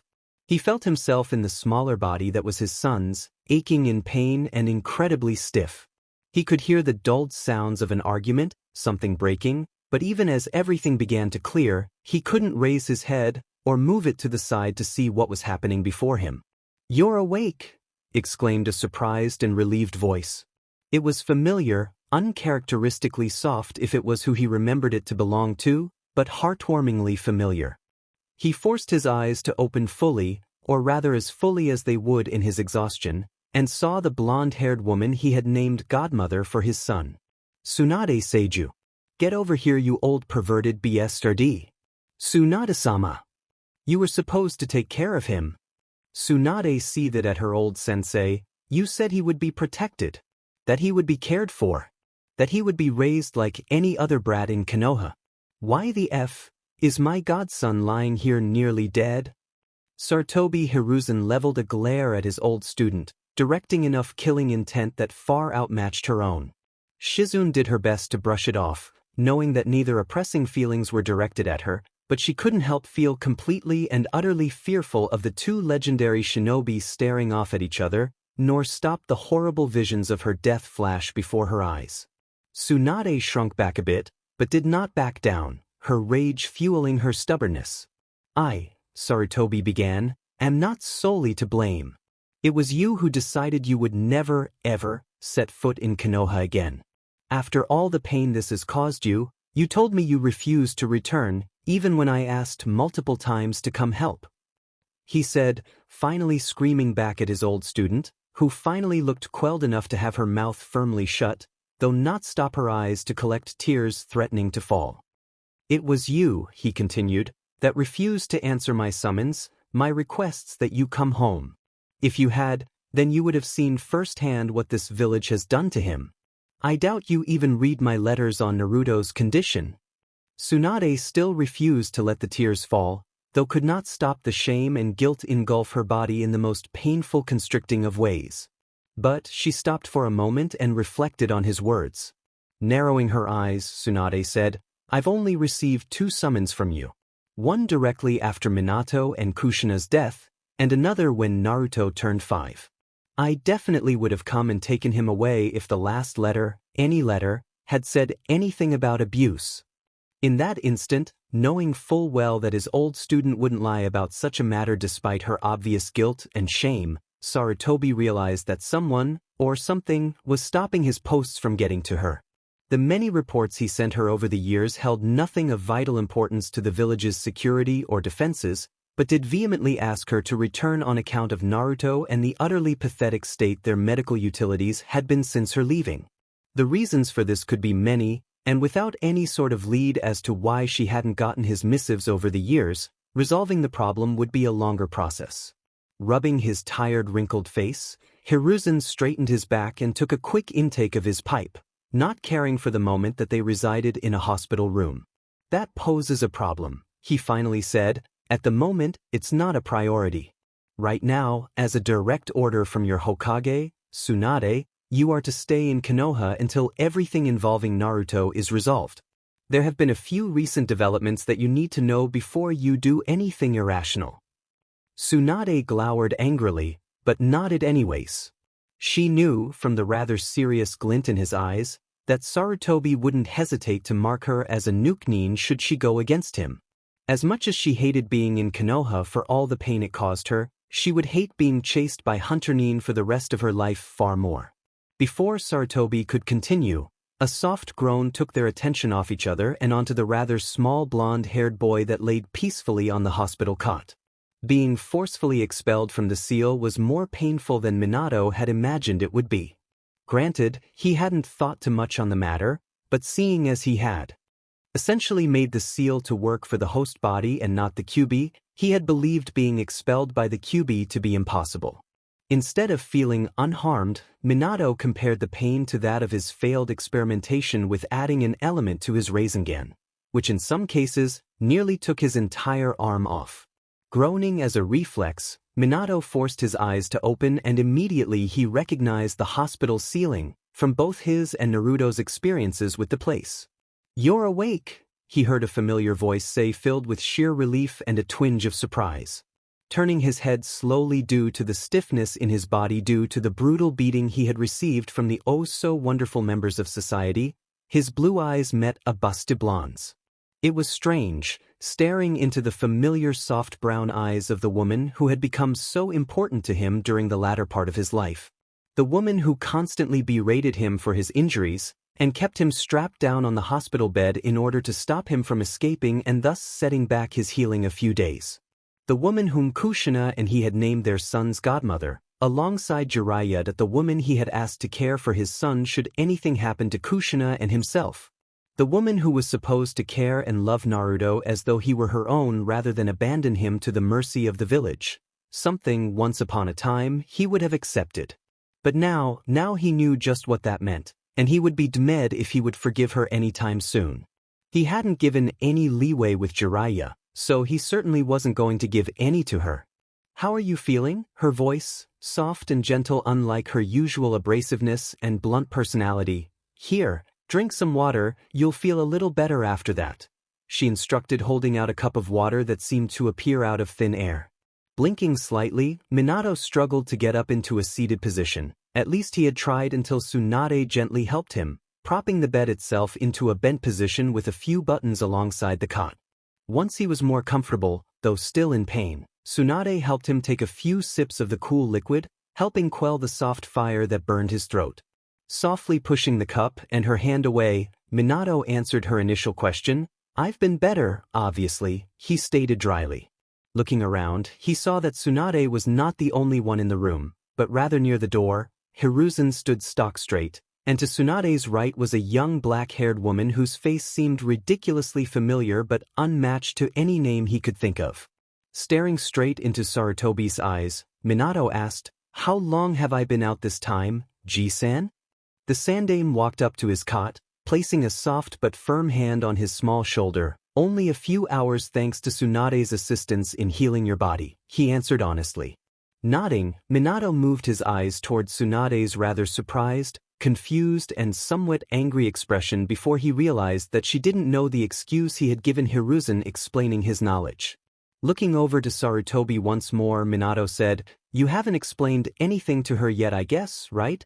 Already knowing the answer, he pressed on without his acknowledgement. "I'm too tired and in pain to explain, so I'm going back to sleep and you can tell her everything." Before he could hear the rest of the sheet hit the fan, Minato plopped back down to the cot, groaning softly as his back hit the mattress before he let himself slip into sweet and blissful unconsciousness. Seeing Tsunade left him emotionally exhausted, not to mention his little conversation with the QB that left him with more questions than answers. Both Tsunade and Shizune stared confused and shocked at the small blonde lying unconscious on the hospital cot before they both turned to Sarutobi, silently demanding and patiently waiting for answers respectively. Noting their expressions, Sarutobi sighed and said, "This is a conversation that is to be had in my office, not here." Realizing that whatever needed to be explained dealt with a certain fox from his expression, Tsunade nodded and followed her old sensei to his office back in the Hokage Tower. Since none of them were in a particular hurry this time around, Tsunade was very well aware of just how many people were staring at her. Being the legendary medic that people praised her to be had left her constantly aware of her watchers, and constantly on high alert even when she was trying to drink herself to oblivion. When they reached Hiruzen's office, Tsunade had ignored no less than 24 shocked faces and blubbering shinobi who were too stunned to see her to even bow properly, let alone string together a proper sentence. While amusing, she wanted nothing more than to know exactly what happened with Naruto. Even during their small interaction, she caught on to how intelligent his blue eyes were, and how his posture was prepared for a fight despite being physically wounded or exhausted. Once the doors were closed shut, and the privacy seals up, Tsunade stared at her old sensei expectantly. Sighing, Sarutobi began, "About a month ago, Naruto was attacked by a few civilians and shinobi alike, leaving him in a critical state that not even the QB could heal as easily as his other injuries he's been dealt with. After being unconscious for 3 days, 2 days over the normal amount, he began to display rather remarkable instances of intelligence and habits only trained shinobi would." Both Tsunade and Shizune were feeling more than a little apprehensive for whatever Sarutobi would say next, since both had come to the same conclusion that he had originally. Quelling their fears, he continued, "I subtly questioned him about it, fearing that the QB had taken over during the 3 days of Naruto's unconscious state. In the end, I learned something that was worse." His face grew grim, remembering the body-binding guilt when Naruto had first told him, "The civilians and shinobi who attacked Naruto succeeded, Naruto died." He paused to stare at the twin pairs of disbelieving eyes, one shrouded with guilt and anger whilst the other in undiluted horror. "This according to Naruto," Hiruzen continued, "and I'm not one to deny that Minato's Fuinjutsu was beyond anything even Jiraiya could accomplish, had forced a sect of the seal to activate, releasing chakra from both Minato and Kushina that Minato had locked within it.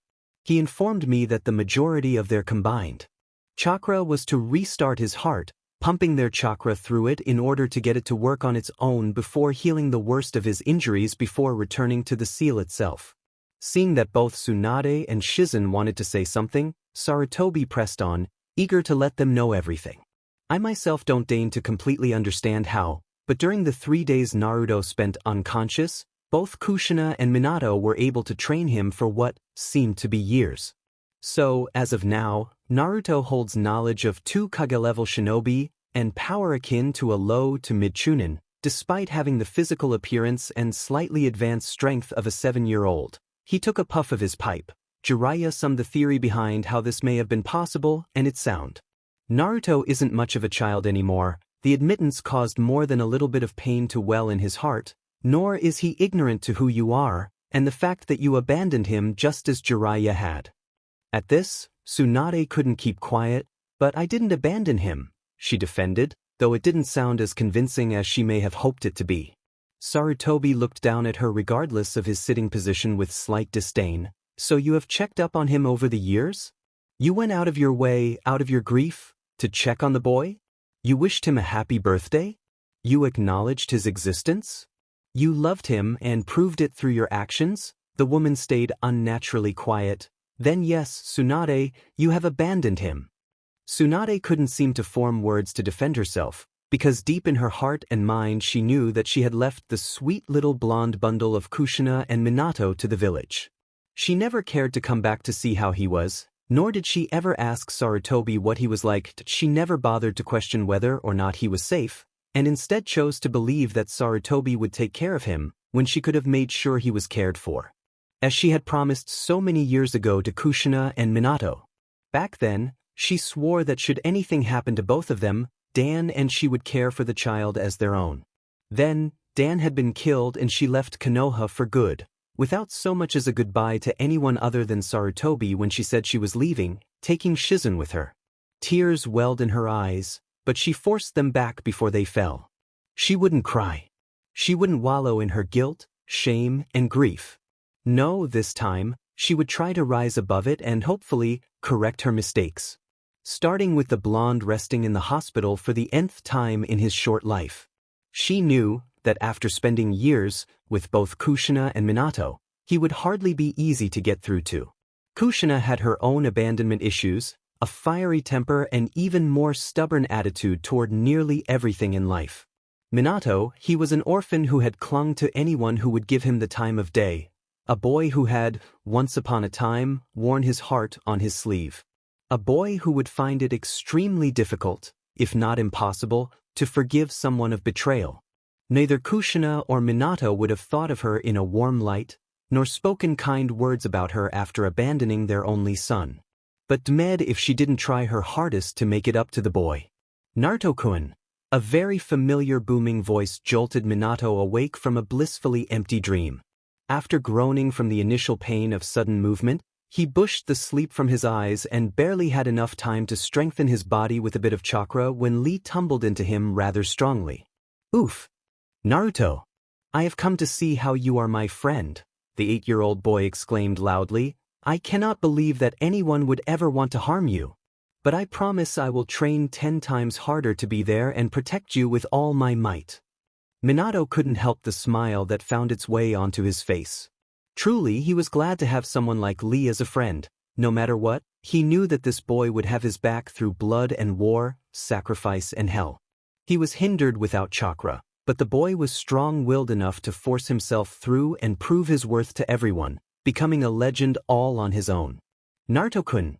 Came another familiar booming voice came plowing through the door, though this time was not intending to pummel into his body without a warning. My precious little student! I have only just heard the terrible news. Worry not though, my student. Your youth shines brightly and the doctors say you may be released tomorrow morning. Then, we shall continue our training 10 times more to return your body to its previous state since Itachi-san agreed. Unfortunately, Konoha's taijutsu specialist did not elevate any of Minato's annoyance at being stuck in the hospital, now realizing just what awaited him the next morning. And he was sure that come sunrise tomorrow, Guy would be signing him out of the hospital and dragging his undersized body toward their training field to spend 6 hours straight doing something that could very well be deemed child abuse. He would complain more, but he couldn't deny that the man's training regime was extremely effective, especially for someone like him who needed all the extra physical help he could get. That, and if Itachi agreed, he couldn't very well go against his Jonin commander or master. He wasn't all too completely sure just how this two-team thing worked out. Thanks Guy-sensei, Minato said with a half-faux grateful expression on his slightly battered face. Guy merely waved it off, both his hands finding their way onto his hips before one struck out in a thumbs-up pose. It was all Minato saw before he forcefully closed his eyes with both his hands. He was tortured enough with Guy's good guy pose during training to see it when he was supposed to be recuperating, and Lee's sunset with a crashing wave hug with the man didn't help his sanity either. It is good to see you are well, Naruto-kun, Guy said with a wide blinding smile. We shall both see you tomorrow morning for training. Come along, Lee. See you tomorrow, Naruto. Lee replied, leaving in a burst of speed with Guy out the hospital. He waved numbly, knowing that every doctor and nurse probably glared at the pair and their trail of destruction. Even from his room he could hear the groans and clatter of paper, lots of it, fall to the tile floor. He shook his head, empathy going out to all those who now had to deal with reorganizing those piles of paperwork and then getting set on. Going through them all. Sheet. Sheet. He shuddered, momentarily lost in his memories. With a sigh, Minato laid back on the small hospital cot, trying to organize his thoughts and create plans for the future. At the moment he was considered a genin, with little to no influence as the council would never allow his true heritage to come to light at his young age. If anything, they would want to keep it as hidden for the longest time possible, seeing as no one outside of the select few knew he spent years with his father and mother whilst inside the seal. However, that could very well be used to his advantage if he played his cards right and at the proper moment. Then he was apprenticed under Uchiha Itachi, the Uchiha clan heir, as well as the prodigy of his generation, having become a chunin at 10, and if his gut was right, NBU not long afterward, effectively becoming a jonin in the eyes of the village when not wearing the weasel mask. Even though he was young, Naruto knew that Itachi was more than enough to go head-to-head with someone like Kakashi, or even Guy having him as his jonin sensei would allow him to progress at a much quicker pace. Perhaps even be able to fix the rift between the Uchiha and the village that seemed to have grown exponentially during the 7 years after his death. He was certain, at only 7, there was little he could do, but perhaps he could give enough to convince the Hokage to bring the Uchiha closer to village dealings.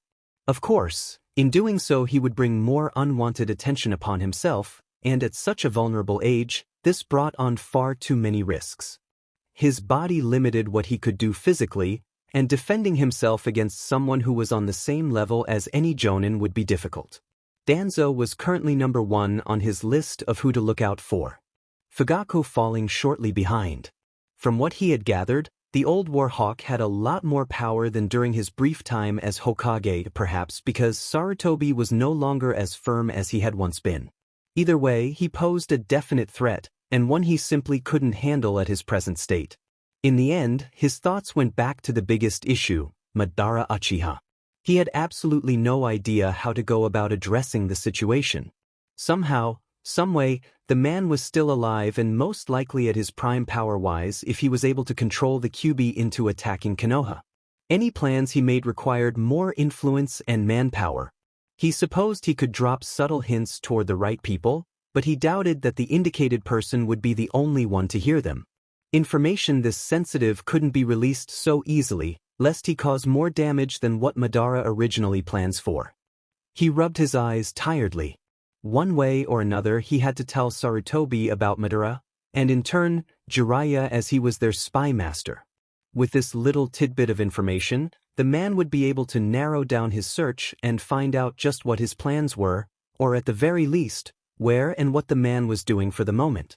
Looking out the hospital window, Minato gazed into the starry night, wondering what tomorrow would bring with everything that needs to come to light, and just how he would be able to bring the village together lest they allow Konoha to break away at its seams. In that moment, Minato felt as though something clicked in his mind. Perhaps this was something Madara was hoping for?